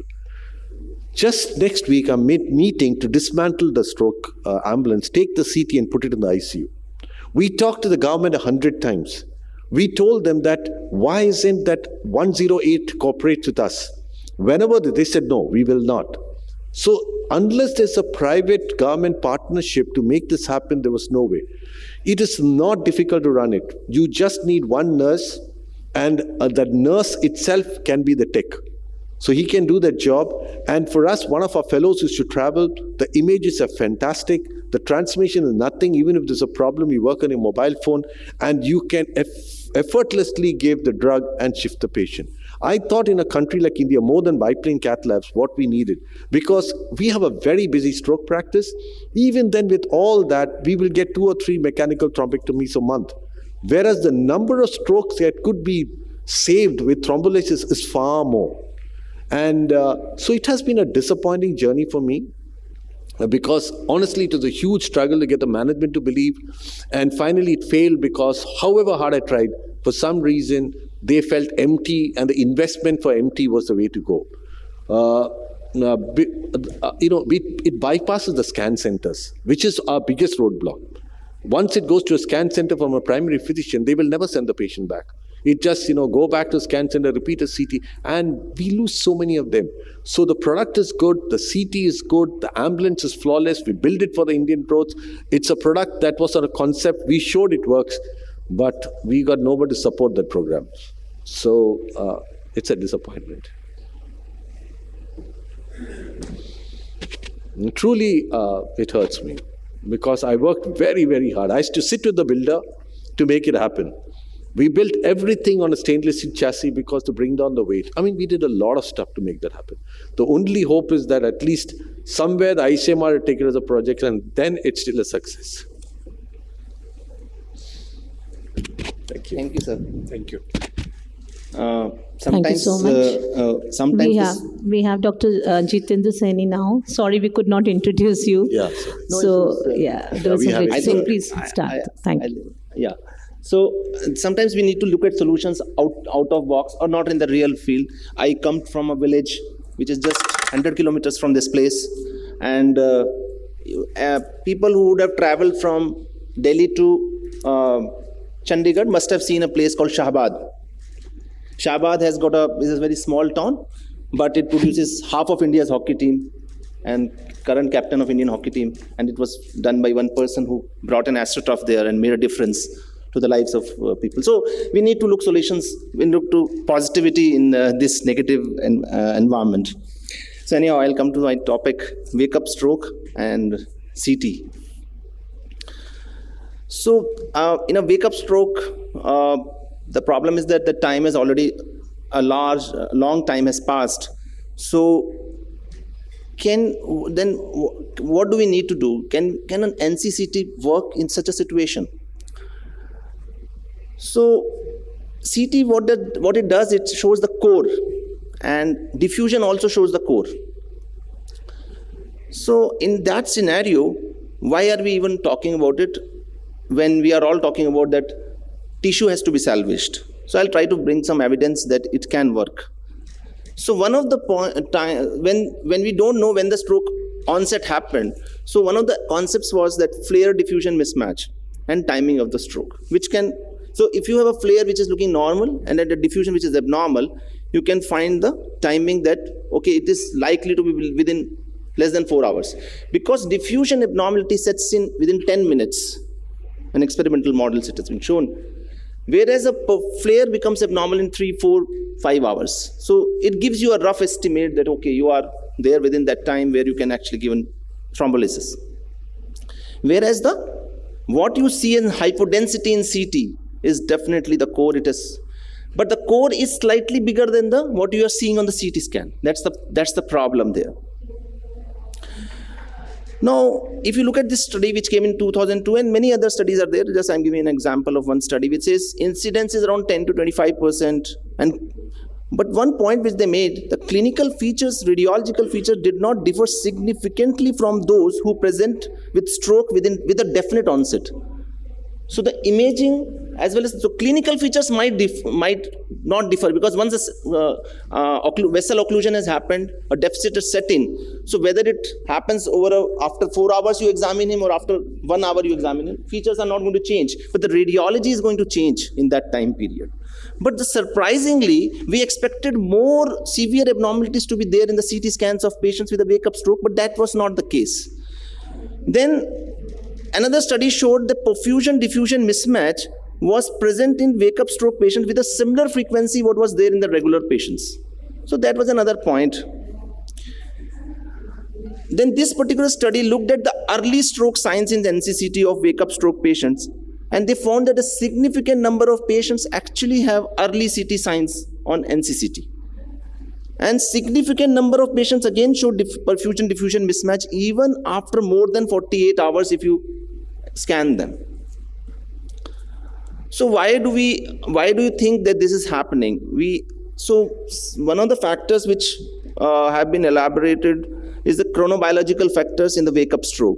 So when you look at the stroke in general, the highest frequency is in the morning, and the lowest frequency is during the sleep, in the late hours. And peak occurs at 8:30 a.m., this is based on one study, and highest incidence is between 6 a.m. to 12 noon. This chronobiological pattern is similar to that of acute MI and sudden death. So this may be linked to there is a circadian variability in the blood pressure morning, and there's a coagulability of the blood which varies over a period of time. And then there is a paroxysmal AF, which is much more in this vulnerable time. REM sleep also constitutes a period of vascular vulnerability. So that these factors, if we put together, the morning time is a most vulnerable time. And another factor is can the stroke itself awaken the patient? So if somebody had a stroke, it doesn't mean that he will continuously be lying, because it has been shown that partially preserved sensory integration capacity of the brain. So once the sensory input decreases or some deficit sets in, it may cause a change and patient may wake up. Most strokes may occur just before the patient awakening. So this is an evidence which says that stroke probably most of the strokes happen during the morning time, and they happen just before the patient has woken up. There's a possibility of that, which can explain that why the regular strokes and the wake-up strokes have a similar kind of imaging features, and there's a significant salvageable brain in these patients. Then other aspect is, during the sleep, the CBF of the brain reduces 25%, just like an anesthesia. And the cerebral metabolic rate of oxygen has also been reported to change during the NREM sleep. And there are models, in animal models, it has been shown that if you sleep deprive the animal before giving in ischemia, that leads to more sleep during the ischemia and significantly reduce infarct volumes. So sleep itself has a protective effect, because the metabolic requirement is much lower at that time for the brain. Overall, sleep appears to be a protective effect against the stroke. So overall, what I am trying to say is stroke hasn't happened to show just before the stroke patient wakes up or recognizes it. There's one possibility. Sleep preserves the brain tissue for a longer duration of time if it has happened in the deep sleep. Most patients are diagnosed in the early morning, which coincides with a period of higher vulnerability. That's why we probably have a situation like this. Then interesting anecdote is from obstructive sleep apnea. Obstructive sleep apnea is a known risk factor for stroke, and higher incidence of wake-up stroke happens in the obstructive sleep apnea. And these patients have been shown to have a nocturnal hypertension, nocturnal paroxysmal AF, nocturnal oxygen desaturation, increased blood fibrinogen platelet aggregation activity, everything which sleep was protecting. Obstructive sleep apnea is actually doing opposite to that, and that leads to the higher incidence of stroke. And the severity of obstructive sleep apnea has been associated with the stroke severity as well. So now coming to imaging in wake-up stroke. So wake-up strokes are potentially detected later by time points, and imaging mismatch does not, but the imaging mismatch does not differ from the regular stroke patients, and diffusion flare mismatch has been noted to be present in a significant number of wake-up stroke patients based on the wake-up study, and also the salvageable tissue is also present. Now look at this study which came in 2010. the CBF mismatch percentage was not different between the wake-up stroke patients and the known onset time patient. It's not a smaller number. There are 131 patients of wake-up stroke and 420 patients of known onset time. But because of this time criteria, intravenous thrombolysis was not administered to the 2.3. It was administered only to 2.3% patients here, but to 22.3% patients in the known stroke. So we need to understand that probably we are actually, because of this stringent time frame, we are not administering them the IV thrombolysis. Look at this graphs, which clearly show that CBF-CBV mismatch is not different between the two groups. Similarly, the intracranial occlusion, ultimate outcomes, they are not much different between the wake-up stroke patients and the regular patients. Whereas the indefinite onset time patients have a much worse and a much larger infarcts. So these are two different entities which evidence suggests. Now coming to the recent trials, look at the so we are slowly moving towards from that technology-driven approach. So this was a technology-driven approach in the diffuse 3 trial.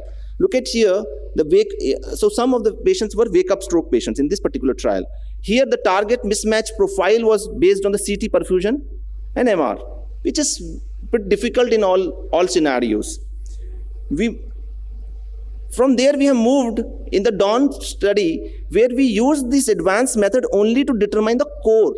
But our decision making is based on the clinical and what we are having on imaging mismatch. So we have moved from that situation to a clinical and imaging mismatch. And you can clearly see the benefits were there. So this is a very old paper by Von Kummer it came in 2001, where they said if there is a hypodensity on CT scan, definitely this is a irreversible ischemic damage, and those patients which have a smaller hypodensity are going to do better compared to the larger hypodensity. It's a very seminal paper based on very small number of subjects, but it was. After that, we have moved from that, okay, why don't we use a CT angiography source image to determine our core, which improves our understanding. Look at this data. The NCCT has got a 44% true positives. CTA signal intensity further improves it, but the CT-CBV improves it much, much higher. So perfusion is better, but still what I'm trying to say is this is not on the wake-up stroke data. In a wake-up stroke data, we are not finding this discrepancy that much.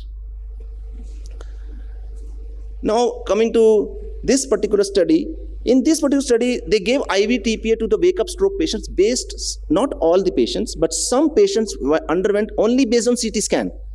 This first author, actually I have met this lady when she had come for the stroke meeting in Hyderabad.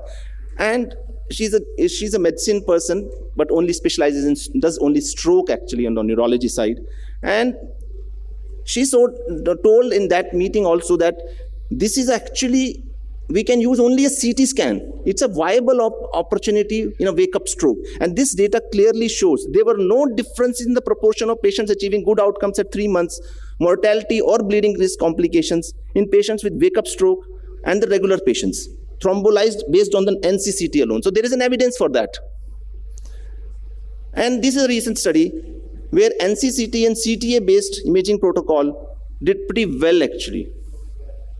You can see the favorable outcomes, proportion-wise, are very much matching to each other. And this is another study which says that, again, emphasizes the same point and concludes that CT imaging may help to identify wake-up stroke patients who would benefit from treatment and rule out those patients with severe ischemia and poor collaterals. So there is a clear-cut evidence for that one. And this is the latest study which says, okay, there's a large infarct. There's a large hypodensity on CT scan. This is a recent study which came from Japan. And they clearly showed, this is the table in which we'll all be interested. There was an 8-point improvement in 31% patients in the endovascular group with a large, means these are 3 to 5 aspects. And the medical, it was 9. There's a significant difference between the outcomes. And look at the symptomatic intracranial hemorrhage at 48 hours. It is not much different between the two groups. So there's a clear-cut evidence that in wake-up stroke patients, we can actually go ahead even with an NCCT. Thank you.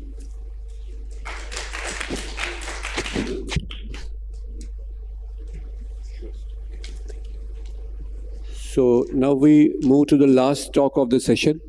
Last but not the least, Dr. Mukesh Sharma from Ahmedabad. His journey of setting up stroke program. No, he is not coming. He is missed. Yeah, the last talk will not be there as the Dr. Girish Tyagi could not make it. So this is the last but not the least. Mukesh. Thank you. Thank you, sir. First of all, I would like to thank Medanta Gaurav team. Wonderful for organizing this conference. For the previous talk, CT is like a old wine. Okay, as the time passes, it gives more information. I totally agree. So somebody is coming at 12 hours, having aspect of 8, or NHS score 10, 20. What you want to do doing the extra imaging? What you want to get more information? So it's clear, the CT and clinical mismatch, clear. Go and open up the artery. So my talk is like, it's not changing. It's not moving here.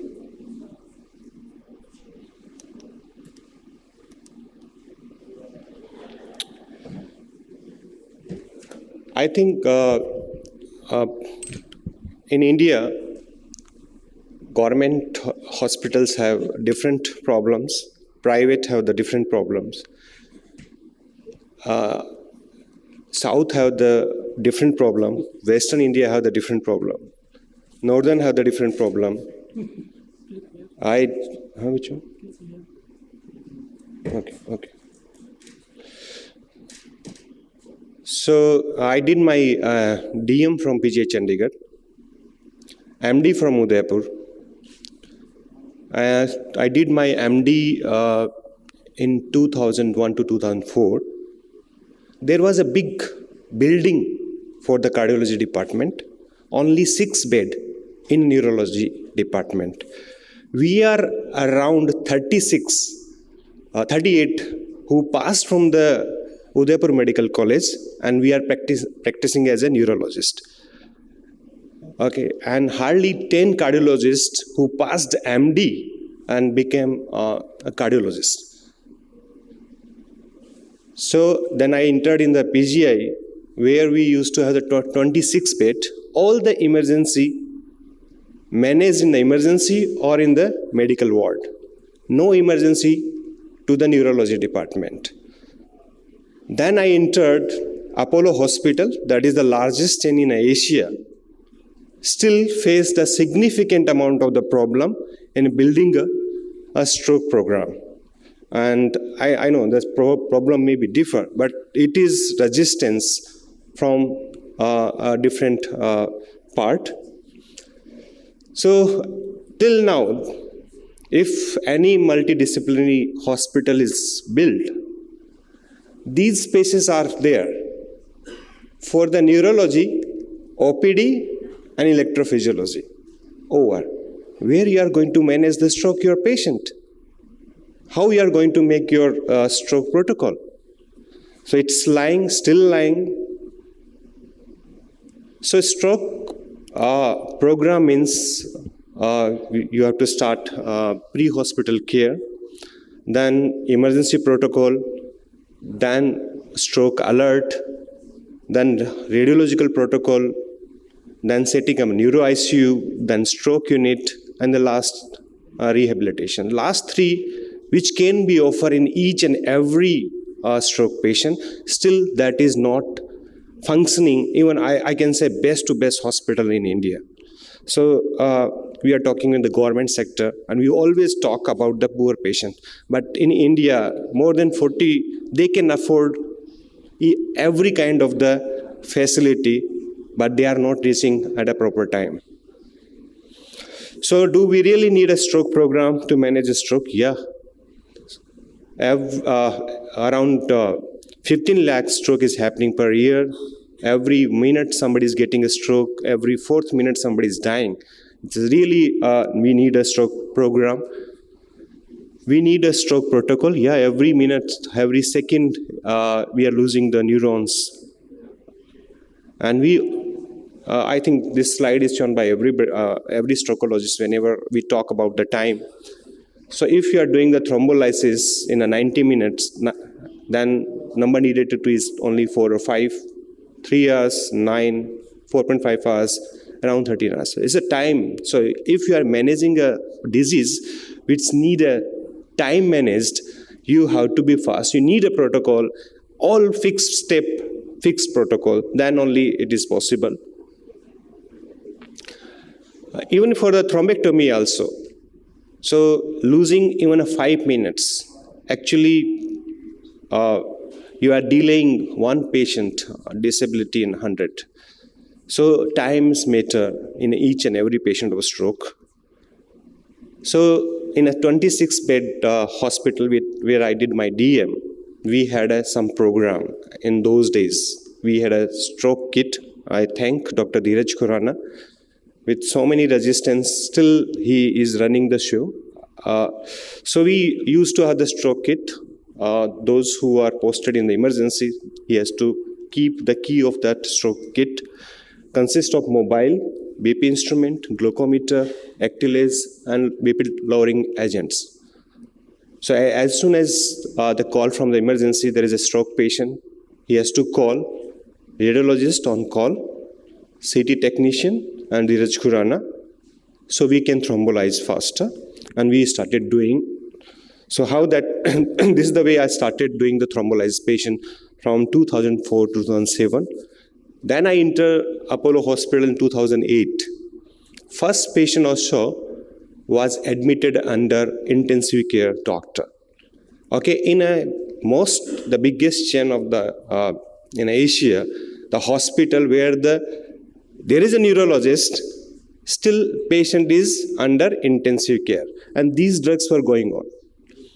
I asked, just continue aspirin and Losar, other old drugs users stop, and dextrose should be replaced by NS.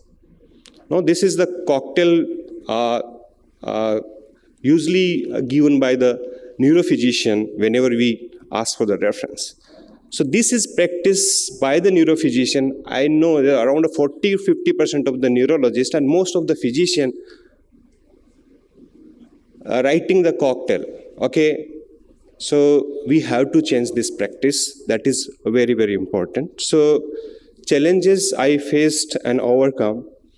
First, the drugs, which was not available, which I did the first thrombolysis in Apollo Hospital there. Then it was taking time to bring him from the pharmacy to the emergency. And after we started the stroke alert, it is coming before the CT scan. Then inter-departmental coordination. Okay, so the patient belongs to doctor who has referred to the emergency. Okay, even it may be cardiologist, it may be orthopedics, even either intensivist. Okay, and he want to run the way he want to. So it was difficult. As the time passes, patients started getting under neurology, most of the patient, and they started knowing there is a big difference if it is managed by the neurologists and by the other doctors. It's making a huge difference. And slowly we started knowing each other, and patients started coming to most of the patient directly to our team. Now coming to the stroke physician, in last few years, even our emergency doctor, they can thrombolize this patient on just phone call. Coming to the radiology, I used to thrombolize patient or taking patient for the thrombectomy on the MR basis. But whatever debate you can do, but MRI is going to take time, whatever the best hospital. Okay. First, the patient not cooperative, some metal that cannot be done, number one. Number two, even the mid of the night, CT scan can be done by any technician, but those who are running that CT scan, they can't do the MRI. So that is again a problem, keeping 24-hour MR technician in hospital, the most of the private hospital.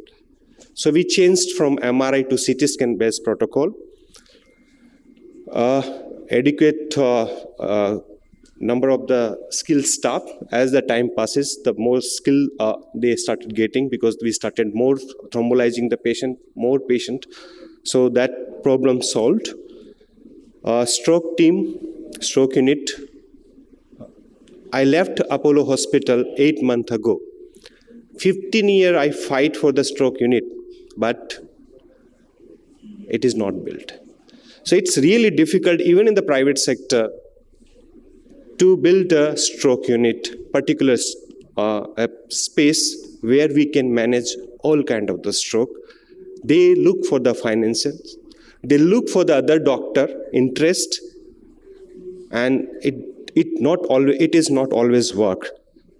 And the most important thing, which is easiest thing, that is the increasing the awareness in the public, increasing awareness in the doctors and other colleagues.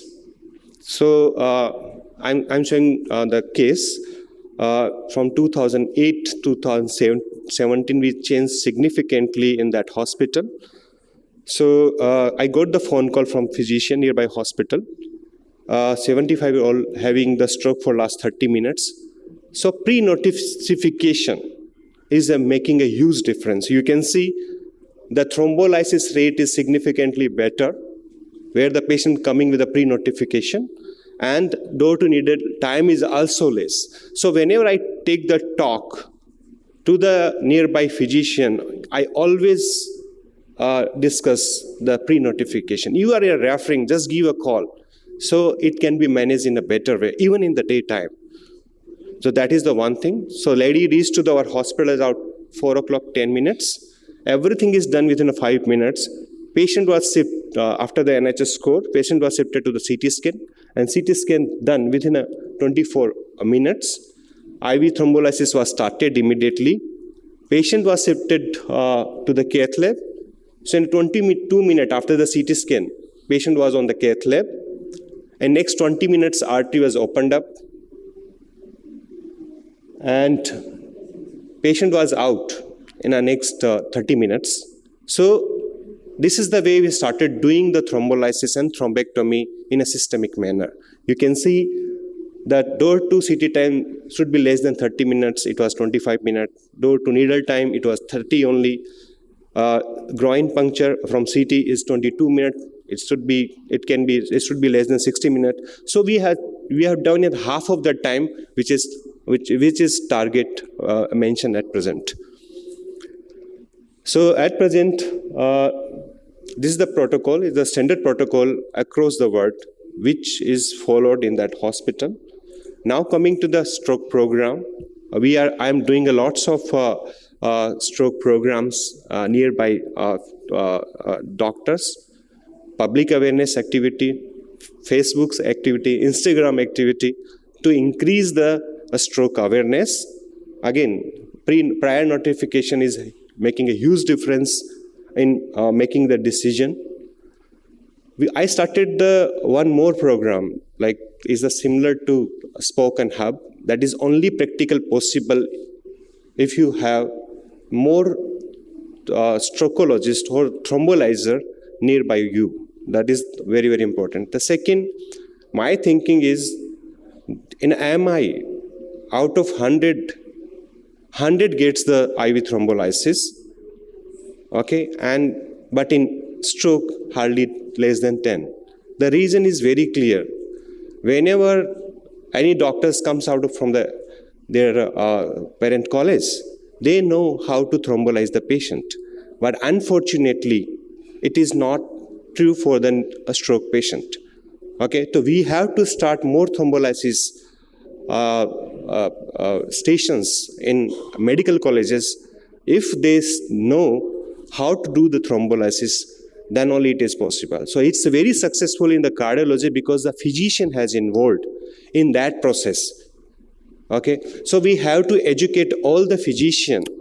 Then it is possible more patient can get the thrombolysis. So we give the certificate also for the that course. Now coming to the stroke, is an emergency, but that department is a problem. The multiple problem is there. So many stakeholders which already discussed. A patient belongs to particular doctor going to be admitted under him. In Western India, most of the physicians, they are not referring, they are keeping the patient because of the financial reasons. Then the triage is a problem.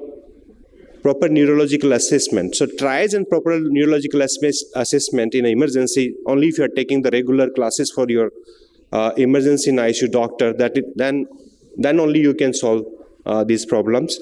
If you have the fixed protocol laboratory test, if you have the fixed radiological protocol in your emergency, then only the process can be faster. Financial management of the patient, if you have the fixed package for the thrombectomy, if you have the fixed package for the thrombolysis, it's easier to your emergency department to explain to the relative. Okay, so I have the fixed package for the thrombectomy. So whatever the hardware I use, still the package will be the same. So that is the way we can increase the conversion rate from convincing the patient also. So in our hospital now we have the stroke alert, that is the code white, that is there with other codes. So as soon as any stroke suspect patient comes to the emergency or there is an in-house stroke, this alert starts and this is done? Okay. So it's give the priorities to the registration, clinical assessment, lab investigation, imaging, and to the part to the cath lab. I used to do with the MR protocol. Now I fix only the subgroup of the patient. We go with the MR, wake-up stroke, and those who are having NHS score less than 6. Otherwise, CT-based protocol. Doing the lots of activity. Sorry.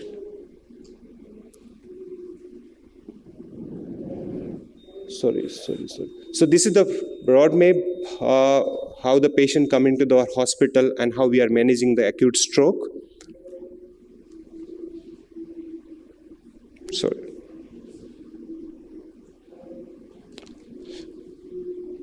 So again, the fixed protocol in the cath lab. We are doing the lots of academic activity in a neuro ICU. This is reforming our stroke unit in the hospital. I do every for the stroke program, physiotherapy is very, very important. Again, you have to interact regularly with the physiotherapy also. So that is also very, very important. We started the stroke response unit. It's an ambulance. The purpose of this ambulance is, if it is roaming around in the city, it increases the stroke awareness at least. Second, the person, the driver and the second person who is going with the ambulance, they are trained and analyzing for the stroke patient, so we can have the pre-notification, so we will be ready. That is the two main purpose for this stroke ambulance. Now we have, I'm working in the hospital, is a stroke ready hospital, having all the sort of treatment from entry to out, from emergency to physiotherapy. So we are around 11 doctors team in our hospital. Thank you. I think this is my dream, patient coming to the emergency, going directly to the cath lab. Probably we'll get that kind of the cath lab in a future in our hospital. Thank you. Thank you so much. Thank you, Dr. Mukesh. I think really for an interventionist like you to start care right from the grassroots level, it's something which is very, very praiseworthy. Thanks a lot. I think we had a very busy session, and at the end of it, we can say that stroke is in safe hands. as Swarna says, there is hope for stroke because right from Padma to Bindu to Mukesh to Jitendra, what I realize is that it has to be done at both levels, government level as well as private level. Both together have to do it, and they will do it. We have exceeded by 2 minutes, so sorry there's no time for questions because next session has to start, and but anybody can ask the questions during the lunch time. Thank you. With that, we close the session. Thanks. Thank you to our respected chairpersons and our esteemed speakers for telling us about the ground realities and the problems faced in acute stroke care. We'll now have a workshop on stroke thrombolysis regarding patient selection, the various challenges faced, and the controversies and best practices for acute stroke thrombolysis. Chairing this session, we have Dr. Subhash Kaul sir, Dr. Jitendra Saini sir, and Dr. Naveen Mulimani sir. So, welcome to this pre-lunch session. Actually, the purpose of this session was to discuss and encourage people how to run a stroke program, a workshop on stroke thrombolysis, particularly for those who have not yet started stroke thrombolysis program. But what I realize is that there are very few people sitting here, and all of them are experts in thrombolysis. So we can have some kind of a interactive discussion. You can also give comments. So because we will do this session. So I will request my co-chairpersons, co-participants, Dr. Jitendra Saini, who is a professor of radiology at NIMHANS, Bangalore, and Dr. Naveen Mulimani, who is a radiologist and who needs no introduction.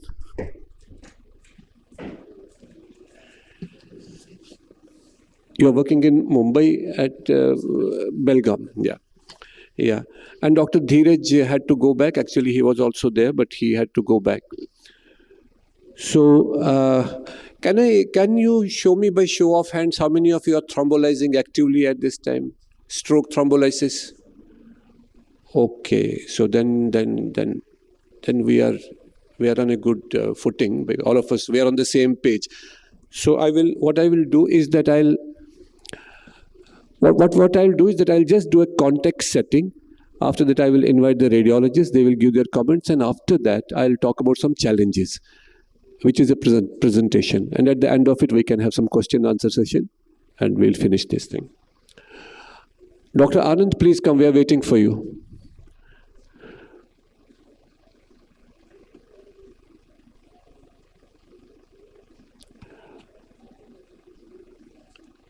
So I think for anybody, when you talk about the stroke, the first thing is to diagnose the stroke. And stroke diagnosis is suspected, as you know, any person who has a sudden onset of any kind of a neurological deficit. That may be a physical deficit or that may be an intellectual deficit, but anything happening suddenly out of the blue can be a stroke. You know that. But after that, this is one disease where you cannot take any action till you have proved it. Because you have to differentiate that stroke from stroke mimics. And the common mimics, it can be because of metabolic disturbances, hypoglycemia, it can be because of brain tumor, it can be because of post-ictal. So one is the clinical thing by which you will make a difference, and second is the radiology. I think radiology is something without which we cannot practice stroke. So I will request Dr. Jitendra Saini, who just now gave a lecture on CT scan, I will just request him to give us an overview of CT scan in acute stroke. What are the protocols and what are the fallacies, if at all?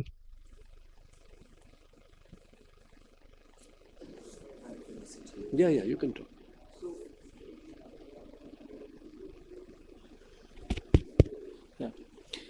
So I thought I will not be showing any images, but because I have in the just now concluded lecture, I showed some cases, and most of you are actually already doing an IV thrombolysis, so you all must be aware of all those theoretical points. How do we interpret an acute stroke CT scan?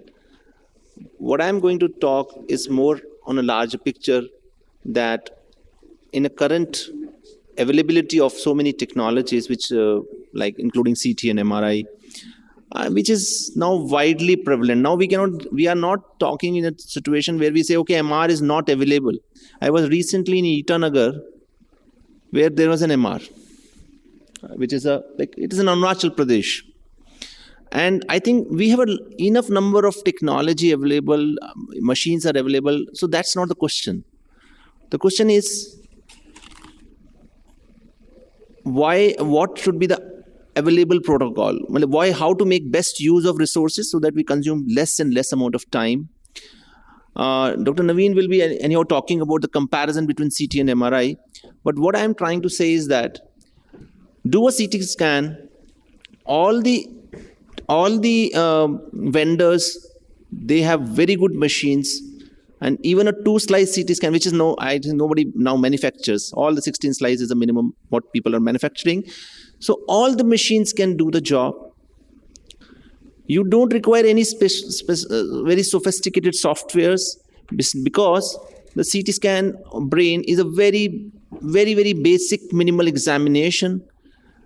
All the multi-detector CTs can recon in a very thin sections also if you want to have a thin section reconstructions, because it has been shown that MCA hyperdensity is better seen on thin section slices. So that can be done in the same go. Those who have some lack of confidence, they can use the automated softwares which are now available, which can actually identify the stroke in the CT scan. So that's another aspect which has come. So you have a lack of confidence, you can actually use that. There are some third-party vendors like Rapid AI, which is very commonly used, which was part of all the major trials of stroke. So that's also available, which will automatically identify a stroke in a CT scan, give you an absolute volume of the infarcted tissue. So I'm a very conservative person as far as stroke is concerned. For me, if it's all what is your hospital, what is your workflow, what kind of abilities you have, and what kind of things work in your hospital is going to decide it. It's not that I can give a blanket statement. So I'm trying to say, best is to do a CT scan. It identifies the hemorrhage very easily, very easy to interpret, rather than doing an MRI with a lot of, you need some expertise. You may miss a very important hemorrhage there or some important finding there. So best thing is to do a CT scan. My 2 indications for doing a MR, absolutely 2 indications are wake-up stroke if you want to do, because you don't know that hour when the patient has come late. Second is posterior circulation stroke. These are 2 clear-cut indications where I would go for an MRI. Otherwise, just do a CT scan, do a CT angiography, identify the occlusion. If we do these 2 investigations, plain CT scan and CT angiography, I think most of our cases we can make a decision whether what we need to do, what exactly. And CT angiography source images can also be used to identifying the core, as I mentioned in the previous lecture, that has got a slightly more sensitivity as compared to the more sophisticated techniques. They are very easy to say, it's doing a CT perfusion, CT or MR perfusion and all those techniques. But they have a lot of technicalities associated with it, which can throw a lot of false positive results and all. I can give you an example. There was one patient who underwent a procedure, and the resident doctor called the person who did the procedure that there is no perfusion in one of the hemispheres of the brain. He did an MR actually, and he was using an ASL tube. He said it cannot be possible. He asked, how is the patient? He said, patient is fine, but there is no perfusion in one of the hemispheres. You know what has happened? When in the ASL, the labeling plane is placed in the neck, where the labeling plane has been placed, at that level, he had a stent placed, and stent was causing artifacts. No labeling was happening, so hemisphere was not showing any perfusion. So I'm trying to say those techniques come with their own problems. So let's keep it simple. Every hospital needs to devise its own strategy. That's exactly the reason why I'm not showing any slides. If you have a good radiologist, if you can interpret your MR scans very well yourself, you can actually go with an MR based strategy. If you are using if you want to you have a CT which is next to your cath lab, you can go with a CT approach. And plain CT scan, no hi-fi stuff, just a plain CT scan and a CT angiography. Every 16 slice CT scanner is capable of doing it, is sufficient. And as far as MR is concerned, just do the basic flare, diffusion. And if you want to do the perfusion, actually I use ASL a lot, but sometimes you can have a difficulty with that technique. So you should be well versed with it. Otherwise, you can use the MR perfusion. There are so many softwares available. You can stick to one and keep working with it. It will do the job. I think my strategy is simple. Do a plain CT scan. Try to identify the core. Change the window width level. Try to identify the core. Over a period of time, you will start understanding that this much core, which matches with the clinical deficit or not. So for me, a plain CT scan sometimes is enough. When somebody says my patient's NIHS is 18 and I am seeing just a basal ganglionic infarct, I will say he needs an angio. It's a case. We don't need anything. We know that we have to intervene and we can just go for the procedure. So I'm trying to say is this. And CT angio is done. The advantage is that you can identify the level of occlusion, and also those who are going to intervene, they will get an idea what is the kind of arch, what kind of approach. If somebody is comfortable with the radial, with the very loopy vessels, what kind of approach he is going to take. That also can be very easily be identified using a CT angio. So overall, my point is that do a plain CT scan and a CT angio. Thank you, Dr. Jitendra. When you are saying that you will identify the core, is it by CT perfusion or just by plain CT scan? I just now showed in the last lecture, the plain CT scan and the CT angio source images are good enough to show the core. But without CT angio or without source images, we can't find the core, you think? I mean to say, because in the in a plain CT scan, something is hypodensity seen. That's a core. Yeah.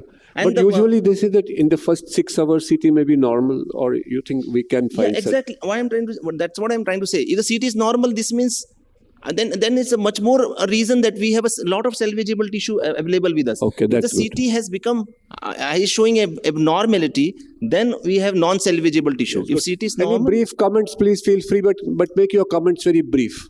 Yeah. Can we have the mic? Yeah. So I slightly disagree with you that, you can choose either CT or MRI. You can do that probably in institutes or bigger hospitals where you can streamline. A person who is seeing 10 strokes a year cannot streamline his MRI to the extent that he can do it so quickly. Most of the people, the message which we give to the physicians is, for stroke we need an MRI. He may be having an in-house CT scan, but he will be under that impression that I need an MRI. He will shift to an MRI scanner who is not used to handling the stroke. He will handle it the same way as like tumor, and asking him to remove things, checking for magnet, it takes a lot of time. So when I interact with physicians, that's the most common thing which comes across. And I think that's the message which we want to give, that you do not need MRI. CT scan is good enough. I think Jitendra gives that message only. I'm giving same message only. No, because it comes across that you can choose either CT or MRI. No. I'm trying to say the first thing which I said, there cannot be a universal guideline for it, because every setting has got its own unique. I'm trying to say I can show you people who will say, no need for CT scan. You can directly go to the cath lab. In fact, I know in Bombay, in many of the centers, they give you in the same film MRI plus CT scan, both. They have a package. So I am trying to say, there cannot be a universal rule. Every person identifies his setup, knows what they are good at, and make a protocol for that one. I am saying, and stick to one protocol. But I think we completely agree that CT scan itself is enough for diagnosing 95% of strokes. In 5% you may need. So with that, we come to our second talk, which is on both CT and MRI, the advantages and disadvantages. And please finish in 10 to 12 minutes, so that we can have more discussion. Thank you. Thank you, Gaurav sir and Anshu, for giving this opportunity. Basically, in my center, we have a 128 slice CT and a 3T MR, and they are just next to each other, hardly maybe 10 meters from the emergency. So we are a center where we are very flexible. It's not that we only, I prefer more of CT perfusion, CT angio, CT perfusion. And in doubtful cases, when we have an unexplained like in deficit, we usually do a MR, basically just a simple basic sequences. So we all know it's a major cause of death and disability, and most of the studies which are going on are done to increase the therapeutic time window as well as the indication for thrombolysis and thrombectomy. So the more number of thrombolysis, thrombectomy, we should also expect a lot number of hemorrhagic transformations or a massive edema, which are as a which arise as a complication of either thrombolysis or thrombectomy. So it is very appropriate to select the right patient by doing the right imaging. So we are all like the previous speakers. So we know that we have got CTA, plain CT. When the patient comes to the from the ER room directly to your CT scan, do a plain CT, decide whether you want to take for thrombolysis, and then you can do meanwhile you can start for prepping for a CT angio as well as perfusion. Since you have got a very large, very advanced CT machine, we end up using just 50 ml of contrast. We can sometimes just do a 4D perfusion and reconstruct it back to a CT angio. So we also save contrast. MR is also now in the fray, like those who are not comfortable or those where diagnosis is not confirmed. So who is the best, CT or MRI? So it all depends upon your available resources, okay, the local experience and expertise and the clinical preference. So where is the problem now? So availability of CT is more everywhere, so are widely available than MR. MRI is more time consumable, cannot be done in uncooperative, unstable patients. But the inter-reader agreement as well as the spatial resolution of the neuronal tissue is better depicted on MR than the CT, as well as the tissue information and lesion detection. We use contrast in CT and radiation is there. But and MR has got a contraindication for claustrophobia. So why MR? So MR helps in distinguishing those not clear-cut cases of stroke where stroke mimics which account for about 30% of the cases present as stroke. Okay, and also the stroke pathomechanism, like how is it going to behave, or the reperfusion, what will be the effect of reperfusion. So all MR can help to a certain extent. So these are the stroke mimics which can be very well distinguished on an MR as compared to CT. So as said previously, the only indication for MR, if you have very good CT available with you, is wake-up stroke or a post-recirculation stroke. And diffusion-weighted imaging is the hallmark sequence. You just do a diffusion-weighted sequence with another 1 or 2 basic sequences, and then your stroke protocol is done. So the MR stroke protocol, it can be minimized or it can be maximized however you want it. So the basic sequences, what we do is the diffusion-weighted, the SWI, MR angio, and perfusion weighted imaging if you really require. So some centers are just shifted from the routine contrast based perfusion imaging to ASL, and all these factors depend upon the time, patient, and the availability. So I will just tell briefly. Diffusion weighted helps us to know the cytotoxic edema, the conventional MRI, T1, T2 flare, the vasogenic edema, and SWI for detecting any stroke, hemorrhage, as well as the clot. Okay, so this is an image where using a SWI image you can find the clot as well as the venous hypercongestion. We also have got something called as a diffusion flare mismatch, which helps in dating the stroke. We have got an MR imaging, the MR angiography. The only drawback for an MR is it does not tell us the pile collaterals. it will just tell you where the occlusion is, and it is flow related.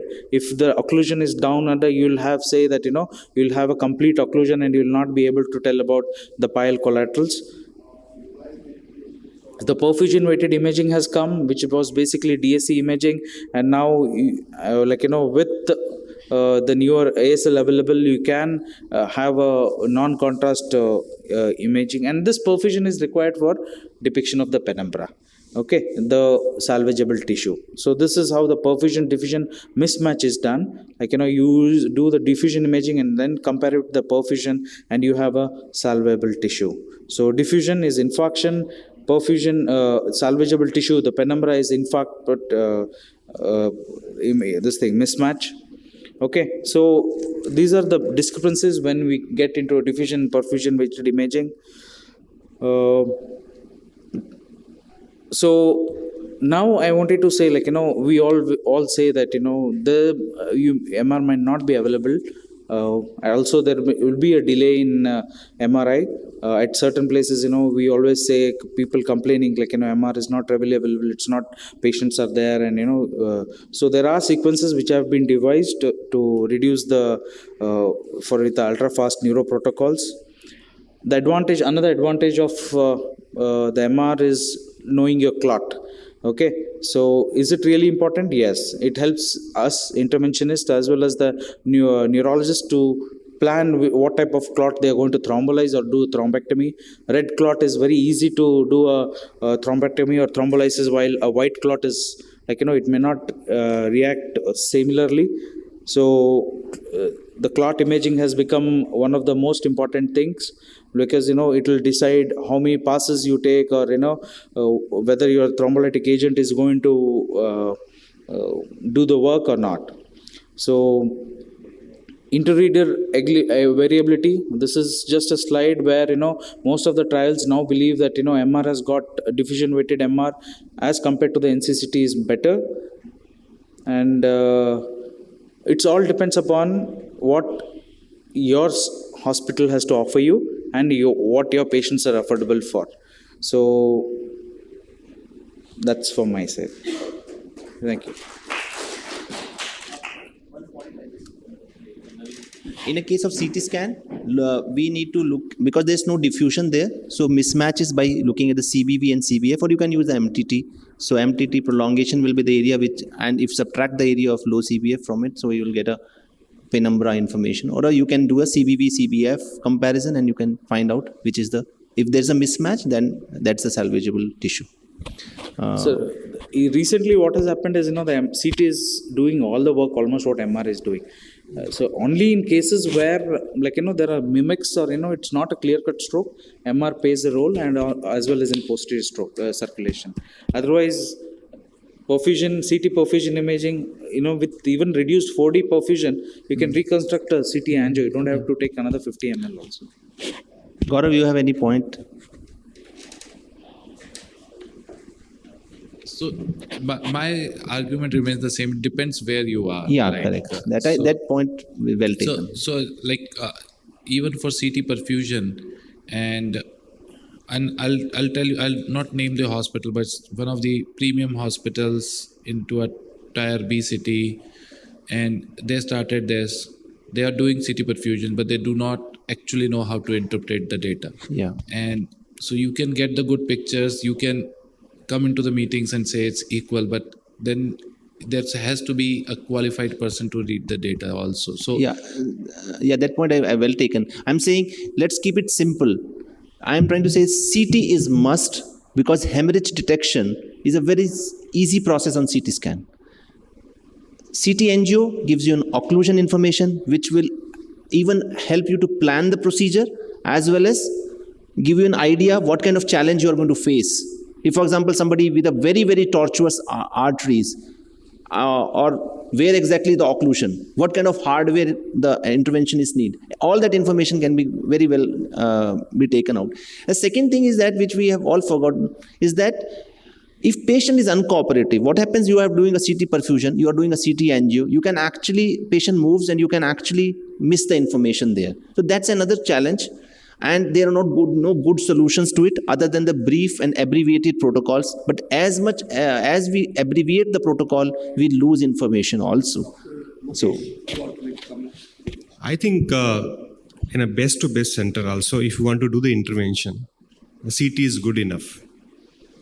It's good enough to decide about the hardware, arch is bad or ICA is tortuous. In just arch angiogram, you'll know how is the arch, how the vessels is arising. The second, once you place in the carotid, you know how the vessels is. So the only information which is like how long is a clot and what is the collaterals before you are going for the procedure. I don't think any extra advantage in a clear-cut case where you have the clear CT and clinical mismatch. These images are not needed if you want to do the procedure.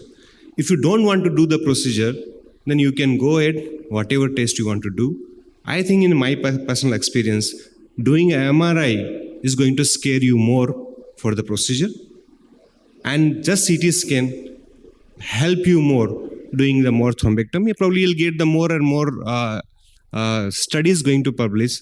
You had a back-to-back 3 trials, will clearly show a big core. I mean, we can do the big core thrombectomy. That point, I tell you why. Let's not look at the figures in terms of some percentages. You know, this large clot, low aspect scores.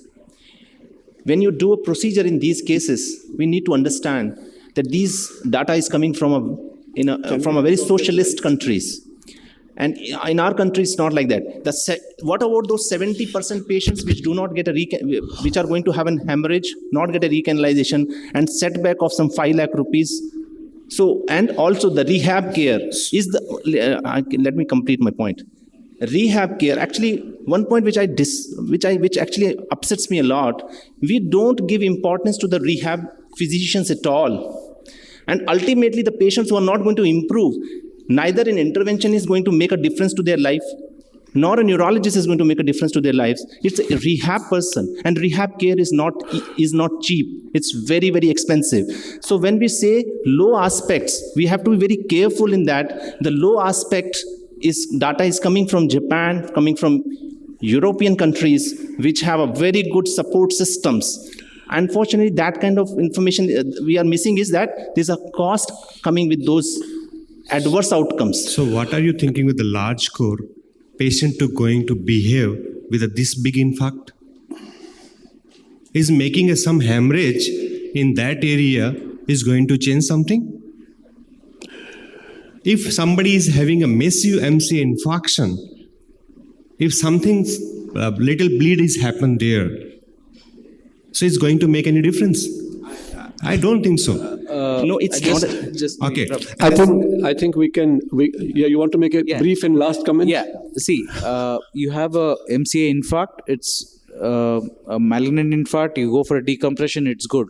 No, we don't want an additional hemorrhagic component to it. It worsens more bad. Worsen what? It worsens. Already the patient has a likelihood of coming out by doing a emergency decompression. You add hemorrhage to it, patient will not come out. He will not come out.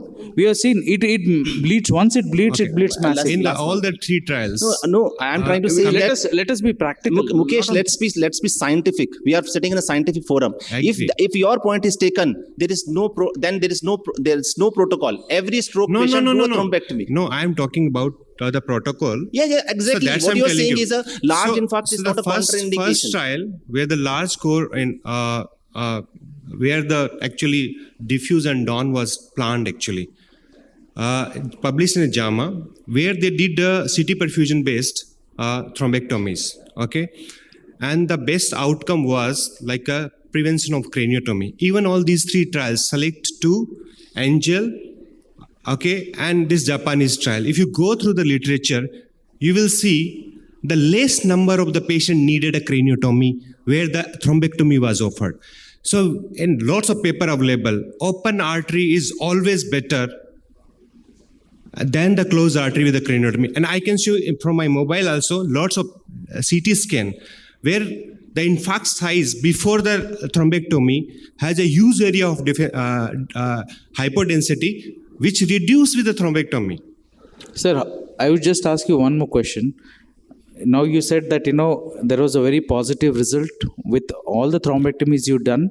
It's very good. No. How much negative results you had when, even after reperfusing, it's not you end up with... It's a publications. No, sir. It is, let us be little practical also. It's a practical. It's a three trials. Sometimes, these are all the three trials when you're doing trials. a huge number of... Let's not argue on it. I'm trying to say, by the logic of these trials, we don't need any protocols. Just do the CT scan, whatever is infarct size, do the thrombectomy. That's what. Exactly. What is the meaning of three aspects? What is the meaning of three aspects? That is there. Yeah. So I think the result is got between right now we have the 6 and above aspect. You go for the thrombectomy. There is no doubt about it. Now coming to the 3 to 6. 3 to 6 has a better result in comparison to 0 to 3. So definitely those who are having 3 to above can be benefited with the thrombectomy. So Mukesh, your point is well taken. I think all these modalities are okay. CT scan is more available, widely available. So CT scan remains the primary modality of choice. But at a comprehensive stroke center, you have an option of the MRI also. But CT remains the modality of choice. Thank you very much with that. There was one of the components of this workshop was what are the challenges in the intravenous thrombolysis, and I'll just summarize my thoughts on what are the challenges which all of us see from day to day. Anand knows, Suvarna knows, all of us know that. The first challenge is that the public does not realize the importance of minor deficits. Public knows major deficits, they will come, but if somebody's hand is little weak, little clumsy, they will not worry. I myself know one of the directors of a very important institute in Hyderabad, his wife got little hand weakness after they returned from a party in the night. He told her, don't worry, by morning it will be all right. 12 hours later, they came to us from a person who is highly educated, PhD, and guide of so many PhDs. So awareness is very less. And we have done a study in Hyderabad, and we have found that even in the urban population, educated population, only 50% know that time is brain. So that is the first challenge. Second is that even after the patients have entered a hospital, many of them waste their time even after having entered the hospital. Now, why they waste the time? One is that sometimes they want to see the best doctor or the senior most doctor.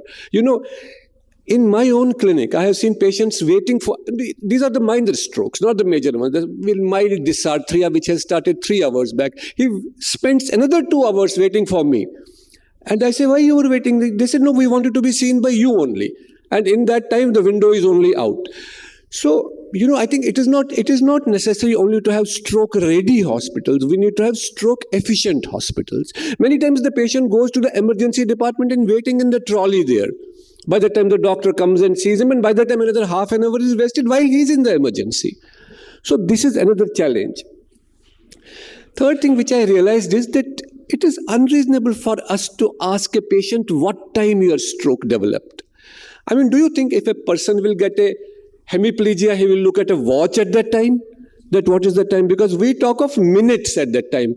No, is it at 10:15? Is it at 10:20? Many times patients don't know what time it has happened. And if there are 3 members of the family, they will tell you the 3 different times. Daughter will say, no, I think it was 10:30.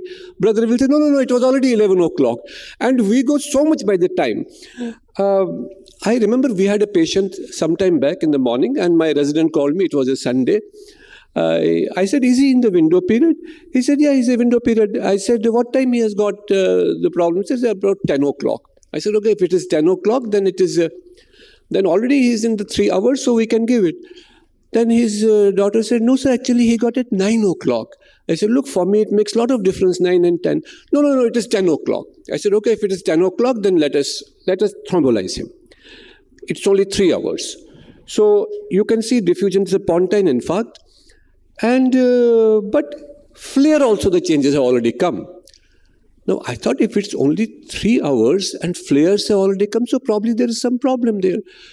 Should I thrombolyze a patient where flare has come already? Because flare means that sometimes So I called many of my friends who are stroke specialists. None of them lifted the phone.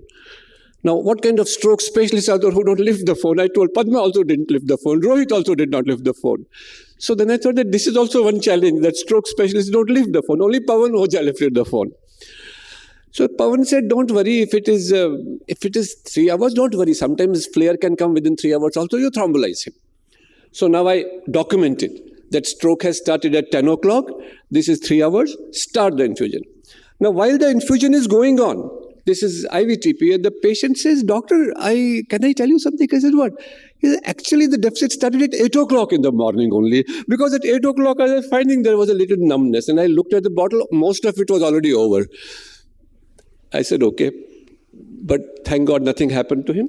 But that made me interested in this flare thing. What is this truth about this flare? Yeah. But take only 30 seconds because we have very limited time. 10 seconds. Yeah. All the guidelines are for anterior circulation. Yeah. Because of the volume of infarct. Yeah. For posterior circulation, it's not valid. Yeah.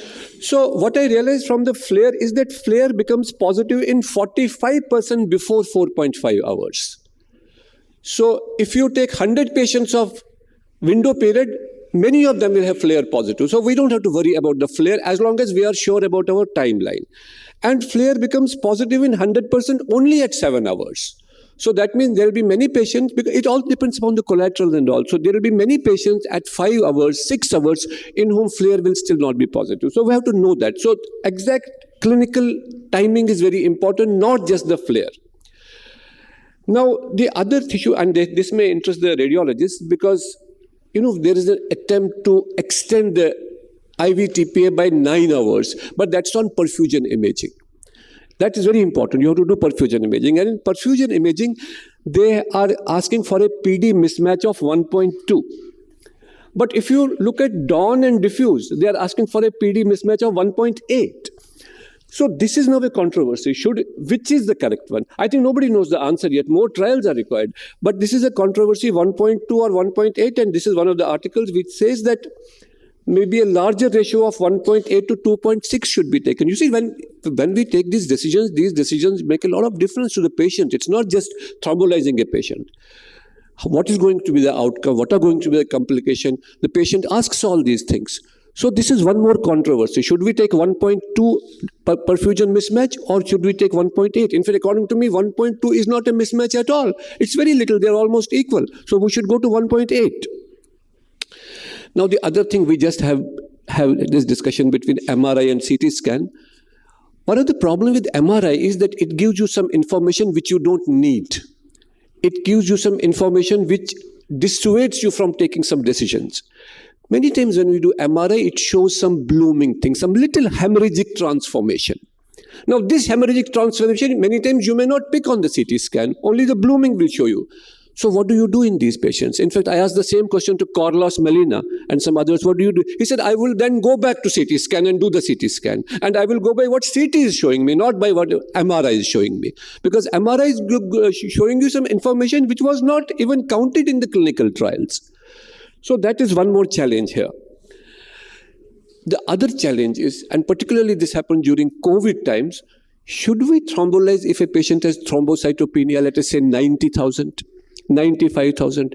We all know that stroke guidelines have been very much relaxed. Now, there is hardly any contradiction to stroke unless brain hemorrhage. But thrombocytopenia less than 1 lakh still remains a contraindication. And during COVID times or dengue times and all, dengue strokes are there. Now, if a patient comes with 95,000, what do? Will you thrombolize him or not? 98,000. As per guidelines, you are not supposed to thrombolize them. But there is a lot of literature where it has been shown that they also do well, thrombolysis despite recent stroke. And many times, in fact, you are not supposed to do platelets at all. And I think this is high time that this also should be revised. I think 1 lakh is too much of it. It should become 75,000 and 80,000. But I cannot change the guidelines. But this does become, with the rampant viral infections and all, thrombocytopenia is very common. And I think 1 lakh is a very high number. And then the other thing is, should we thrombolize a recurrent stroke? If somebody has had a stroke 1 month before, or 15 days before? Should we thrombolize? As per our guidelines, we should not thrombolize a stroke if it has a history of prior stroke 3 months before. But many times you are seeing a stroke which has happened 1 month before, 1.5 months before. And if you look at the data, most of them do not bleed. It depends upon the size of the stroke. But the guidelines are not saying, guidelines go by. So this is another challenge. This is another controversy. Should you do it or not? Now, this is our current question, that which one to choose, TPA to choose or tenecteplase to choose. Frankly, I'll ask your opinion at the end of it. I think there is very little to choose TPA now, because cost-wise, convenience-wise, data-wise, everything is favoring tenecteplase. I think this controversy should not be there now, right? But there is one problem with tenecteplase. We don't know what dose to give. How many of you have seen Mrs. Chatterjee versus Norway? I never knew I will have to think so much about Norway. We used to think about USA, UK, and suddenly Norway has come into this thing. One is this movie, and second is in the tenecteplase connection. Norway's dose is 0.4 milligram per kg, less than 4.5 hours. Indian dose is 0.2 milligram per kg, less than 3 hours. USA dose is 0.25 milligram per kg, less than 4.5 hours. The most reasonable dose is USA dose, because most of the trials are showing that this is the most effective dose, this is the most effective window. But India, because we were the first to legalize this thing, so we have not changed it. We are giving a suboptimal dose within a suboptimal window and following it also, right? So this is one problem. And Norway created a problem. They did a study called NORTEST study. And NORTEST study, they said that you give 0.4 milligram per kg body weight, less than 4.5, but it was found out that those results were applicable only to minor strokes. But USA study were done on the large strokes, extend IA, right? And extend IA were major strokes. Now you see here you have got a kind of a very ironical situation, counterintuitive situation. For the big strokes, we are giving 0.25 milligram per kg. For the small strokes, we are giving 0.4 milligram per kg. So this itself is quite, it doesn't appear, it's counterintuitive. Okay. Now the other thing is that which are the strokes which respond best to the IV thrombolysis? I think everybody agrees that it's mild and moderate strokes which benefit best. This is everybody's experience. This is our experience also. We did many years ago this study where we found that NIHS 10 are the ones which do well. But guidelines don't tell you that. In fact, there are outliers. There are very mild strokes and there are very large strokes, and they are also eligible for thrombolysis. Now let us look at this large stroke. You see, this is a MCI, complete MCI is gone here, you can see. And these are the ones which become like this. And normally I would not thrombolyze these patients because I would think they will not have a good outcome. But if you look at the latest guidelines, they say there is no benefit in withholding them. In fact, the new guideline says that you don't worry about the extent and severity of hypoattenuation, just go and thrombolyze them. Now, I don't know what are the chances that these patients will do well. Very little, very little. I think only because of some statistical calculations and all, they have found that there is an overall marginal benefit. But our common sense tells us that this kind of a stroke is not going to benefit. In fact, driven by that, I did thrombolyze my patients like that, and this is what you got after this. So even when guidelines tell you everything, we don't have to strictly go by guidelines. They are not guidelines. We have to use our common sense also in these patients. And on the other hand of the spectrum is diffusion negative strokes, which we were talking just now, which are mainly seen in the posterior circulation. And there's a phase of oligemia in which your CBF can be 20 to 25. There can be symptoms but no lesions at all. So if clinically we feel that a patient is having an acute neurological deficit, even if his MRI is normal, we can still thrombolyze him. But here, the problem is that you can miss these conditions also with the acute stroke, diffusion negative stroke. For instance, vertigo with mild unsteadiness. There's no way you can say it is a stroke or not a stroke. Migraine with a prolonged aura, sedative overdoses by the patient, or simply a functional patient. All of them can just mimic a diffusion negative stroke. And all of us who treat strokes, we know that once in a while we thrombolize these patients also. Fortunately, they don't bleed, but it's very difficult. And there's one more thing, which is Anish Singh's favorite, which is called recrudescence of deficits after stroke. It has been seen that stroke patients many times come with a recurrent stroke in the same distribution. And you do the MRI and all, everything is normal.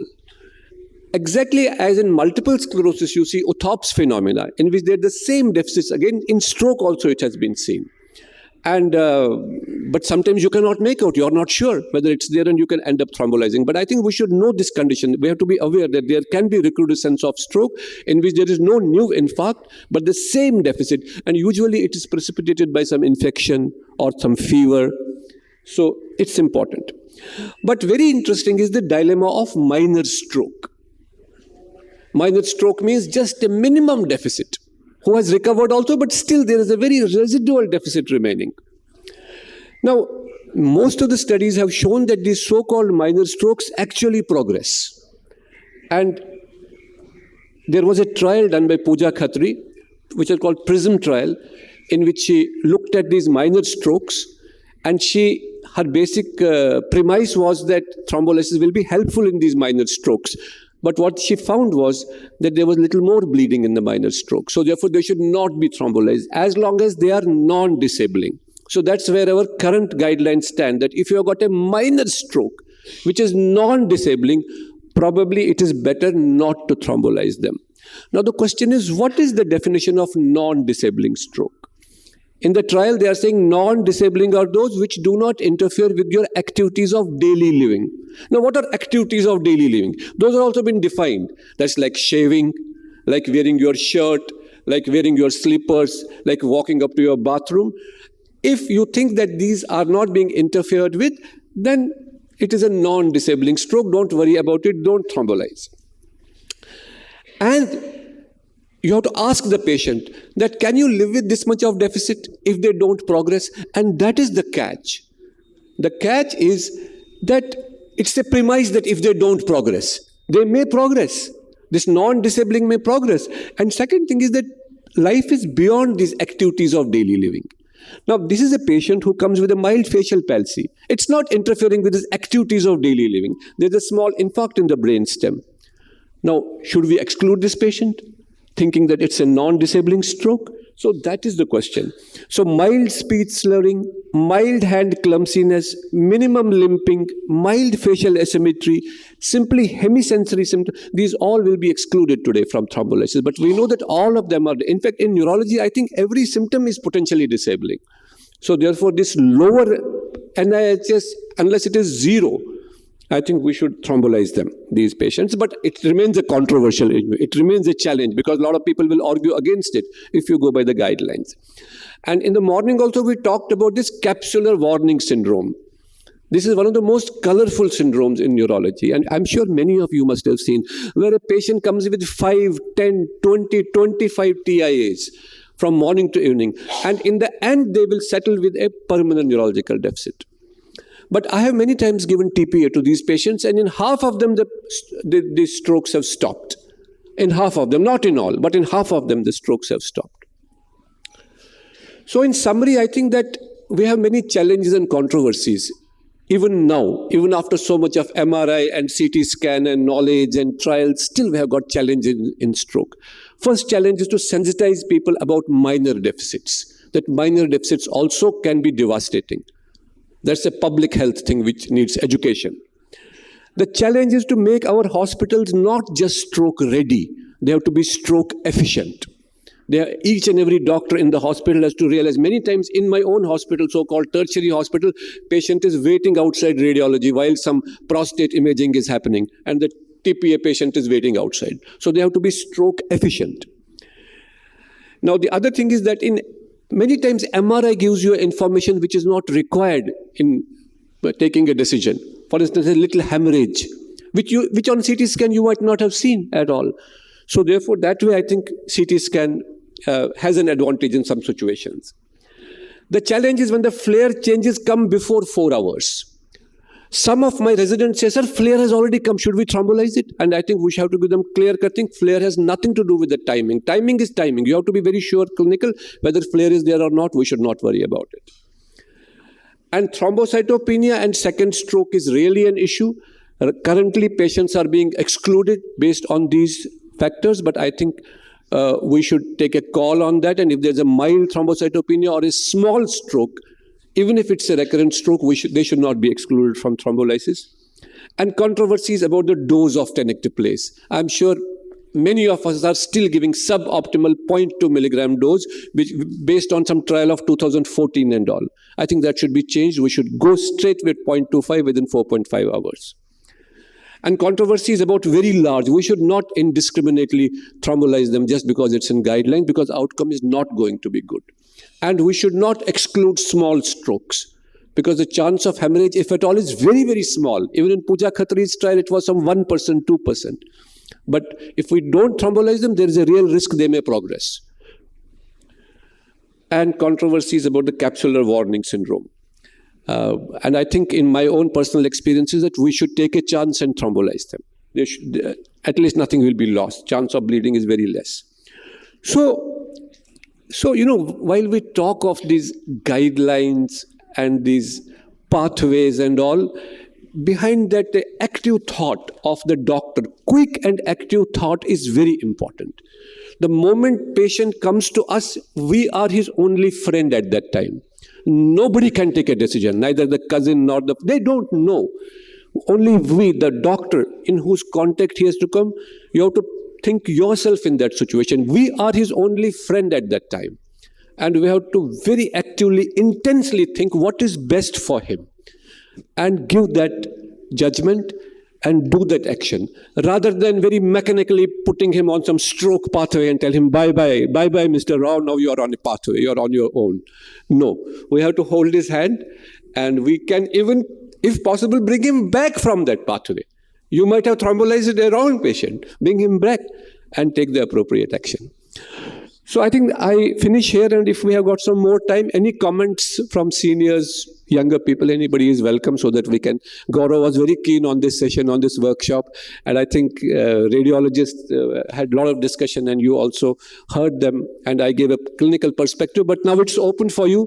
If you want, you can please give your comments. One comment. But brief. Brief, sir. My comment is this: trials are a guidelines.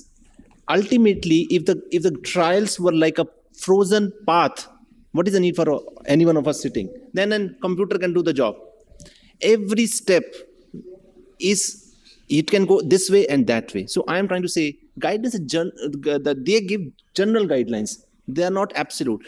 One example: somebody having a speech disturbance may have an IHSS less, but can be a candidate, and people do it. Some of the people do it. So that's what I'm trying to say. So we open the session to... Yeah, sir, I wanted to say one thing. I think it has been a little surprising to me that large strokes have not to be thrombolized. Because what you showed in your CT picture, perhaps in 3 hours, CT picture is not that bright. MRI may still show changes, but CT usually does not show. And in MRI, because I got 2 MRI, 2 CTs and all that in my own center. So you can do angiography also, that may be of help. So why do you say that large strokes should not be? There are so many other controversies, but anyway. Yeah. Any other comment? Yeah, sir, please, go ahead.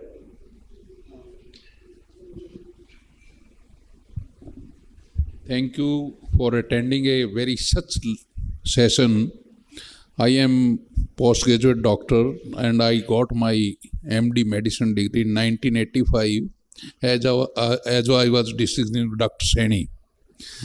The first thing is that CT scan is the choice of investigation in stroke, as told by Dr. Saini. That even in remote areas, say government has implanted CT scan machine at district headquarters, and there is public-private enterprises, It is the cost of the CT scan has decreased, say only charges about to 1,000 to 1,500. And every district in Haryana, I don't know others, they are having MD general medicine. They can get the CT scan done and they can thrombolize the patient as discussed by Dr. Srivastava, Mrs. Srivastava. This is a public-private enterprises. Only the government sector cannot do all the things. I am attached with many public-private enterprises. Say, there are, every district in Haryana has a dialysis center that is in association with public, private. And we are doing about 2,000 dialysis per month, free of cost. The charges of dialysis has been reduced, and even poor people whose income is less than 1.5 or 1.8 lakhs per year, they are getting free dialysis. Similarly, many other projects of the government in association with the private sector, the results are very good. Similarly, I was thinking about this ambulance services for stroke. That should also be come under the public and private enterprises. That's why we can efficiently increase the efficiency of our services. Public-private partnership. Yes, that is the. Thank you, Dr. Saini. Thank you, Dr. Subhash Kaul. And thank you all of you. Thank you. Yeah, Dr. Anand. Yeah. Hello. So 3 or 4 comments. I think the low deficits, Subhash, it's still a very gray zone. So I think somebody isolated aphasia, visual fields, but otherwise 2 points, I would probably not give. 4 clopidogrels, we have chance, point, and tails. And I think at the ISC, which was in Dallas, now after Puja Kati, there's an Aramis trial which was, they presented. So I think, which I'm hoping that it comes out, so the data is there that, you can get by not giving. But again, the second thing, thrombocytopenia, good data. I think 90-80 you can give. I think talk to the family. Again, I think in India we have to worry about those things. The one point, I think seizure, 10 years ago, somebody comes with seizure, think of torch paralysis. I think that's one of the cases I would get an MRI, and if it's a stroke, would give thrombolysis. So I think, in the past. And I think I agree. I think over the years, I'm someone, I think Subhash knows very well, as a resident. In late 90s, we used to do a CT angiogram, go to the cath lab, moved to India. We never even bothered in US about the aspects, but then I had to learn aspects, because of the practice that we do. So I think CAT scan works with large deficits. I think in gray zone territories, posterior circulation, seizure at onset, or the gray zone cases where you think you can't really get an aspects, I think that's where I would get an MRI. I think those were 3 or 4 comments I wanted to pass. Thank you so much, Dr. Anand. So I think we have already crossed our time. It's 2:02 and lunch is waiting. And Gaurav, thank you very much for giving us the opportunity, and thanks chairpersons and thanks audience. Let's go for the lunch. Thank you. Thank you so much. Thank you so much for doing a great job. That we face in our acute stroke care. Chairing this session, we have Dr. Ravi Shankar sir. He is the head and director of neurosurgery at Medanta, Lucknow. We have Dr. Shivaji Pole sir. He is the head interventional radiologist at MGM Hospital, and he is the director of endovascular care. We also have Dr. Rohit Agarwal sir.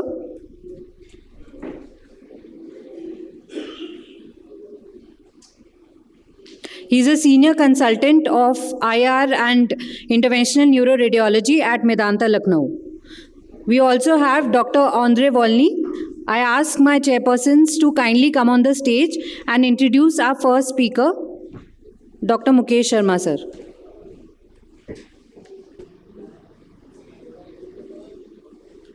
Well, I'd like to introduce Dr. Mukesh Sharma, sir. I'd like to ask him to come to the dais and deliver his lecture. He is Director Stroke and Neurointerventionist in Marengo CIMS Hospital, Ahmedabad. And he has a special interest in stroke care and neurointerventions. A warm welcome to you, sir. Thank you. Thank you, Chairperson.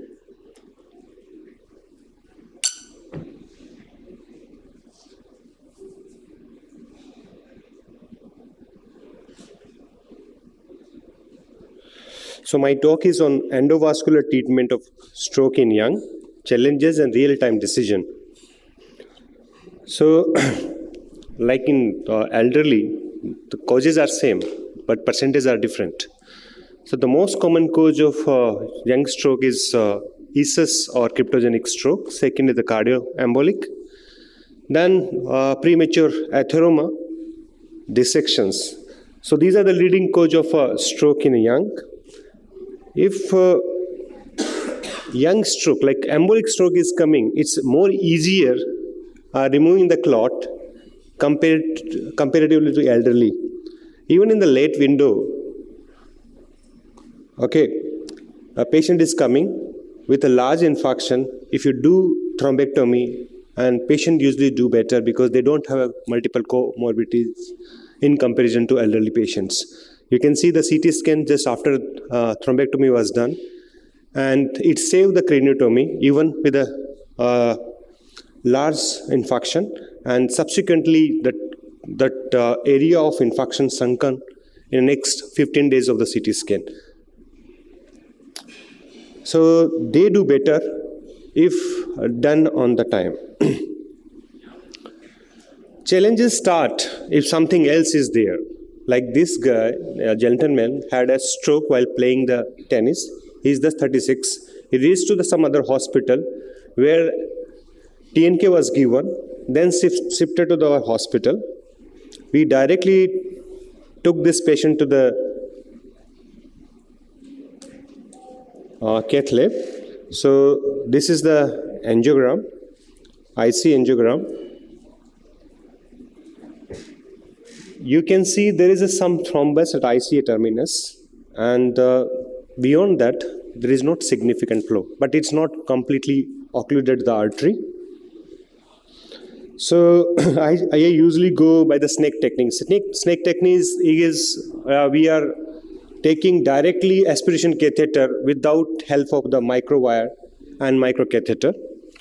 And if it is stuck in the cavernous portion, that is the most common site where usually the aspiration catheter is stuck. Then you use the microwire and microcatheter. So I use the Salambra technique, and this is after deployment of the stent.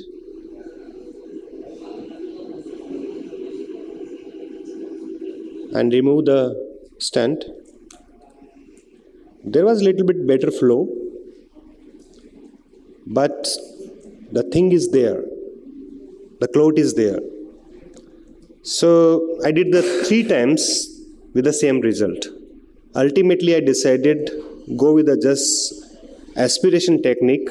Better to go beyond that, whatever the lesion is there, and started aspirating. I'm aspirating from the MCA, stay there for the terminal ICA, and remove the clot. It is not a clot. And we did the biopsy of this patient, material. It was a soft atheroma. So it came from the arch of aorta, dislodged while playing, and occluded the terminal ICA. The same way it is there in IC terminus. It's occluded the same way which is there in the photograph.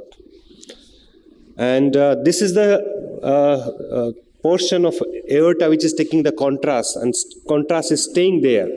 Probably that part having the atheroma, and which is disclosed. Another patient, atheroma came in a young patient, 42-year-old guy, went to the MCA, and we opened up the artery by the aspiration.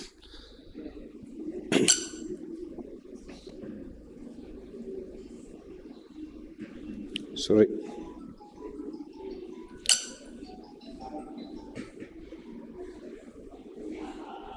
I think this is not working.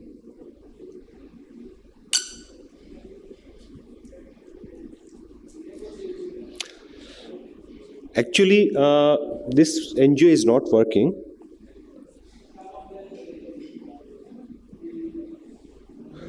So we'll go to the next patient. Again, young patient presented with the sensory aphasia. On MR angio, You hardly see any IC, but there is a good collateral from the ACOM. When I did the DSA, he was in the window period, similar to like floating thrombus. In the previous case, it was an MCA stenosis. Beyond that, there was a thrombus. Similarly, in this case, there is a ICA, severe stenosis, and a distal thrombus. You can't remove. So if you touch this, it is going to go up in the same, because you are not able to cross the severe stenosis. By stent retriever, or if you are placing the stent retriever, there is a chances the clot may go up and you have the problem. So what I did in both the cases, given the intraarterial thrombolysis, 15 milligram of TPA over the period of 15 minutes. And the next, it's a totally dissolved completely. So we have done around 10 cases with floating thrombus with the severe stenosis, and in all patient thrombus dissolved with a 15 to 20 milligram of the TPA. Next day we did the stenting, after 2 days, sorry. This young guy is 21-year-old, presented with the large ICA stroke. So I started cleaning ICA, then MCA, M1. So whenever you are cleaning the ICA, once you clear the ICA, never do the angiography in between. Try to aspirate as much you can till the complete blood is coming. Because if MCA is occluded in the brain, that clot may go in AC or opposite side with so much thrombus. So whenever you are aspirating from the ICA, try to keep aspirating till the clear blood is not coming. Okay, so that is the main important things. So this patient, even at age of 21, having the premature atheroma at proximal ICA. If we compare from the elderly, where the active lesion of plaque is this much only, but in this case, where whole of the atheroma having the active inflammatory process and form the large thrombus. So premature atheroma is more liable to produce more thrombus comparison to the stable plaque. Again, when you are opening the ICA in a young patient, keep in mind, like this lady in a postpartum period had a stroke, came to the emergency, we did the thrombectomy. You can see that large dissection going till up. So if you are going blindly, and you can increase the flap of the dissection further. So whenever you feel the resistance, stop there and see what exactly is happening. So then I crossed the dissection and took the angiogram. It was a terminal ICA block also. Use the Salambra technique, open up this artery. This dissection, I have not done anything that time. And subsequently, the follow-up angiogram is settled out. And this is the CT scan post-procedure, and she did well. So when you are tackling the ICA in a young patient, it's likely to be patient is having the large burden of the clot in ICA in comparison to the elderly, which patient is having the small plaque, there is a maybe small thromber, and there is a tandem lesion. Now coming to the young patient presented to us with TIA. In TRIAS, there was a mistake. Patient was admitted in the cardiology. He started the anti-G for the high blood pressure, and he deteriorated in midnight. He did the MR angiogram. You can see the left ICA is not seen, but right MC is also not seen. So anybody who is having multiple episodes in the same territory, or anybody is having deteriorating on dropping the blood pressure, or MR angiography or CT angiography, you see the multiple vessel is occluded, or having the ICAD, think about the patient is having intracranial stenosis. Like in this case, there was a severe stenosis at terminal ICA. I was knowing this patient is having stenosis because of the all history and the previous MR imaging. So I went up, and this is the way I go usually. That's my first choice, aspirating the thrombus. So I reached there, aspirated the thrombus, And you can see this, the white clot came out from the aspiration catheter, arteries opened up. You can see that this active plaque. So whenever there is a atheroma in an adult, they have more thrombosis. Whole atheroma is going to be active in comparison to the elderly. Arteries opened up, but it didn't stay there. It's again occluded. So whenever we do the thrombectomy in these patients by using the stent retriever or by aspiration catheter, we damage more endothelium.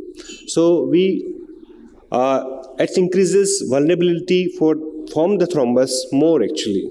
Okay, so actually they need a stent placement, but the guideline says you do the balloon angioplasty, stay for 10-15 minutes. If arteries remain open, you come out. Otherwise, you place the stent. So this patient need a stent, and we place the stent at the atherosclerotic lesion. So this is the ultimate outcome. Complete IC occlusion, open up, then place a stent, and this is the next day CT scan. So that is one of the common problem, particularly in the Asian countries. We have the more ICAD in comparison to the Western world. Another similar kind of the patient, and it's opposite why quoted for the ICAD disease. This patient had a posterior circulation TIA. Neurologist started on double antiplatelet.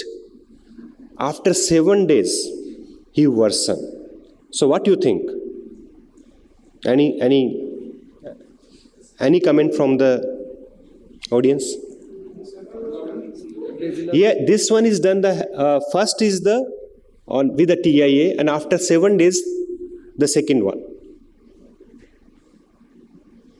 So it looks like there is a basilar stenosis and thrombus is forming. Are you agree? Okay. And with the first angiogram, I was thinking probably the same. Probably the thrombus progressed further. When I opened up the artery was normal.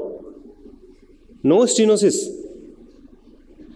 Okay, so these are the plaque, and then when I retrospectively went back and asked the relative, he had a fever or not. So 2 or 3 weeks ago, he had one episode of the common cold and 2 days fever. And these kind of the patient we have seen a lot during the COVID period. And the clot which is very much adhered with the wall, which was not coming out. So it suggests the pathology probably endothelium, which is actually damaged because of some viral infection, maybe COVID-like infection, and produces a thrombus. And it was a severe disease in form of the propagation of thrombus and occluded the complete basilar artery. So this is the COVID time, complete CC occlusion, COVID confirmed patient. The second photograph is not completely coming. The CC is completely opened up. And this much of the clot we removed. And you all know the pathophysiology behind the thrombus formation in the COVID patients. The angiotensin system activated, which damages the endothelium, increases the chances of thrombosis. And even in the large vessel, you can see the lots of thrombus. We did the biopsy also. So difference was in comparison to routine thrombus coming from the I think we have to. We are done. Yeah. So there is a more inflammatory cell and red cells in these thrombus, COVID related. So this is the paper. This is a registry from MR Clean. So around 10% of the patient were young patient. Excuse me, Dr. Mukesh. I think we'll just done. Yeah. Thank you. Thank you. I think we'll take questions after all the session. Okay. Next we'll be inviting Dr. Vinayak KP. May I have his resume? So, sir is head of Department of Pediatric Neurology, Amrita Institute of Medical Sciences, Kochi. His areas of interest is pediatric neurology, epilepsy, and stroke. Warm welcome to you, sir. Yeah. So they are changing the computer.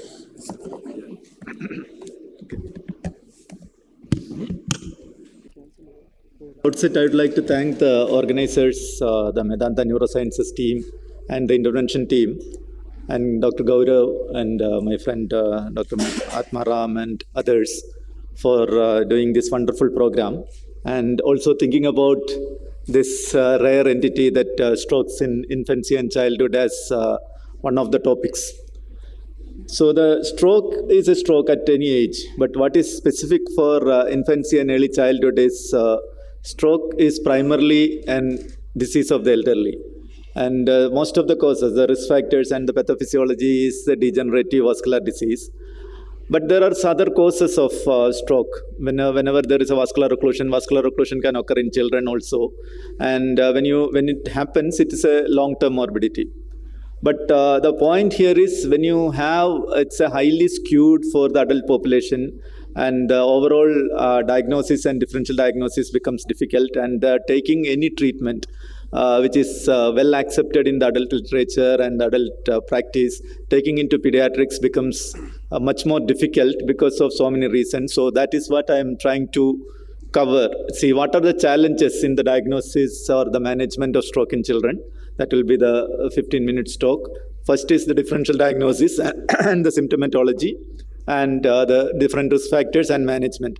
But this actually, from the Indian Epilepsy Society, Arvind is not here. We are planning, with the help of Indian Academy of Neurology, Pediatric Neurology subsection, a full 2-day program on a National Pediatric Stroke Conclave in the near future. Probably we planned it in June, but that may not happen because of so many reasons. But anyway, that is in 15 minutes, it will be difficult to cover everything, and I'll be just brushing aside things.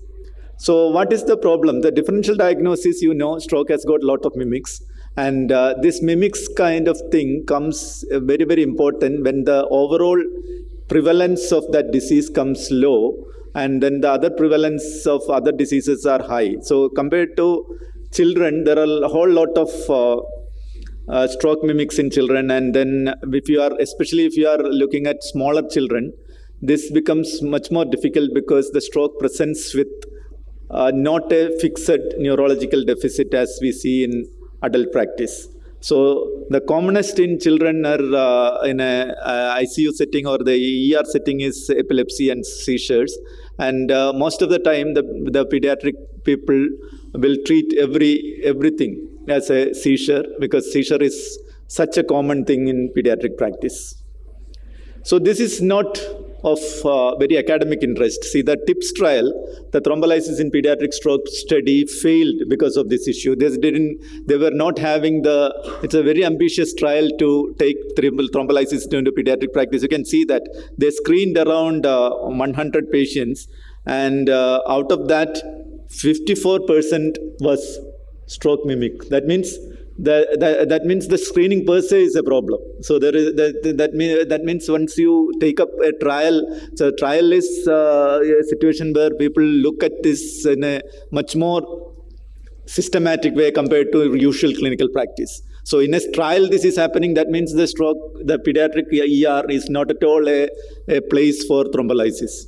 So they have to terminate the study after so much of effort because of this problem, and they were able to screen only and they take up for thrombolysis only one child over 3 years.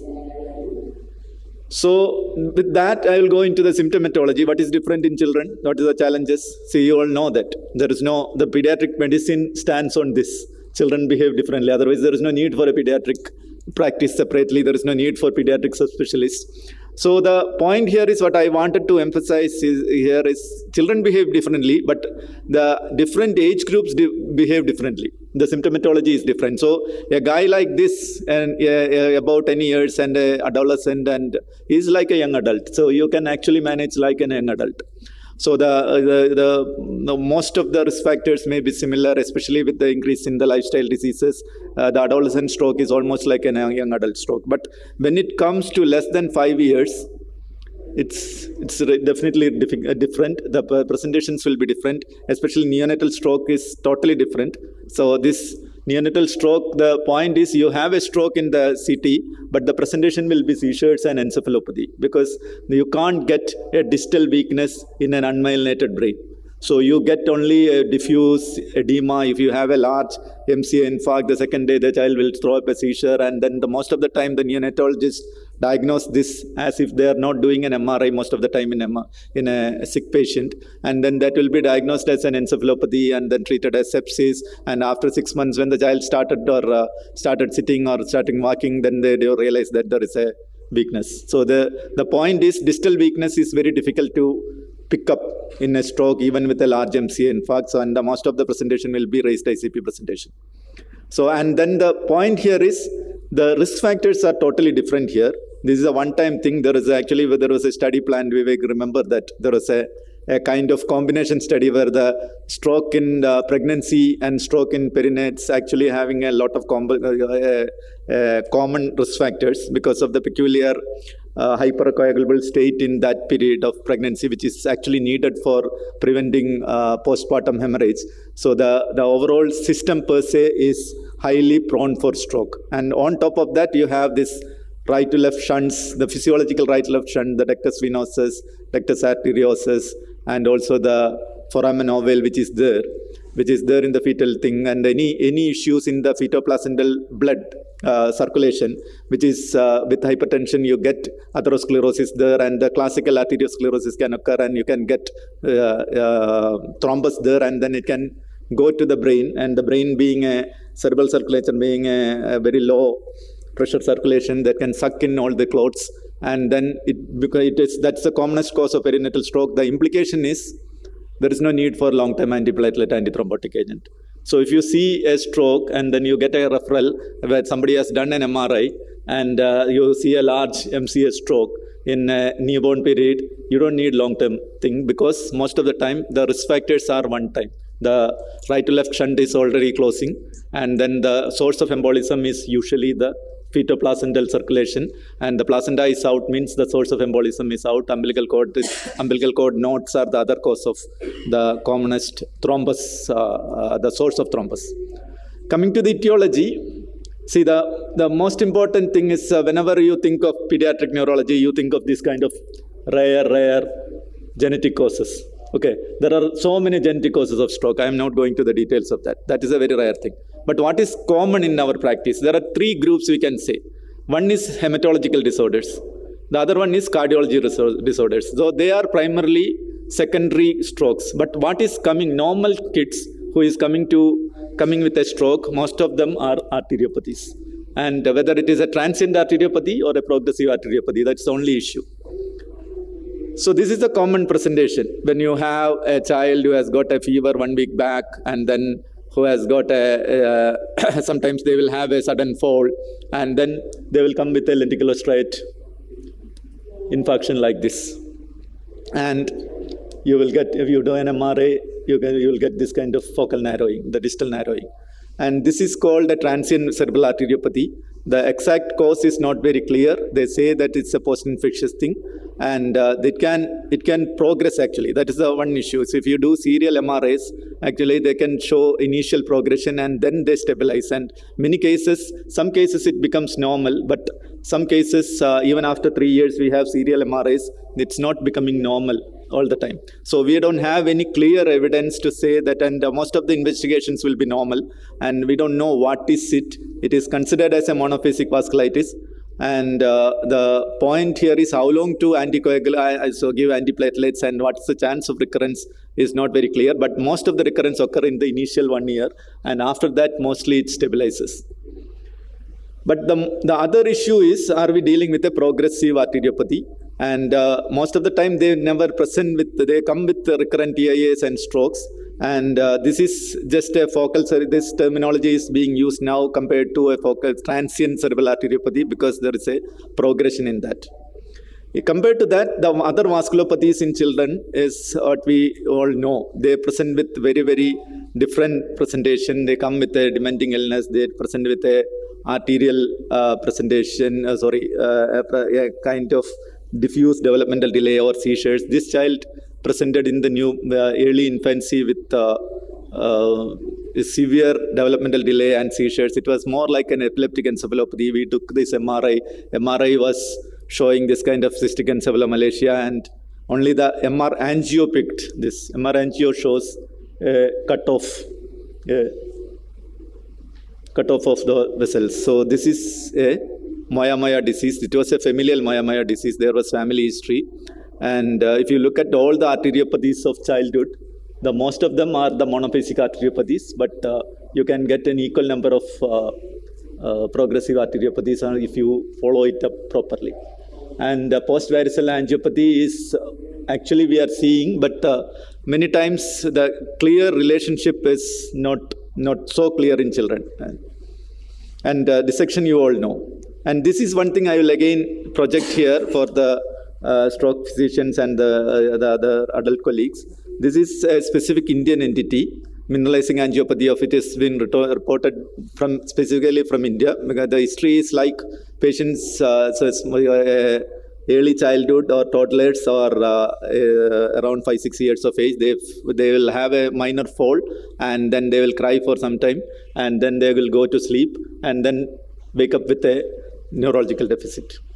So the point here is, if you take a CT scan, you will get this kind of dots there, and if you do an HRCT, and they've shown that this is actually the vessels which are, and this is actually related to intrauterine infection with or early infection with CMV and other viral ulcers, and this is a age-specific thing, and the chance of recurrence is very low.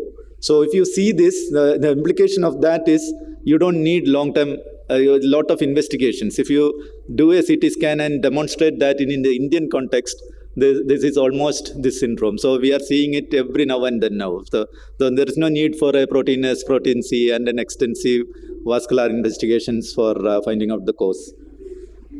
And there are now, with the vessel wall imaging, there are some of these transient cerebral arteriopathies have turned out to be intracranial dissection, because that is how that is happening is not very clear. There are a lot of discussions in that.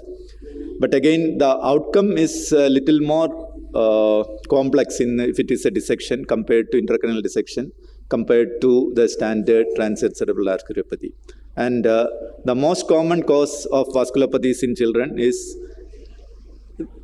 linked to an infection, but not completely clear, like any other disease like ADEM or other diseases where we link an infection with a childhood illness. There is a very high chance of that association coming up. Coming to the last thing is the management. What is the issue in management? We have a definite kind of an intervention in adult practice, which has been well known and then well established now, the thrombolytic therapy. With all these things, it has not come to the pediatric practice in a big way. Not only here, it is all over the world. That is basically because the stroke thrombolysis trials have never used or never had enrolled children. So that is not because it is not effective in children. Any study, that is the way it is being done. Any new therapeutic agent, you have to do it in adults and then extrapolate into the pediatric practice. And the TIPS trial failed, so now it is very, very difficult to get evidence, because it is such a major evidence. A major trial failed means nobody will attempt again a thrombolytic trial in pediatric practice unless we have a clear new pathways developed. So now the IHR recommendation is what? So the IHR recommendation is you try to do logically. So logically speaking, we can say that the thrombolysis should be effective in children, because most of the clots and especially the cardiac stroke causes are most of the strokes in children are rich in fibrin, so it should be ideal in thrombolysis. And then there is a very less microangiopathy and leukaryosis in children, so the chance of hemorrhage is much less. And it has been shown, again, the TIPS group is trying to come out with further studies, small studies, which has shown that risk of intracranial hemorrhage following alteplase the stroke risk is low in children compared to adults. So the question here is, should we thrombolyze at this point? Definitely, yes, if you have an adolescent and with a typical history of stroke.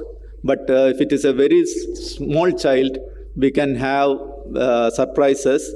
And the best thing is develop robust institutional stroke teams. And it has been proven that if you have a strong adult team in the same institution, those are the hospitals better equipped for stroke care compared to standalone children's hospital. That has been studied multiple times in the West and shown that this stroke thrombolysis works better if you have a established adult colleagues. So there are good review articles if you are interested. This is a 2021 review article, and this is one of the viewpoint article we wrote last year with Vivek here, and where we have discussed this issue of stroke thrombolysis in children at this point. So that completes the agenda. Thank you. Thank you very much, sir. Very nice presentation. We will call our next eminent speaker, Dr. Jitendra Saini. Can we have sir's resume here?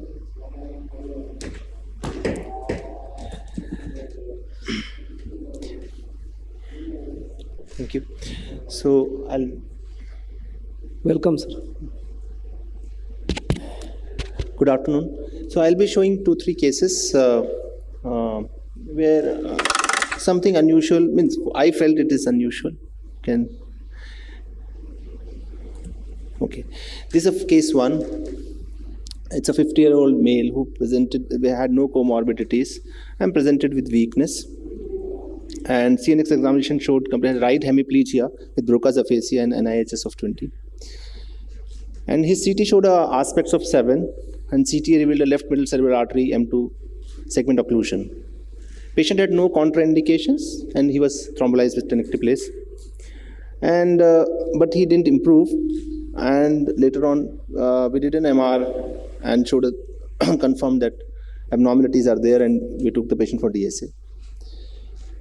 This is the MR finding. You can see that there's an diffusion abnormality in the left insular region as well as the basal ganglia, and there's ASL is showing a large perfusion deficit, clearly, and flare is normal. And this is the first run. You can see that one of the branches here is occluded here. Lateral projection shows the same. And we did a first pass, and recanalization was achieved. And this is the pre-procedure angiogram. And this is the post-procedure angiogram. You can just to confirm that I'm going to show what problem he had. After the procedure, he developed a severe left periorbital edema, chemosis, conjunctival congestion, complete ophthalmoplegia, and later noted to have no perception of light. There was no bruit, so fundus showed pale, opaque, and attenuated vessels. Features were suggestive of ophthalmic artery occlusion. And we thought that a clinical possibility can be a cavernous sinus thrombosis, or a cavernous carotidocavernous fistula, or a superior ophthalmic vein thrombosis, or can be a central retinal artery occlusion. But look at here on a MRI, the complete muscles are swollen. There's a signal abnormality here, and the fat looks very stranded. All abnormal. There's a gross abnormality, and diffusion restriction of the optic nerve was seen. And post contrast, it's very difficult to confirm a cavernous sinus thrombosis, but doesn't appear to be there because the development was so rapid, and there was no filling defect in the cavernous sinus region. So we made the diagnosis of orbital infarction syndrome. It's a very rare entity, and ischemia of all orbital and ocular structures happens, and it presents with an acute blindness, orbital pain, and total ophthalmoplegia. And it has been reported with the fungal infections, vasculitis, carotid dissection, and orbital. But overall, it's a very, very uncommon and very rare problem. It has been described with thrombectomy in 2018. One case report was published in World Neurosurgery, and subsequently a recent case report has been published in British Medical Journal. It has been reported with some neurosurgical procedures as well, but overall it's a very, very uncommon condition. And you can see one more thing. This was a pre-procedure. You can see the choroidal blush is there, and post-procedure also the choroidal blush is there. So in those cases which have been reported, this demonstrated that ophthalmic artery was not filling. But one thing is there, that if the ophthalmic artery cutoff happens in the initial part, then because of the extensive collateralization of the ophthalmic division, ophthalmic territory, you rarely get this problem. But it happened, and to our and our bad luck, we found that patient didn't improve at all. Neurologically, in terms of power, he improved, but the vision was totally gone. This is another case. You can see a 30-year-old patient with an infarct, in the early infarct, right side basal ganglia gone, right, we didn't CT angio, right MC occluded. We didn't, diffusion was also done to find out that what's happening to the rest of the territory. And this was the angiographic findings. It was an IC occlusion, MC occlusion. And we tried 3 passes, it didn't open. And after that, this patient also had a deterioration in the right eye vision. And you can see the dirty fat on the right side. Again, muscles are showing. This is not that profuse what we saw in the other patient, but this patient also had a similar kind of problem. So these are the 2 cases which we noticed in our last 4-5 years experience of thrombectomy. This is a complication I thought would be interesting to share so that people are aware of that this is a possibility. And always look at the ophthalmic artery and the choroidal blush after doing a thrombectomy.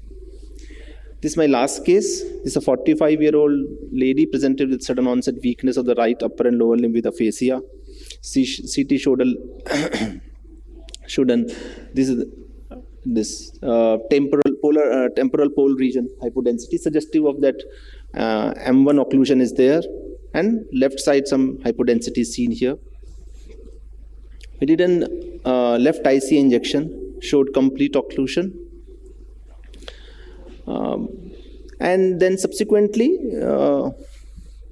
we went ahead, took the microcatheter across it. We did a first pass. There was some opening here, but it didn't open it completely. There was a lot of stenosis there. And we waited for some time. We saw that it was again occluded. Then we decided to go ahead and did a stenting in that area. There was some residual stenosis because I didn't find a proper size. It was done in the late night. I didn't have a proper size stent, but whatever was available, I did that and did an angioplasty.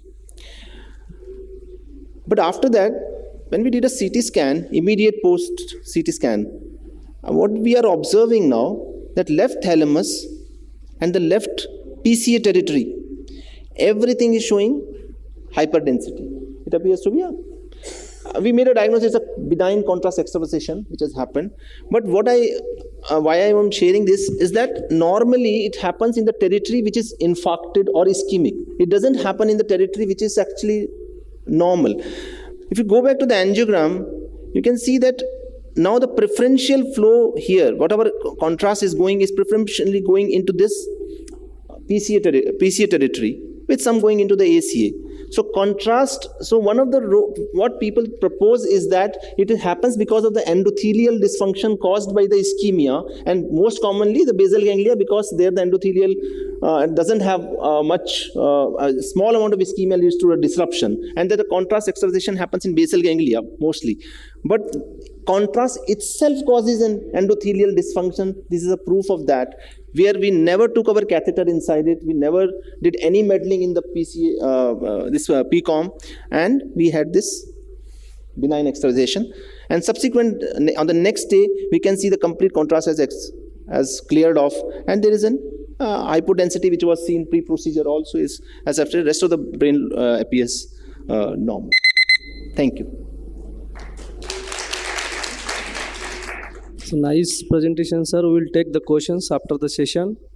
Our next eminent speaker is Dr. Mandar.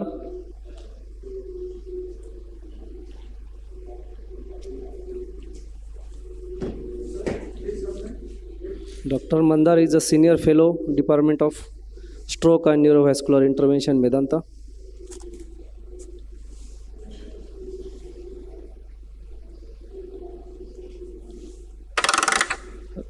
Good afternoon, everyone. I'll be presenting a case, a calcified pearl. So we start with the case directly. A 54 years male. He was diabetic, hypertensive. He presented with he has a past history of severe calcific aortic stenosis. He underwent coronary angiography in our own hospital in the cath lab in around afternoon hours, and he was shifted to post-op cardiac recovery for observation after that. So the sequence of events was like he developed sudden onset left hemiparesis, facial palsy, and severe dysarthria. NIHS around 6 at that time. Code brain was activated, and he was shifted for the CT stroke protocol. Usually, when a stroke code is activated, usually we do. Our institute protocol, we perform a CT stroke protocol that includes a CT brain plane, CT perfusion, as well as CT angiography. Patient was shifted, but at that time, cardiology team wanted us to be double sure because just after the coronary angiography, we presented with his symptoms. They asked her to whether to directly take the patient to a DSA lab or do a CT scan or MRI based. But we followed our CT protocol for our institute and straight away took the patient for CT. So this was the CT which showed a hypertensity involving the right MCA. Also there was a calcification. We thought it's a atherosclerotic calcified plaque, mostly extraluminal. So the next thing we did a CT angiography. It shows the good patency and the artery looks flowing, as well as we thought it's an extraluminal calcification in the MCA, distal M1 MCA. And it looked like adequate flow is there in the MCA. So we waited for the perfusion. The patient was in window period at that time. He was given IV altiplase. CT perfusion was done, but the image could not be reconstructed. There was a technical glitch. So we waited around 10 to 15 minutes around that time. Cardiology team was there. The neurology team was there. But eventually we shifted the patient for cardiac ICU, which is in the same area of our DSL lab and for the observation. After 20 minutes or so of IVT, patient developed deterioration in motor power. His dysarthria progressed. At that time, his NIHS shifted from 9 to 12. Vitals were stable, but we still suspected whether patient had bled or not. So that time we planned a quick CT just to rule out bleed. We eventually thought, as the patient was right in the cardiac recovery room, right next to a DSL lab, we thought we'll just do a Dyna CT there itself rather than shifting the patient to in the radiology department down. But the moment patient was about to shift in the CT scan in our DSL lab, we got the CT perfusion images which got reconstructed eventually. So these are the CT perfusion images. There's a large penumbra, as you can see, the CT CBV versus CBV mismatch. So what next? There was a clinical deterioration, clinical radiological mismatch between the angiography picture and a perfusion picture. That prompted us to do a DSA that time, and followed by MT if required. So this was the picture. There was a pre-MT M1 occlusion. So we went back to like what was there in the CT angiography, what we saw. Maybe that was any calcified atherosclerotic embolus, which we initially thought, but it was not extraluminal. There was actually the MCA was flowing to the retrograde leptomeningeal collaterals, which created a pseudo patency of the MCA, and we thought the MCA was flowing and it's perfusing the brain, but it was not. So this was the picture. We went ahead, did the first pass. There was a small branch which was still not opened up. We took a second pass with a solitaire, and the artery we got a decent TK2C recanalization. So the right MCA, that the M1 segment occlusion, was masked by calcified embolus in our patient and was filling through the retrograde leptomeningeal collaterals on CT angiography. patient immediately improved significantly with a minimal residual left hemiparesis. The CT done post 24 hours showed no fresh infarct, but there are a few calcific hyperintensity distally in the MCA territory, suggestive of thromboembolism. As patient had a past history of severe calcific aortic stenosis. So the calcific emboli from aortic stenosis or like atherosclerotic aortic arch or mitral valve calcification are the uncommon recognized causes for ischemic stroke. They should be kept in mind. Calcified thrombus is usually isodense to iodine contrast, which can simulate the vessel patency. And in our case, the likely source of calcified embolus was his calcified aortic stenosis. I have similar two cases where I'll highlight the importance of CT perfusion as I showed in this same case. This was a patient, elderly male.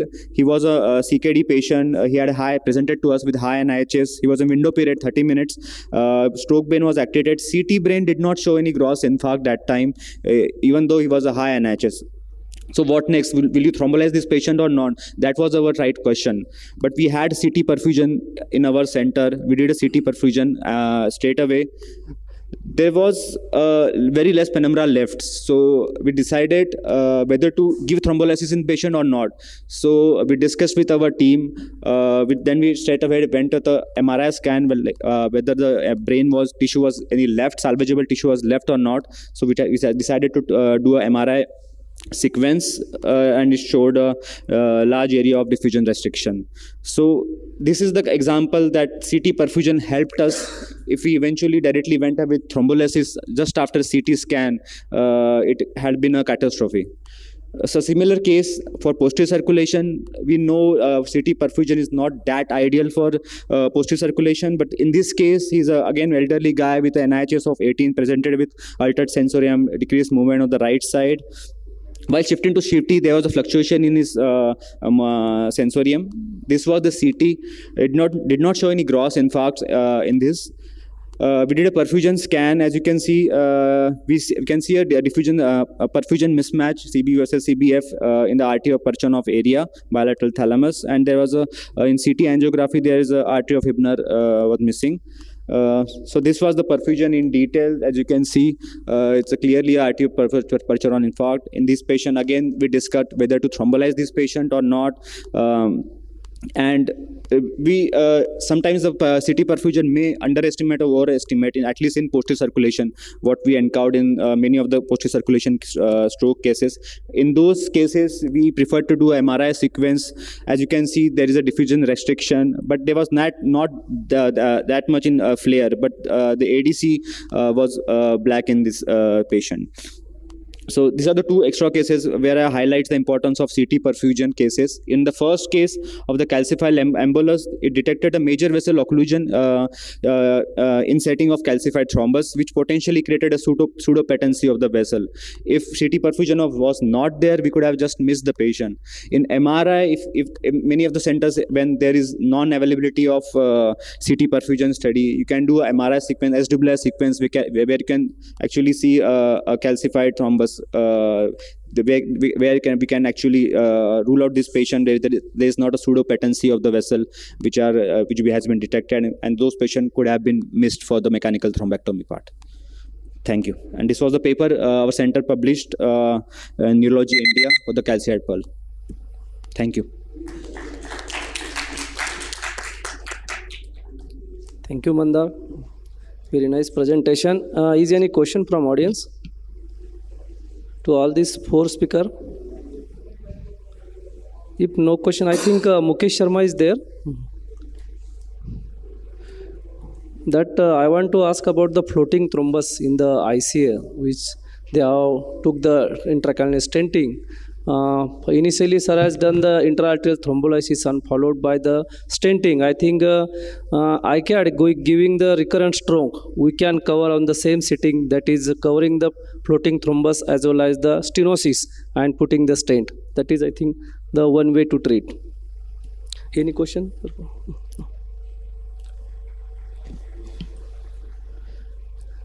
If there is no question, we can conclude this. I'll have a question from Dr. Jitendra Saini. Is he there? Yeah, he's there. Hi, sir. Sir, you told us to look at the choroidal blush after the thrombectomy. But I think in your cases, choroidal blush was present even after the thrombectomy, and even after that, this event happened. So, yeah, but yeah, that I agree. But those published cases which are there, they have demonstrated it's not there in those cases, because it can be a complete occlusion of the ophthalmic artery. In my cases, it didn't happen, but still the findings were there, and which could be picked up. So in the second case, it was based on the fundus examination that we concluded that it was a central lateral artery occlusion. In the first case, findings were very, very obvious, and so, but still, it's good to see it. If you're not seeing it, then we know we are in a trouble. And do you think that by manipulating a catheter or by changing a technique, these complications can be avoided? Could you identify the reason why these things happen? I don't know, actually, honestly. So, because if you look at the published literature, there are hardly any cases reported, though it's such a huge number of thrombectomies are happening. And because of, as I mentioned, there's a good collateralization in the ophthalmic circulation. So that's why we don't see them very often. But we must, it's something which we must be aware of and knowing. That's how I view it. Okay. Again, one thing for pediatric stroke is a very important topic today that Vinayan has completed. One thing is that we routinely face pediatric cases. Stroke presentation, we don't know the window period exactly. So I think for my experience, medical management is the best way to treat the pediatric cases. Anyone has the experience of thrombolysis or thrombectomy in pediatric cases?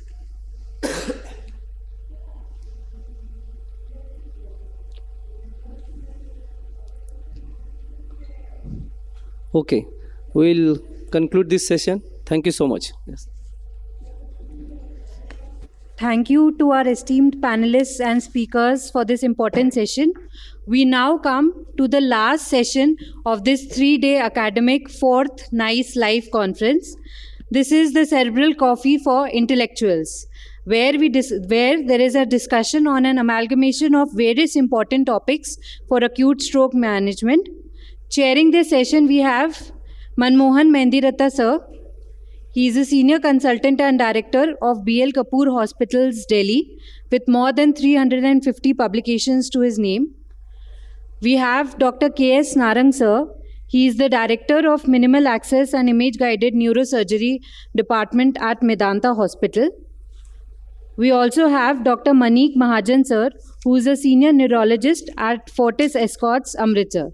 I kindly ask our chairpersons to introduce our first speaker for today. And we'll have the discussion for all the talks at the end. Very good afternoon. We have five intellectuals who would be delivering talk. And it's mentioned cerebral coffee. I think soon we'll get the cerebral coffee as well. So the first speaker is none other than a very well-known epileptologist, very dear colleague of mine, Dr. Atmaram Bansal, and he's going to speak on post-stroke epilepsy challenges and opportunities. I will label it as post-stroke seizures, challenges and opportunities, which can happen with the stroke, sometime before the stroke, during the stay in the hospital, and remote later on. So Dr. Atmaram Bansal, please. Very good evening, sir, and thank you for this nice introduction. And this, no doubt, is a very, very common thing to see in our follow-up and as well as in acute stroke, that at times you do see some involuntary movement, you are doubtful whether it is a seizure or not. And there are certain cases where it's a clear-cut seizure and then you need to manage it. So epilepsy is no doubt very common in India as well as in the world. And stroke per se is responsible for quite big number of cases in epilepsy. So if you see the elderly after the age of 60, almost all cases of epilepsy, nearly 40-50% are due to previous history of stroke or recent stroke. So as such, in stroke patient, the chances are about 5% to 10% in cases where that stroke is significant. Now we want to know what are the risk factors for seizures in stroke, how to manage those patients, what is early stroke seizure, what is post-stroke seizure, post-stroke epilepsy, as sir was saying that post-stroke seizure, post-stroke epilepsy. So previously the term was like, if you say, there is a single seizure after stroke, we say it as a post-stroke seizure. If there are more than 2 seizures, then we say it as post-stroke epilepsy. But recently ILE has defined the definition of epilepsy, that even if after single seizure, if the risk of second seizure is more than 60% in next 10 years, then you can label it as epilepsy even after first episode. And in patient with post-stroke seizure, that risk is quite high. So you can label it as epilepsy even after first seizure in most of the cases of post-stroke seizure. Then coming to the part of early seizure versus late seizures. So previous definition wise, we used to say that in first 2 weeks, there are some cases where they are mentioned as first 4 weeks. Some have said it's first 1 week. But important part is most of these early seizures happen in initial 24 hours. While the late seizures commonly happen after about 6 to 12 months. So there are, you can say, 2 peaks of seizures with stroke. One is within 24 hours and next is after about 6 to 12 months. WHO says early as within 1 week and late after 1 week.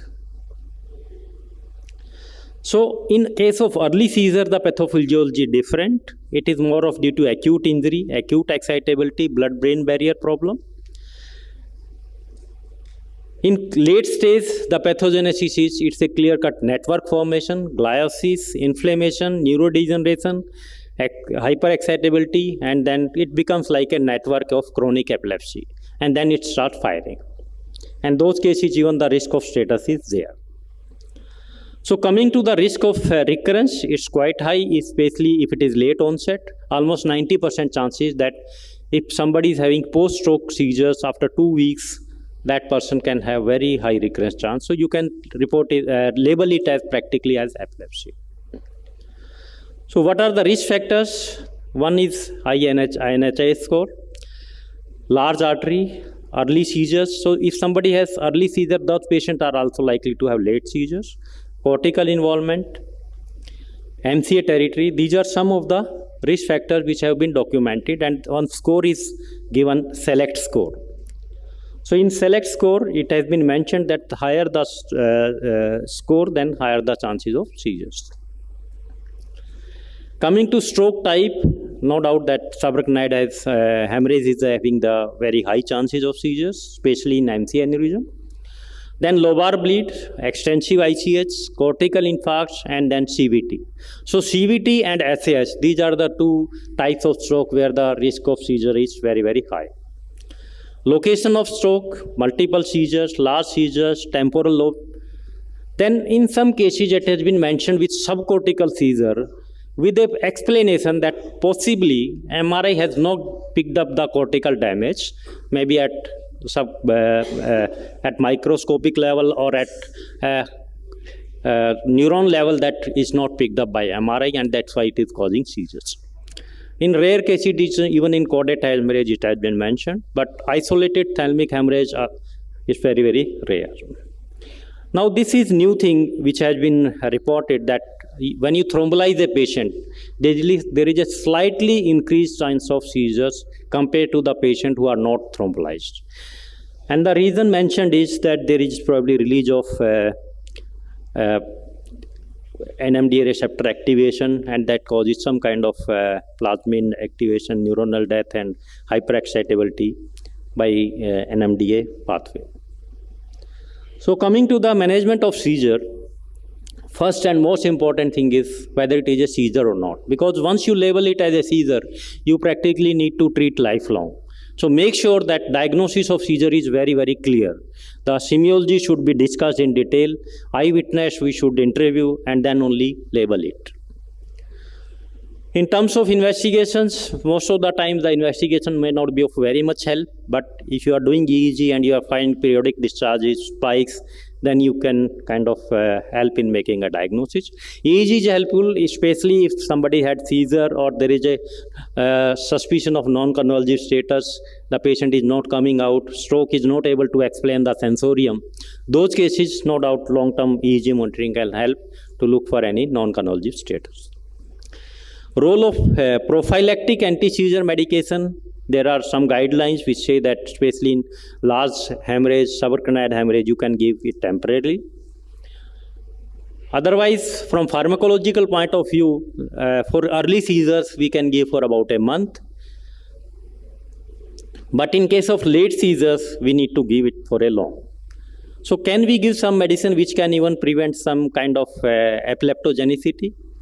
Statins have been found that they can help in decreasing the risk of seizures because of anti-inflammatory property.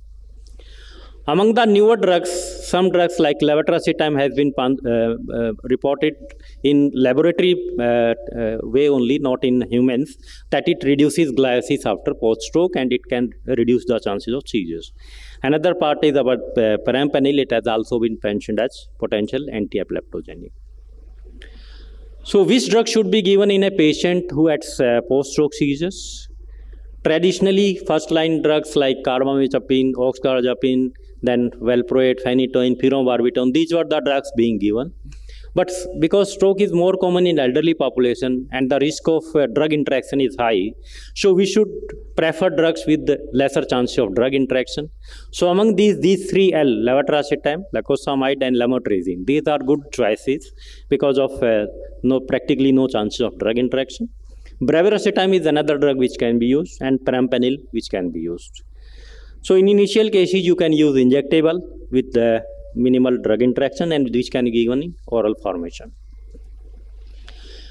There is one study about the risk of anti-seizure medication and mortality, which was compared with carbamazepine, and it had mentioned that two drugs, especially lamotrigine and levetiracetam, reduces the chances of death in patient with post-stroke epilepsy. So levetiracetam and lamotrigine can be considered from that angle. Thank you. Thank you, Dr. Atmaram. Like a very good host, you finished even before the warning could come. That's the quality of a good speaker. Thank you so much, Dr. Atmaram. Dr. Narang, please. Yeah. Now I would like to call Dr. Suvarna Aladi to talk about brain and cognition after stroke, the challenges and the advances.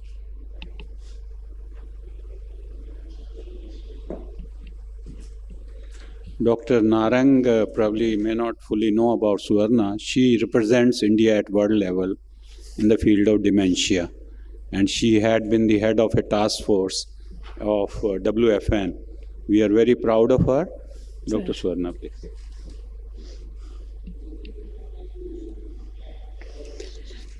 So you're very kind, Professor Mendiratha. Thank you very much. And I'd like to thank the organizers for inviting a dementia person into a stroke field. It's nice to come back. It's been a great conference. Oh God, right. The topic is brain and cognition after stroke, challenges and advances. So I'd like to go back to 2002. This is where I think our journey with stroke began, with so many people in the room. So this was a 60-year-old farmer who came with sudden onset of memory loss and right-sided hemiparesis, hypertensive and diabetic, not on treatment. We'd just begun to understand how to test cognition in Telugu, and we had kind of understood how to do a brief screening in Telugu, and he scored mildly low scores, and we thought he had mild cognitive impairment. So we were learning how to do the memory tests. We learned that executive function is a function of planning and organizing. And we found that he had impaired memory, improving with cues.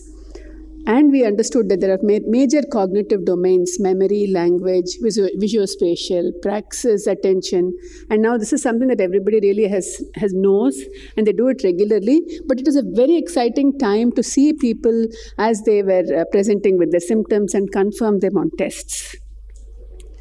This is also the time when MRI was beginning to be used routinely in stroke clinics, in stroke registries. I think Dr. Kaul had one of the first stroke registries in the country.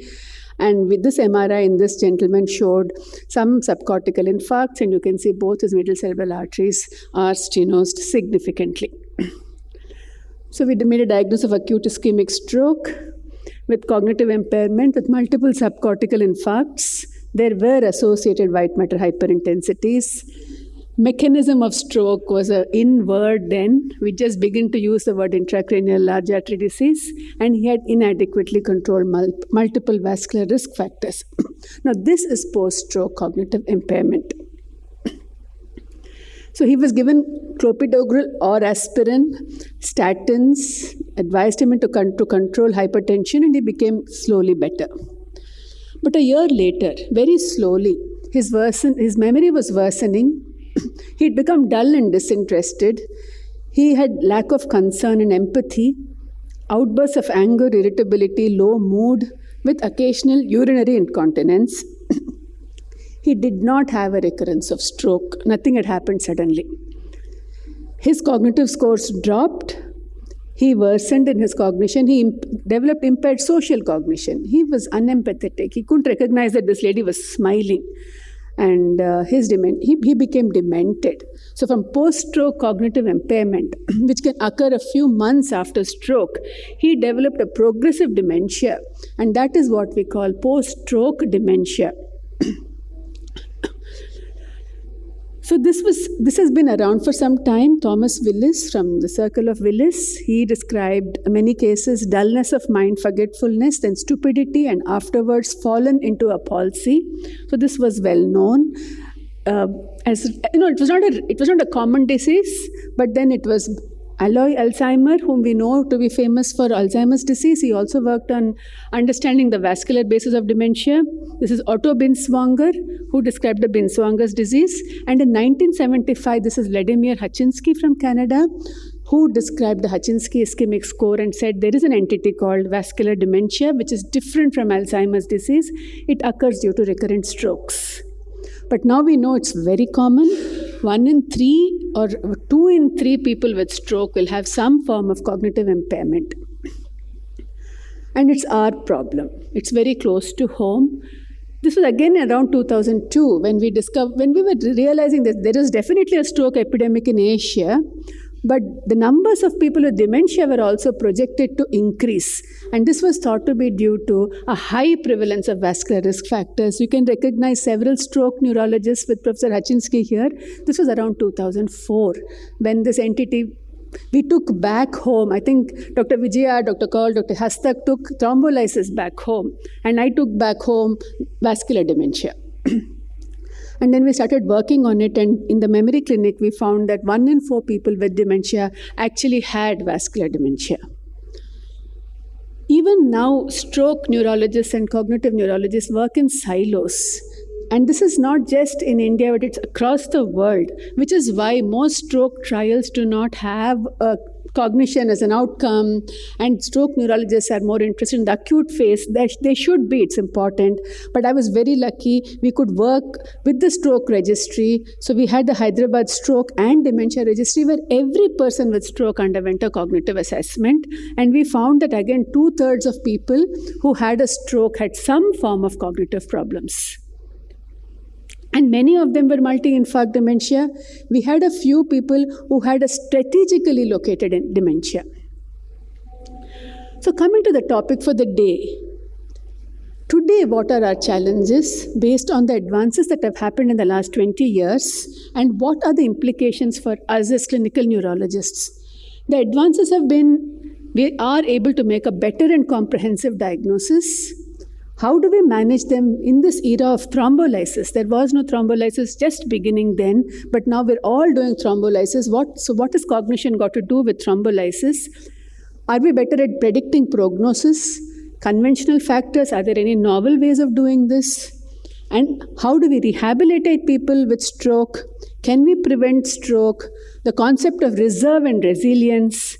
And how do we design stroke trials better? A little bit about the ongoing current debates and future. I'd like to quickly fast forward to to 2022. Brain health is now the buzzword. So this is an article that we all wrote in Alzheimer's dementia. We advocate making brain health a top of priority worldwide. But you'll see two words coming together to reduce incidence of stroke and dementia. So because these two words are coming together as the main drivers of brain health in the community globally. This is the World Stroke Organization, which has issued a proclamation. This is another paper that we all wrote together to focus on global brain and cardiovascular health, again bringing the two entities together for the joint prevention of stroke and dementia. And this is just last year where we wrote in G20, the key to all health being brain health and to prevent stroke and dementia together. So what happened in the last 20 years that this has become such a global priority? There has been a paradigm shift. If you remember the gentleman with stroke, which we diagnosed as stroke with multiple infarcts and intracranial large artery disease and vascular risk factors, today we would say he probably has poor brain health. And it's not just the stenosis, it is not just the infarct, which we thought was the cause of everything. There is so much more happening, and that is the advances that we know now.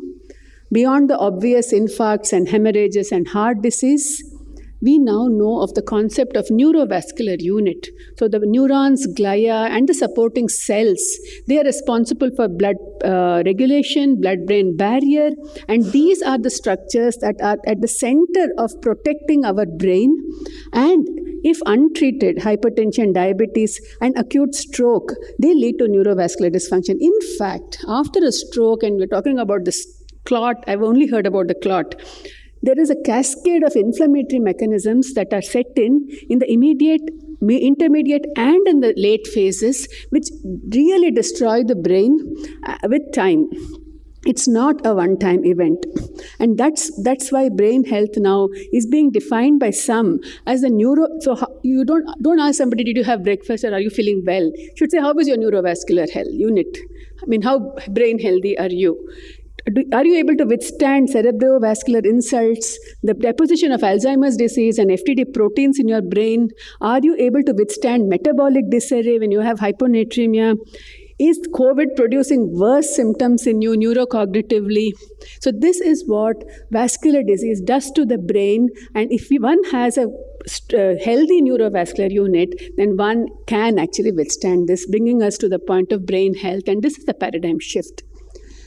Now, coming back to this gentleman who had a stenosis and infarct, we could only see the stenosis and infarcts, but what we are now able to see is cerebral amyloid angiopathy, microbleeds, microinfarcts, enlarged perivascular spaces, white matter injury. These are all imaging biomarkers of long-standing cerebrovascular disease and untreated vascular risk factors, and they are all linked to cognitive impairment. If cognition is gradually declining, these are all the pathologies that are accumulating due to risk factors, which get exacerbated by stroke.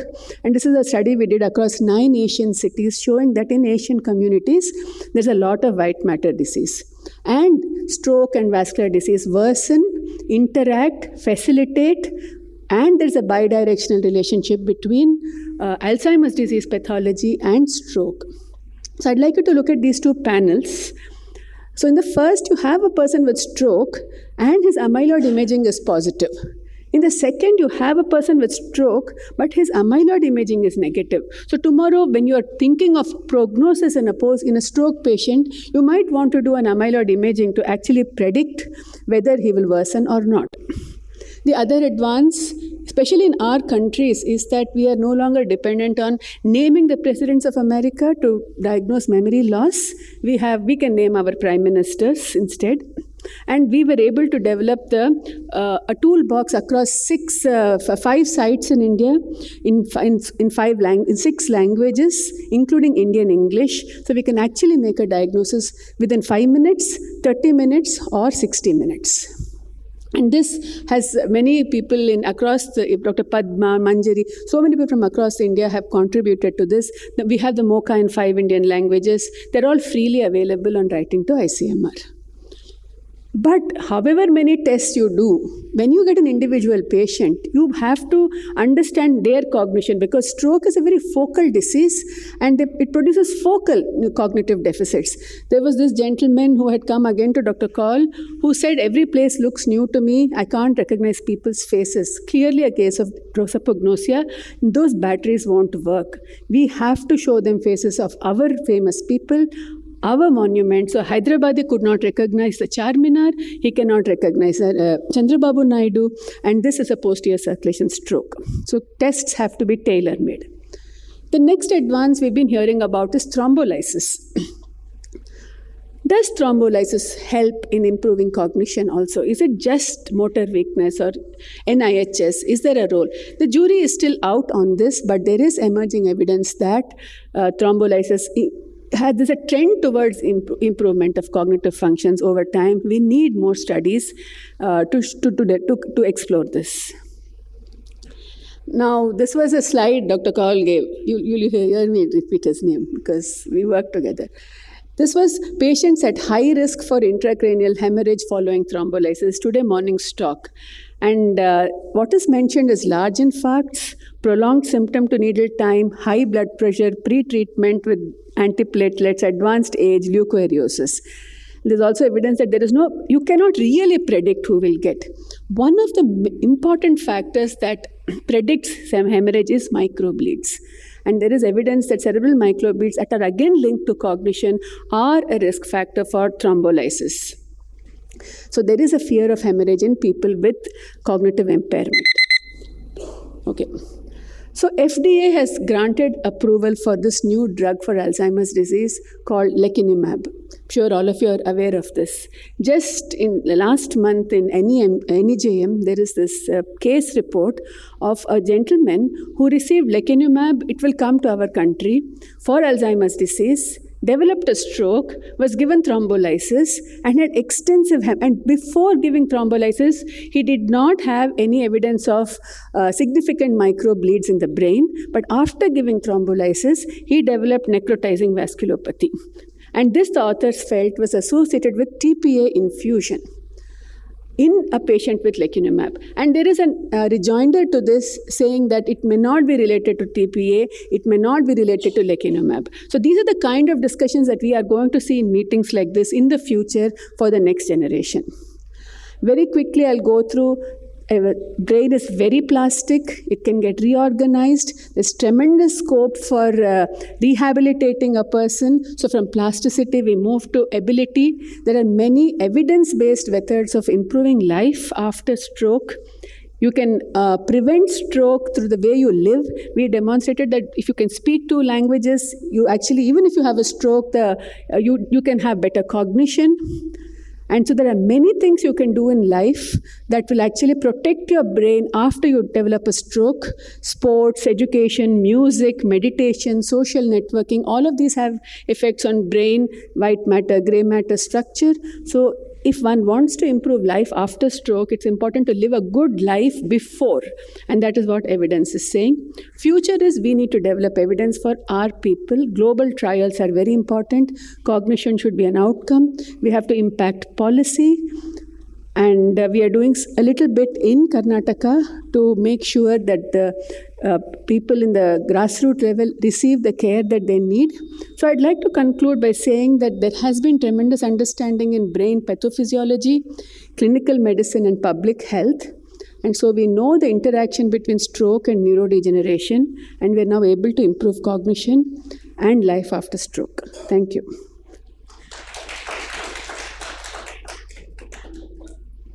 Excellent talk, ma'am. I think we'll take questions in the end. Now I would like to call upon Dr. Praveen Gupta for a talk on emerging concepts in vasculitis-related acute stroke. As we all know, Dr. Praveen Gupta, he is head and in charge for FMRI Gurgaon. So he is a well-known personality. Over to you, sir. Thank you, the organizers, for having me here, and thank you, Chairperson, for a generous introduction. This is a relatively vast sea of information which is emerging concepts in vasculitis-related acute stroke. I will present a small case is a 36-year-old female who came to the hospital with right-sided headache accompanied by left hemiplegia within 40 minutes with no significant apparent past history. This is the CT on coming. This is the CT angiogram which showed the MC occlusion. After the mechanical thrombectomy, she had recurrent occlusion of the arteries, and while trying to open all the arteries, she developed iatrogenic SAH. She was admitted to the ICU and she had a large infarct in the MRI done after 14 hours. She had a hemorrhagic conversion in the infarct eventually and progressively died. When we look at for some red flags in this patient, headache and neck pain is one red flag. She had multiple unsuccessful passes, very rapid deterioration and demise. What was the cause? She had pain. Was it dissection, arteriopathy? So when we did the lab test, we found that there is mild thrombocytopenia and there is positive anti-dsDNA, which suggests connective tissue disorder or vasculitis. There is also H influenza during the course of the disease. There was one ASD also on the echo. The neuropathology showed that she indeed had vasculitis with giant cell granulomatous arteritis with associated sarcoidosis. So this is a case of acute stroke with documented vasculitis. Another 36-year-old female comes with right side lower limb plegia with right arm weakness within 1 hour. This seems like a case for thrombolysis, but when you ask her, she had SLE and a previous hemorrhage. She was on methotrexate and azathioprine, had one miscarriage. This is the MR which showed the cause of the right hemiparesis, and the final diagnosis after evaluation was SLE, which brings us to the point that acute stroke can occur post-vasculitis. So what are the vasculitis we might look at? There is large vessel vasculitis, which could be granulomatous disease like giant cell arteritis or Takayasu's. In medium vessel vasculitis, which is largely like polyarteritis nodosa or Kawasaki disease, or smaller vessel vasculitis with granulomas like Wegener's disease, with granulomas and asthma like Church-Strauss syndrome, or without granulomas, which is the classical vasculitis like microscopic polyangiitis. Then there is multiple immune complex vasculitis, which we will see during this lecture. Same representation as we move from large arteries to small arteries, we have temporal and Takayu's arteritis. Medium to small arteries, we have polyarteritis and CNS vasculitis. And then we move to smaller arteries and arterioles. Basically, it is a spectrum of clinico-pathological disorders characterized by inflammation of blood vessels, including arteries, arterioles, and veins of various caliber, which lead to variety of neurological manifestations related to ischemic injury of central nervous system and peripheral nervous system. However, acute stroke with vasculitis is relatively uncommon. Usually, it's a smoldering disease with subacute presentation with positive past history. If we want to classify the vasculitis, we could classify them as systemic necrotizing arteritis, a group of hypersensitive vasculitis, granulomatous vasculitis, giant cell arteritis, a group of vasculitis associated with connective tissue disorders like SLE, inflammatory diabetic vasculopathy, isolated peripheral nervous system vasculitis, granulomatous angiitis of the CNS, vasculitis associated with infection which is with large set of infections including bacterial meningitis, tuberculosis, HIV, vasculitis associated with drug abuse, and paraneoplastic vasculitis. Polyarteritis nodosa is the main type of lesion which demonstrate how a vasculitis occurs, which is basically a necrotizing arteritis of small and medium-sized vessels across the system. It has dominant picture with peripheral neuritis. However, 10% patients can have brain infarcts with PAN. The picture is classical, which leads to infiltration of arterial walls, destruction of the arterial wall, leading to inflammation and narrowing of arterial lumina, which leads to vascular necrosis and denuding of endothelium. It can lead to vascular thrombosis, ischemia, aneurysm formation, rupture, and hemorrhage. That is why a lot of vasculitis related strokes are accompanied by hemorrhages. This is a histopathological sign showing multiple infiltrates in the artery and small infarcts in the brain in a patient with PAN. This angiogram shows narrowing at multiple sites, and the MR shows leptomeningeal enhancement, which is also a characteristic of vasculitis-related stroke. Microscopic polyangiitis is very similar to PAN, but even smaller arterioles. The characteristic blood marker is P-ANCA, which is perinuclear ANCA. It also associated with polyneuritis, mononeuritis multiplex polyneuropathy, and skin nodules and purpura. Churg-Strauss syndrome we know has asthma, eosinophilia, and peripheral neuropathy, which can involve the CNS in some cases. Hypersensitivity vasculitis are caused by multiple triggers, which largely come with skin lesions, which involves below the dermis, arterioles, capillaries, and pericapillary venules. They are termed as leukocytoclastic vasculitis because they cause destruction of the blood vessels. Vasculitis can happen after multiple drugs and largely predominantly affect the skin, causing urticaria, wheezing, rhinitis, and macupapular rashes. If the drug reaction is very severe, you can have multiple organ involvement, which can result in stroke also. Similarly, there is a presentation with serum sickness with urticaria. These are all hypersensitivity vasculitis which come with skin rashes, arthralgias, edema, headache, and occasionally can cause strokes. Henoch-Schönlein purpura we know is associated with purpura, arthralgia, abdominal pain occur in skins, is also a form of leukocytoclastic vasculitis occurring commonly in children. Hypocomplementemic vasculitis post-reaction usually presents with conjunctivitis, scleritis, uveitis, mild kidney disease, splenomegaly, and can present with pseudotumor cerebri. Cryoglobulinemia can occur with variety of disorders, which including IgM disease, Waldenstrom macroglobulinemia, and hepatitis C and collagen vascular diseases. It can cause occlusion of blood vessels, bland thrombosis, and vasculitis. You can do a detection of isolated HCV RNA in patients who are cases of hepatitis C associated with cryoglobulinemia. However, you can have HIV, occult cancer, infection, plasma cell dyscrasia as the causes of cryoglobulinemia. Then we have granulomatous vasculitis, of which the most notable is Wegener's granulomatosis, which is characterized by a triad of lesion of sinuses, lower respiratory tract, and necrotizing vasculitis of small arteries involving the brain. C-ANCA against proteinase 3 is the major blood diagnostic marker. It can be associated with mononeuritis multiplex, direct CNS involvement with lesions invading from the sinuses, or arthritis of median or small vessels leading to stroke, intracerebral or subarachnoid hemorrhage, and optic neuritis. This is a sign showing the destruction of the artery with giant cells.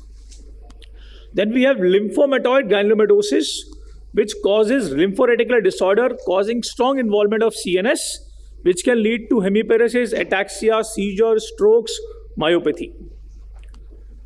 We have lethal midline granulomas, which can cause facial destruction, mutilation by involving midline structures and sinuses, and it can lead to direct invasion of orbit, face, veins, leading to thrombosis, cavernous sinus, sepsis, and meningitis.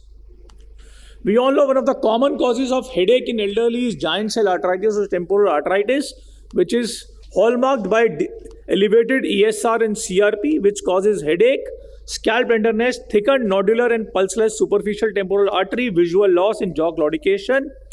It does not only involve the carotid arteries, it has predilection for vertebral arteries also, causing posterior circulation stroke also, and can be diagnosed with biopsy of temporal arteritis. But because of skip lesions, occasionally even a biopsy can miss the diagnosis of temporal arteritis. Then we have other large vessel arteritis, which involves aorta and its branches, very common in young Asian women, which causes involvement of multiple large arteries and is associated with acute stroke. It can present with dizziness, syncope, subclavian steel, carotid sinus syndrome, strokes, amaurosis fugax, and multiple symptoms. This is the lesion in the arterial wall, and below shows the occlusion of the artery because of Takayasu arthritis, and this shows left-sided carotid occlusion because of the Takayasu arthritis. The third angiogram shows basically dilation of the proximal arteries with the stenosis of distal arteries. Then comes the granulomatous angiitis of CNS, which we will deal with eventually in the review. Then there are collagen vascular disorders, of which the hallmark disease is the SLE, which causes vasculitis in 10% people, diagnosed by presence of double-stranded DNA as in our first case. It can cause, this is the diagrammatics of how the adventitia is destroyed by the inflammatory infiltrate. It can cause stroke by 4 mechanisms, which includes vasculitis, infectious ambuli, cardiogenic ambuli from thrombotic non-bacterial endocarditis, hypercoagulable stores with lupus anticoagulants, and premature atherosclerosis. Scleroderma can cause vasculitis diagnosed by NTSCL70 or topoisomerase. Then we have rheumatoid arthritis, which can cause all the phenomena seen in SLE, but usually causes neurological involvement by vertebral collapse and subluxation along with peripheral neuropathy. Sjogren syndrome, which can be identified by antigens SSA and SSB, usually causes involvement of PNS but can cause involvement of CNS also. We have mixed connective tissue disorder, which can actually cause strokes and direct inflammation of the brain, giving rise to brainstem meningoencephalitis. We neglect them and we look for vasculitis, but infection-associated vasculitis are a very prominent group of disorders which can happen post-bacterial meningitis, very commonly after tubercular meningitis, can happen after a varicella zoster infection giving to large artery strokes, very commonly happen after fungal involvement of the CNS, can happen with HIV, which can cause a similar illness to granulomatous angiitis of CNS, eosinophilic temporal arteritis. We can have vasculitis following substance abuse, including amphetamine, cocaine, phenylpropylamine, opioids, and that's a very common cause of strokes in some patients on drug abuse. Then we can have paraneoplastic vasculitis, paraneoplastic encephalomyelitis, and we can have significant risk of thrombosis in patients with cancer and an elderly patient who has recurrent strokes despite antiplatelet agents may be a candidate for screening for cancer. Then we come to the isolated vasculitis of CNS, which is called primary angiitis of the central nervous system. It presents with multifocal or diffuse CNS disorder with remitting and progressive course. CSF and MRI findings are diagnostic of vasculitis. But the blood markers that we do for vasculitis are generally normal in primary angiitis of the CNS, bearing maybe some elevated CRP. The manifestations are headaches, smoldering strokes, seizures, myelopathy, and encephalopathy. It is the symptoms gradually develop over weeks or have stepwise progression. The diagnostic criteria for granulomatous angiitis are acquired neurological deficit unexplained after complete evaluation, diagnostic cerebral angiogram which shows narrowing of vessels, areas of dilation and bleeding, and no evidence of systemic vasculitis or any other condition that can mimic that angiogram. It has no characteristic findings. Majority of published cases involved abnormal CSF findings, and the diagnosis can be made on biopsy. The MRI shows ischemic and hemorrhagic lesion of different ages, leukoencephalopathy, and gadolinium enhancement of the meninges. This is an angiogram which shows multiple areas of bleeding and narrowing of these small arteries, along with multiple small infarcts in the brain. Even with some patients who have biopsy-proven CNS vasculitis, sometimes the angiogram can be normal. The angiographic pattern can sometimes be seen in patients with migraine, RCVS, postpartum period, or eclampsia. The best is brain and leptomeningeal biopsy. If there are no lesions that can be accessed, we can do it from the right frontal lobe. The treatment consists of pulse steroids and cyclophosphamide, which we will see in our algorithm as we end the review. But we must do a large list of tests which evaluates for all the above vasculitis that we have mentioned before we label somebody as primary angiitis of the CNS. All these factors have been elucidated already, which includes SSA, SSB, SCL70, hepatitis B, C, HIV, C and P ANCA. The markers, if they are raised, suggest that there is risk of recurrent stroke. The MRI have already alluded the findings. This is a characteristic DSA showing bleeding of the arteries.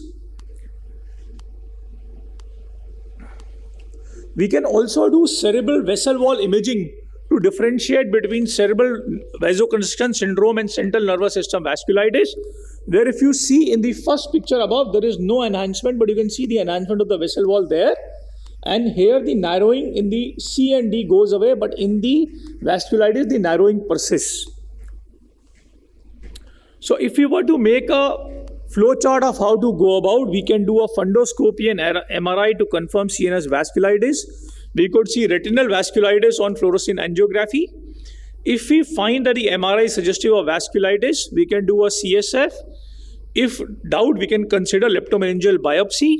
If the MRI is not suggestive and CSF abnormal, we can do an angiography. If it is suggestive of vasculitis, we can go ahead and treat. If we still have doubt, we can do leptomeningeal biopsy. If the MRI does not show any vasculitis, CSF is normal, we should move to alternative diagnosis. The treatment, if there is a significant disease, we can do immunomodulating agents like IVIG, or we use immunosuppressants like corticosteroids. Cyclophosphamide is the most important agent to be used for vasculitis, followed by azathioprine and rituximab. Dr. Praveen, 5-year survival in PAN is 10%, with which treatment improves to 50%. So this is the flowchart of how we divide the vasculitis. We can diagnose large or proximal vessel disease or small vessel disease. We can start with oral prednisolone or methylprednisolone, and with response we can consider tapering of prednisolone. If no response, we can move to pulse cyclophosphamide. If that does not work, we can move to TNF blocker or rituximab. Praveen, can you kindly conclude? Last slide, sir. We are over time. Yeah. So similar is for the large vessel vasculitis and supportive therapy. There is a question of whether we should thrombolize the patients with vasculitis or not. Very important question, but there is no conclusive data which supports thrombolysis for stroke in the conjunction with vasculitis, because there is a significant risk of hemorrhage. Thank you very much for a patient listening. Thank you, Dr. Praveen, for this exhaustive talk. I did like to invite Dr. Vikas Gupta for talk on decompressive craniectomy and stroke. Dr. Vikas Gupta is one of the pioneers in the neurovascular surgery who, as a surgeon, started making inroads into the neurointervention part. I think he's one of the best suited to talk about decompressive, as he's the one who would be doing the mechanical thrombectomy also. Thank you, Dr. Narang. Good evening to all of you. And thank you, Dr. Gaurav, for this wonderful meeting. Decompressive craniectomy. Majority of the surgeons, this is one of the first surgeries we get as for trauma. But in a stroke, it is a different ball. It's a very close call. Timing is important. Early, that means how early. How much craniectomy is adequate. If at all strokeectomy is needed or not. This patient is extremely sick. Safety is very important. And what is the evidence? Now this malignant infarct is actually a large space occupying lesion, which was not there a few hours ago. This is not a tumor which has grown in a few weeks or few months. So this is a large SOL with extensive edema which has appeared suddenly, and these people tend to herniate very fast as compared to what we surgeons see tumors as. It may constitute up to 10% of the strokes. The data may be different. I need not elaborate on this. Failed recanalization or reocclusion is one of the most common indications these days. Age is something interesting which I have noticed in last 5 years or 6 years. Earlier we used to say that beyond 60 the brain has atrophied and there may not be need of a decompressive craniectomy. But now I realize that even elderly, I'll show a case. Even at 72, decompressive cranectomy saves lives. These are the known risk factors. The basics of cranectomy is dural opening decompresses the ischemic cerebral tissue. We know that the ipsilateral hemisphere is already infarcted, but the pressure of the ipsilateral infarcted tissue is compromising the blood flow of the opposite side also. So it will improve the global cerebral and penumbral blood flow. The surgery has been reported to reduce mortality to 20%, especially if the procedure is done within optimal time window. That is the debate, what is optimal time window? It is well established, it is life-saving, it is again well established. There are two components to this. External decompression, that is, you do a standard cranectomy, wide durotomy, and internal decompression, which at least I personally used to do about 5-7 years ago, that the resection of the infarcted tissue, temporal lobectomy, clot removal, if at all, and section of the tentorium. If majority of you know me for a long time, I was a part of Dr. A.K. Singh's group for 20 years, and he was an old-timer, hardcore Lucknow man, and he insisted on sectioning the tentorium and doing the strotectomy. So I've done a number of them, but then later on literature, we have stopped doing that. Just sharing one example, this lady is 67 years old. This last week, in ER at 5, high NHS, intubated, nobody saw her, at least not the neurologist, not me, saw her initial score. She was thrombolized by 6 a.m. She was taken to the cath lab at 8, recanalized in first pass. I waited for 20 minutes. This was MI occlusion, complete recanalization, at least very good perfusion. I always insist on it. That particular hospital does not have CT built into the cath lab. Our original Kailash 27. So I got the CT done, all well. Next day, the artery had occluded. So the debate between the critical care and neurologist was when the decompressive cranectomy is needed. I was very sure that it should, if at all it is to be done, it is done today, otherwise no use. Imagine the family has gone through a major trauma. They got a surprise at the middle of the night. They consented for a major procedure. They spent money. They had hopes, which opened up. And next day, they are preparing for another major surgery. This is for non-neurosurgeons. This is fairly standard. Patient position, a wide craniotomy. One thing we learned, as the literature also supports, that the incision craniotomy at least should be 4 centimeters away from the midline, because when you go for cranioplasty, if the closer you are to the midline, the probability of needing a shunt for doing a VP shunt for doing a cranioplasty may be needed. And removing of the temporal base is important, because otherwise the herniating brain will crash on the base and cause injury. This is standard, I'll pass over. And it is very important that anybody doing it, senior or junior, should be very careful not to harm the parenchyma. Parenchyma is already very much inflamed, injured. So dural opening in a swollen brain has to be really very careful. This is the bone flap, which has been deposited in the abdomen. This is our standard procedure. This is the CT, which we got done after the decompression. Nothing great in this, just want to share that. Look at the temporal base, that has to be flush. There cannot be anything left, and it should be as wide as humanly possible. This is pre and post of another case. Now, coming to the literature, is it optimally utilized? This is a nationwide survey of decompressive hemicranectomy for malignant middle cerebral artery infarction in Japan. This is a paper of 2014. Only 8.5% of the people with malignant MC infarct underwent decompressive surgery. Majority of the patients were above 60 years of age, and it is underused modality. Again, another paper of 2018. They interestingly divided into two groups, 46 patients, prospectively randomized. Group 1, 27 patients who were followed until obvious deterioration to the level of consciousness before offered surgery, and Group 2, 19 patients who were operated prophylactically in 6 hours of presentation, even without clear indication of deterioration. The patient had primary MRI, infarction, behavior, including volume, all these things we know. The findings were that the ultra-early group, within 6 hours, they found statistically significant neurological improvement. Functional outcomes should also show statistically significant improvement.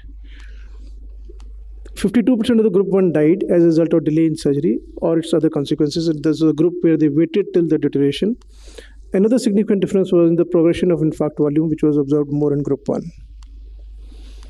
Now, coming to the term strokectomy, or both in malignant middle cerebral disease. We used to do it, as I said. This is a retrospective from 2002 to 2008, University of Pittsburgh. So this was the age, standard, all in the region of 50. What I want you to see is operative time. This is with the stroke, removing the infarcted tissue, or the strokectomy, what is called. The timing was not much difference. It just added 20 minutes to the operative time. Neither much to the blood loss.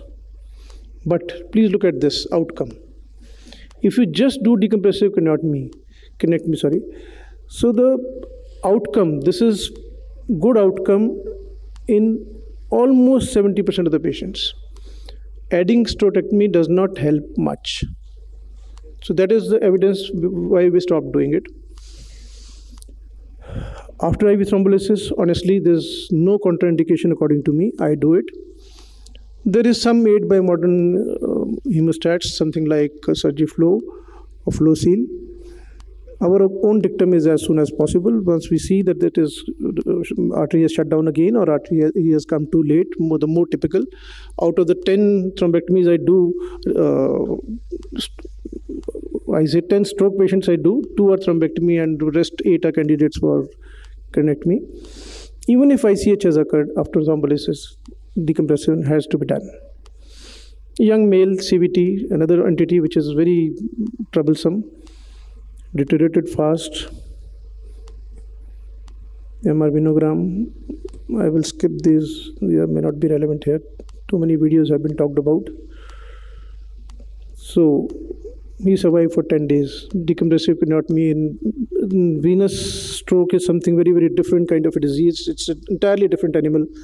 Maybe the brain is normal, the back pressure changes, which determines the outcome. We have done bilateral decompressive hemicranectomy for CVT. Again, a very tricky clinical question. I am always very wary of a CVT which is not open by endovascular route. Whatever else you may do, he may or may not survive. Decompression for posterior fossa, again, it is really debatable. Why it is so? That maybe pressure is not that big an issue. We as surgeons understand that posterior fossa is small, the pressure may kill, but probably the damage to the brainstem which has occurred due to the posterior circulation stroke is going to determine the outcome. This is a meta-analysis. This is something interesting. This is 2019. 270 abstracts, 40 articles were identified, 692 patients. 268 were surgical and 424 were medical. Question to be answered was, in patients with malignant MC stroke, is decompression hemicranectomy more effective than medical treatment alone in identifying mortality and morbidity? The available research base has established two facts, which we all know, that decompressive craniotomy reduces mortality after malignant infarctions, but this is not the treatment of stroke. Most of these lives saved by cranectomy are accompanied by severe disability. Oh, what happened? This is something going wrong. Anyway, what I wanted to...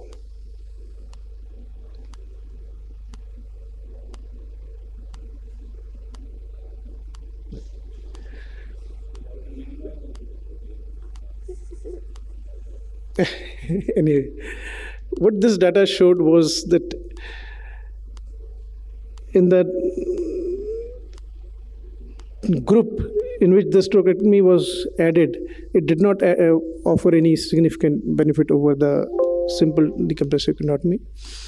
And quality of life and caregivers perspective, 76% of the 209 survivors and caregivers were satisfied with life and would they give their consent again for surgery. Life worth living. This RCT showed that two groups had similar mean time intervals from stroke onset to recruitment. Exact timing of hemicraniectomy had not been tested. 48 hours from the time of injury appears to be a pragmatic cutoff. Could not be reduced due to direct pressure on the brain.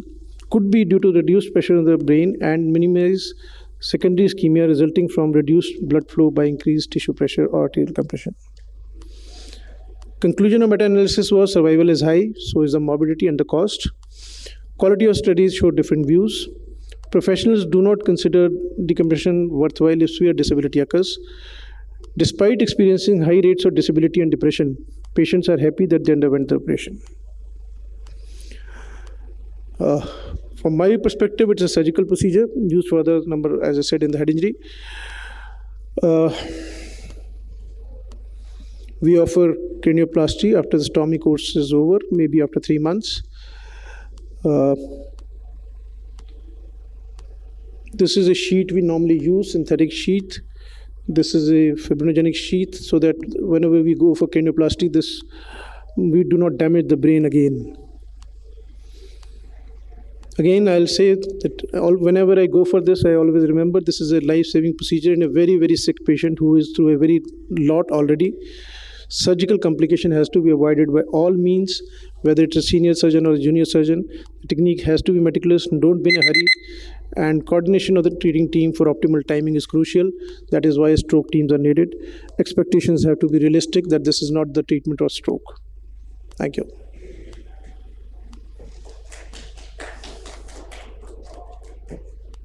Thank you, Vikas. So nice of you for giving such an informative talk. Now is the last talk of the day. And Dr.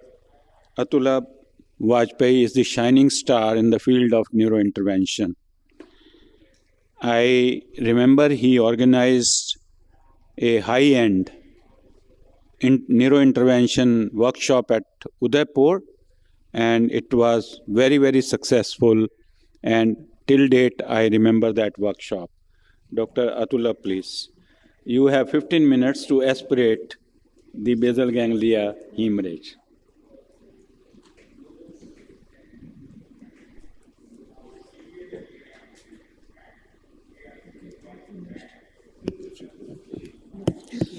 Good evening. I'm the last sip in this cerebral coffee session. This is not something unique or novel or new. I mean, probably Dr. Vikas and Dr. Narang would have more experience of this than me per se. It is something an analogy, spontaneous basal ganglionic deep-seated bleed. We all know these account for 10 to 15% of first ever stroke, and 30-day mortality is to the tune of 35 to 50%. And most of these mortality happen in first 2 days. And more worrisome part is 6 months functionally independent capability is only in 20% of patients. So practically we have medical management that's been same over last a decade or so. So basically the whole concept is we know that if hematoma volume is more than 60 ml with a GCS of less than 8, 30-day mortality becomes 90%. And if it is more than 150 ml, you have nothing to offer, and mortality is almost certain. So what do we have to offer in subset of patients? We all know these hypertensive basal ganglionic bleed, they have two things. Number one, they have tendency to grow after 24 hours. Some study shows up to 30% of growth. And second thing is, there is edema coming up in subsequent days. So the whole rationale of doing any kind of evacuation of hematoma through whatever modality, neuronavigation, endoscopic or catheter-based, In first, the RBC lysis will start happening 24 hours later. So whenever there is RBC lysis, there is liberation of hemoglobin, iron, and there is toxic radical generation and all those things. So this kind of RBC breakdown, if you can evacuate whatever amount of hematoma you can within first 24 hours, you can actually modify pathophysiology of hypertensive bleed. So this was the rationale. The reduction of hematoma within first 24 hours might alter natural course of cerebral hematoma, and thereby it may lessen brain herniation and mortality. Basically, here the thing was, we were doing these cases in cath lab. So we were using fluoroscopy and CT along with TPA. So we all know, as Dr. Vikas was telling, primary brain injury, because of acute mass effect, of course you have to do hemicraniectomy or hematoma removal when you have acute mass effect. But here aspiration was meant for this subset of patient who were having 30%, more than 30% of hematoma and less than 90%. So these were subset of patients who did not have any other underlying cause of brain hemorrhage. So we were intending to remove this hematoma, and target was to remove by 70%. As I said, any kind of hematoma evacuation would alter. So basically it was a small study. Basically it was not to assess efficacy, but for the feasibility and safety of this catheter-based aspiration. So this was a small study where actually we had two groups, conservative group and aspiration group, 10 and 9 patients each in each group. So we were doing within first 24 hours catheter-based aspiration.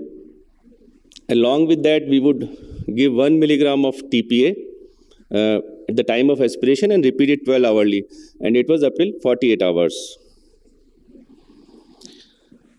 So these were inclusion criteria: more than 20 years of age, diagnosis of spontaneous intracerebral hemorrhage, hematoma volume more than 30 and less than 90, absence of any sign of brain herniation, trauma, infection, or any underlying structural cause like AVM or aneurysm, no systemic bleeding disorder, and life expectancy of more than 6 months.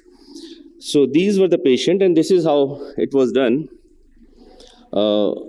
This is how, I'll just show you this hardware also. So basically the aspiration was in between mid-pupillary line and outer canthus. This is 1 centimeter above the eyebrow.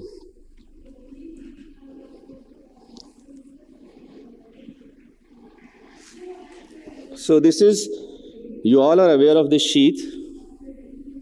Can we have audio?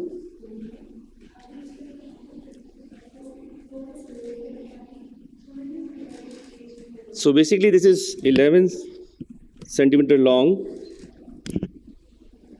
Like aspirate the blood from this place. Yeah. This is around 11 centimeters. Depending upon the patient's hematoma length, we can taper or cut the catheter accordingly. Approximately, we can reach around 9 centimeters, so that I am cutting at 9.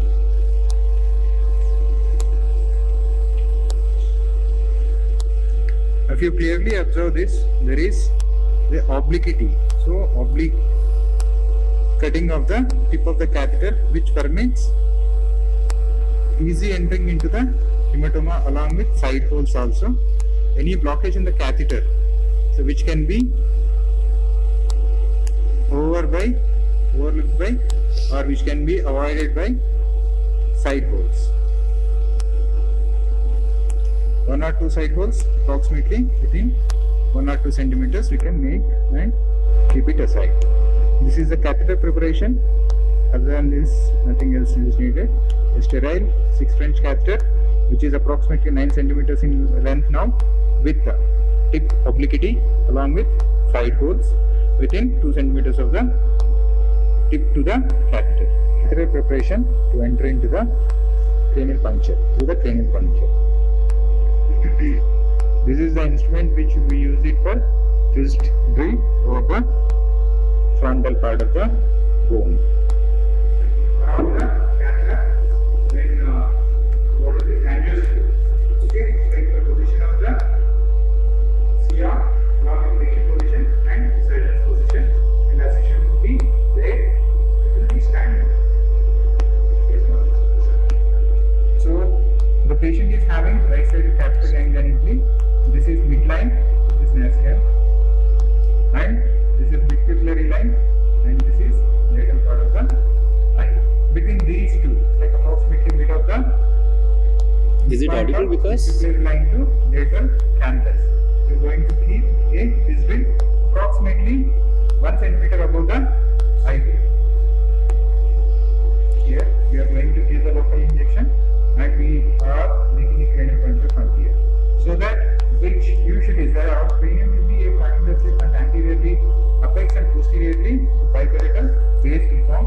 So if we are keeping a straight verhole or fist drill, right, we can direct the catheter either directly into the hematoma under the guidance of fluoroscope with a certain angle which is parallel to the anterior cranial fossa floor, which we can see it in fluoroscope. See mark. Now this procedure can be done under totally local anesthesia. So basically, the fluoroscopy for the direction and CT scan for positioning of the catheter. So that's how Dr. Chandrasekhar, he was showing that.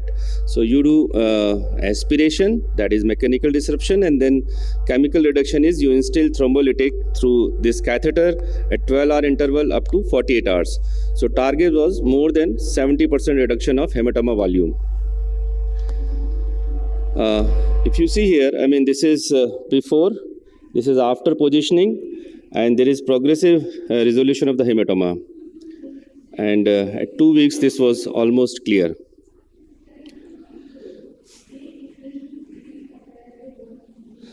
So basically, you see, I mean, these in medical group and aspiration group, they were like in 60s.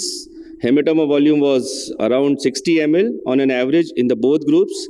And NIH was 15, 16. So this is moderate to severe stroke. Hypertension was there in all patients. The first pass was possible in more than half, in 55% patients, and average number was 1.4. As I said, average hematoma aspirated at the time of insertion was 45%. So 45% at the time of insertion, and at the end it was like 83%, almost 83% was evacuated when the procedure was stopped. And duration was around 40 minutes. And since this was to look for safety, not for efficacy per se, so complications, there was no mortality in the aspiration group. There was only complication was presence of air, some air. So basically, these were results. It's a very small number, so you really can't say. But patient MRS at 6 months was better in aspiration group. And as I said, average hematoma volume reduction in catheter aspiration group was 83%. So, I mean, it's a small sample size since we aim to look at safety and feasibility of catheter-based aspiration in window period in these patients. Obviously, this is a tailor-made device with lack of specific hardware to do that. So the beveling of and cutting through the Caesar, all these things could be traumatic to the patient. So, I mean, fortunately, you have an obturator inside that catheter, so you don't injure at least. So lack of specific hardware, which probably would improve efficacy. So basically, the conclusion was, you have a frameless, nowadays you have neuronavigation, endoscopy, again it has failed to show any superiority over conservative management. So frameless fluoroscopic aspiration of spontaneous ICH and subsequent fibrinolytic therapy is simple, inexpensive, effective and safe procedure with a lower rebleeding rate. None of them had rebleeding. But however, we need larger study to confirm the same.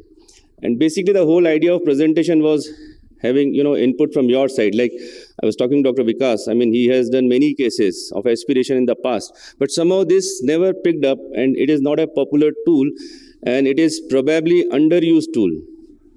So I would like to listen from Dr. Narang also, I mean, regarding the safety of this kind of procedure.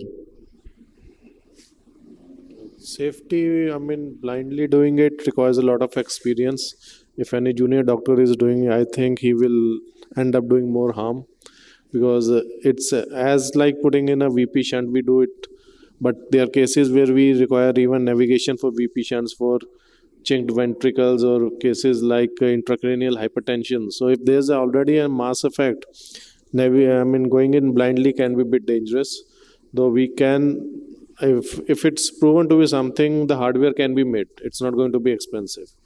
I mean, the entire process, like we get a VP shunt for around 10,000 rupees, the entire catheter assembly can come for less than that. Provided it has been proven to be that will not be an issue. Yeah. Dr. Vikas, you want to make some comment? Can you give mic?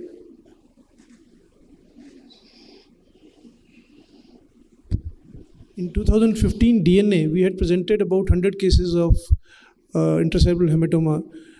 We placed the catheter with the stereotactic help, and we used a simple EVD tube, and we injected TPA for 3 days. The major problem was meningitis. The hematoma dramatically reduced, but the process of putting twice a day RTPA by different, you simply cannot do it yourself all the time. It is simply not practical. So different people were putting it, as Dr. Narang said, junior people will be doing it. Somehow the infection crept in. Let us not blame anybody. But we stopped doing that because of the meningitis. The cost of antibiotic became more than the cost of surgery. Yeah, because we were discussing on the stage that when you aspirate, you are taking out the blood definitely. But how many cells have already died? And then mechanical damage, mechanical injury, not damage, which can result in cerebral edema. So those angle plus the superadded infection has to be looked into it. Yeah, you have a question? What will be the dose for thrombolytic that we inserted for 48 hours? 1 milligram at a time. So we repeat it till, like Dr. Vikas was saying. So this is basically since we are keeping it there. So you kept for 3 days, like in this, it was for 48 hours. I mean, there was no infection per se, because that's something you can prevent it much better. But it's not 100% possible to eliminate that chance. Atul, he is asking how much TPA you... 1 milligram. 1 milligram. 1 milligram at a time. Yeah. Yes. It's basically to liquidate whatever the hematoma is there so that it can come through the catheter. Yeah. Because the whole concept looks like you were also saying that 80% hematoma, if you can evacuate without having a rebleed, because my primary concern was rebleed. So that was not the case. Any other question? I know it's the fag end of the day and everybody wants to get back to his own city, Delhi or outside Delhi. Dr. Subhash Kaul is also looking restless to go to Hyderabad. I have a question for Dr. Bansal, Atmaram Bansal. Any role for prophylactic anti-epileptics for post-stroke seizures? Yeah, he did say there are American Academy guidelines now. Yeah. There are no specific guidelines, but they say that if you feel that surgery is like the damage is quite high, or you are operating in a risky patient where single seizure can create bit of post-op complications, there is no harm in giving for a week or so. You can start it, but post-stroke epilepsy, subarachnoid hemorrhage. No, so post-stroke seizure. Sorry. So post-stroke seizure, I mentioned that 2 cases where one is SAH and other is even in patients with CVT. It has been mentioned that if the hemorrhage is quite big, you can give prophylactic anti-epileptic. How long do you give? So in patients with SAH, if it is small, you can think of stopping it after 2-3 weeks. In CVT, because the risk is especially in temporal lesions, we do prefer to give it for 6 months or 1 year, being on safer side. But there are no specific guidelines as such. Actually, if there are post-stroke seizure after 2 weeks or after 1 week, then you have to give for a very long period, because the chances of recurrence are very, very high in late post-stroke seizures. Many a times we see that once the patient of stroke who has undergone decompressive craniotomy, majority of our neurosurgeons tend to put prophylactic anti-epileptics in the post-op period. So even if we do that, how long we should be doing that? So like we were discussing about decompressive surgery. Yes. So almost 100% of the patient will be on prophylactic anti-epileptic. No, but no neurosurgeon practically operate without anti-epileptic. Yes. Okay. Correct. So maybe after 2 weeks, 4 weeks, your comfort, explain the patient. If they are ready to stop, you can stop early. Otherwise, in follow-up, once things are settled, you can think of stopping. The surgeon will put it on again after cranioplasty. Don't worry. No. Yeah. So when they are operating for cranioplasty, they will again give it. No. What is so the you can continue till cranioplasty. Yeah. The data says that the maximum incidence, as you have already told, is for 1 week. Yeah. So majority of them recommend that even if you have to give it for a week and then taper it off. So roughly 2 weeks, you can say. Actually, the mechanism is very different here. This is hemodynamic changes. It's not the permanent death which happens in scar epilepsy or remote seizures. That is late. So here it's acute axonal injury, transport, and that's why it's required only for short period, which is 1 week to 4 weeks duration for which it is given. Prophylactic per se, after surgical intervention, there are no guidelines. Yes. Ma'am, I would like to ask you one thing. What do you think about treatment of vascular dementia? Right. Actually, I didn't Do medicines work? Yeah, so I didn't mention, but so I think cholinesterase inhibitors play a role. So donepezil, rivastigmine, galantamine in vascular dementia, memantine in post-stroke aphasia. Then there is some role for dopamine enhancement. So we use those drugs. We use in and out. Nootropill we use in subcortical vascular cognitive impairment. And then all these SSRIs definitely improve mood. So this is about the medication. We use antipsychotics very little.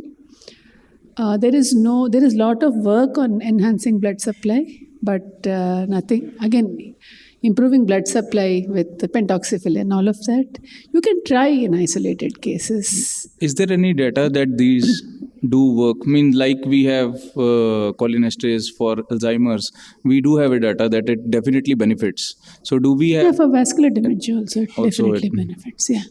Okay, thank you. Can I ask you one question? This is for dementia, actually. I mean, apart from pharmacological, you have shown that slide of music and many things. So this, apart from, the rehabilitation, the cognitive rehabilitation part, that pencil and paper test, what is vis-a-vis comparison between newer neurotechnology tools like VR-based tools or AI-based tools? Does it really help in post-stroke dementia also? This is a very good question. Without any doubt, I wanted to respond. Without any doubt, rehabilitation works. You have to, actually people are not practicing it, but if you come to NIMHANS and if you do a fellowship in cognitive neurology and you follow up patients, they'll come back and tell you they are better. They'll come back and tell you they're significantly better. They will start speaking, they will start painting, they will start going to the shop. The brain has tremendous neuroplasticity. So, but you have to spend time. Technology, yes, but cognitive stimulation therapy. We've recently got actually money from the Office of the Principal Scientific Advisor to set up what is called a dementia design studio. So we're creating a house in NIMHANS with all kinds of stimulating activities. It could be gardening, painting, anything which will reactivate the brain. If bilingualism can delay dementia by 5 years, obviously rehabilitation has a very big role to play. And technology as well. Virtual reality. There was one lady who wouldn't walk, and we gave her the Tirupati steps as virtual reality. She started walking.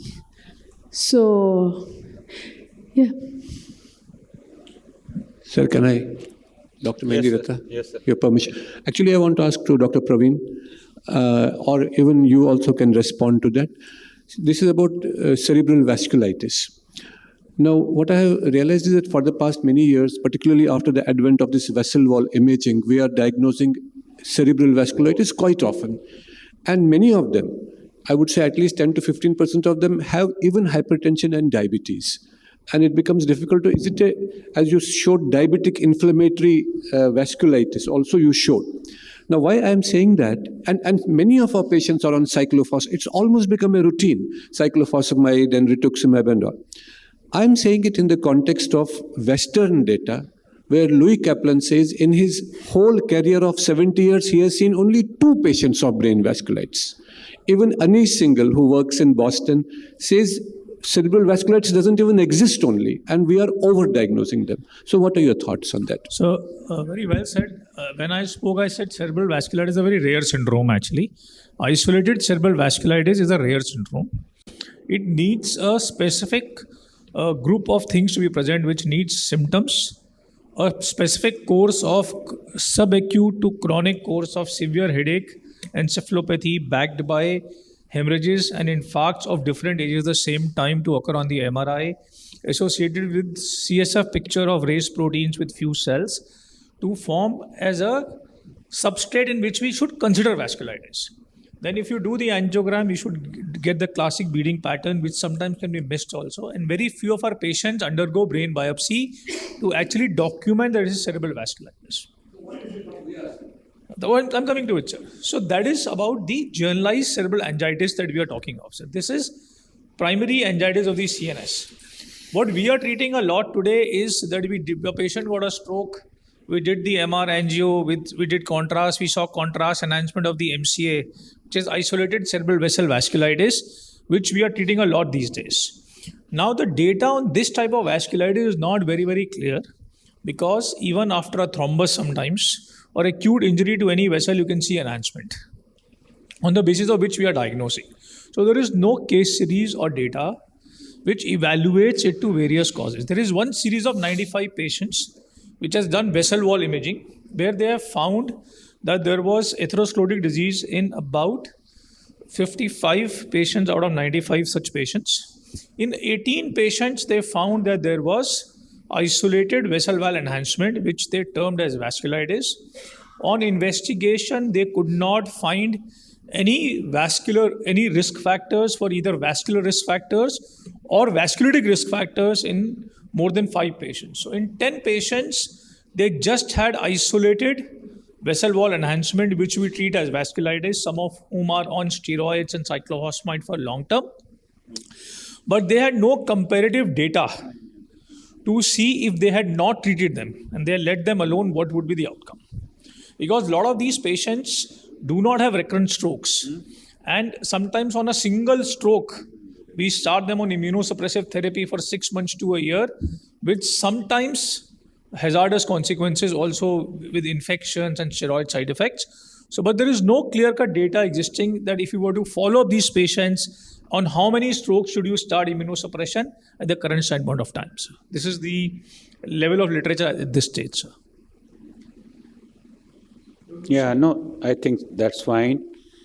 I will say one young woman, I have diagnosed 2 primary angiitis of CNS in the last 2 years. And one is XMLA and angiograph, CSF supported all the diagram. Meningeal biopsy was done, which was supportive. Now, a young woman develops a stroke, and we are thinking it is or something, investigating. And when investigations came, ESR was 90. So once ESR is 90 in a woman, and there are no other factors visible, you must suspect SLE. We did suspect SLE, it was proven, and she was collagen vascular disease with vasculitis, resulting in cerebral stroke. So there are sometimes stigmata which comes around in the neighborhood. You find some signs or some investigation which can give you a clue. So those are like secondary vasculitis, but there are 2 cases which are under follow-up, primary angiitis of CNS. Now, if it's not common in Caucasians, maybe it's something with the Asians. I have a small question, sir, for ma'am and for everybody who wants to answer. What are the MRI findings in an elderly with mild cognitive impairment, with small infarcts or multiple ischemic lesions, which would make him a candidate for start of aspirin and statin? I think in the next meeting we will have next year. The answer to this question. Is that okay, Praveen? Can you wait for 1 year? Can you wait for 1 year? Yeah. Yeah, Swarna. I think the question is about silent brain infarcts, whether there's a role of giving aspirin or not. I don't think currently there's a definite role for giving aspirin. So, but if you have mild cognitive impairment, then it is symptomatic. So that would mean a lacunar infarct somewhere that has produced some cognitive problems. So if it's a strategically located lacunar infarct, definitely producing a memory loss. Say there's a small infarct in thalamus, you don't know when it happened, but a person comes with mild memory loss. Then you say maybe that infarct is responsible for memory loss, and then I would treat it like a lacunar stroke. But so you have to have a high incidence, high index of suspicion that there was a stroke which manifested as a cognitive problem. Then you will treat as a stroke. Otherwise, as of now, there is, I think, no evidence for treating silent brain infarcts with aspirin, but there's a lot of work. Eric Smith is doing a lot of work, lots of trials. Vascular risk factor control would be the main thing as of now. But I can be corrected by the stroke neurologists. Thank you so much on behalf of all three of us on the chair here. Can we say big thanks to all the speakers who did a very good job and give them big thank you so much, and we close the session, sir? Yes. Thank you.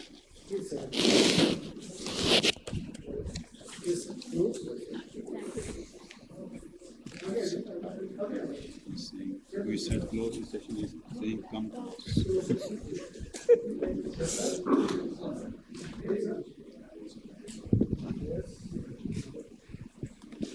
Thank you. Thank you. I'll carry this. So,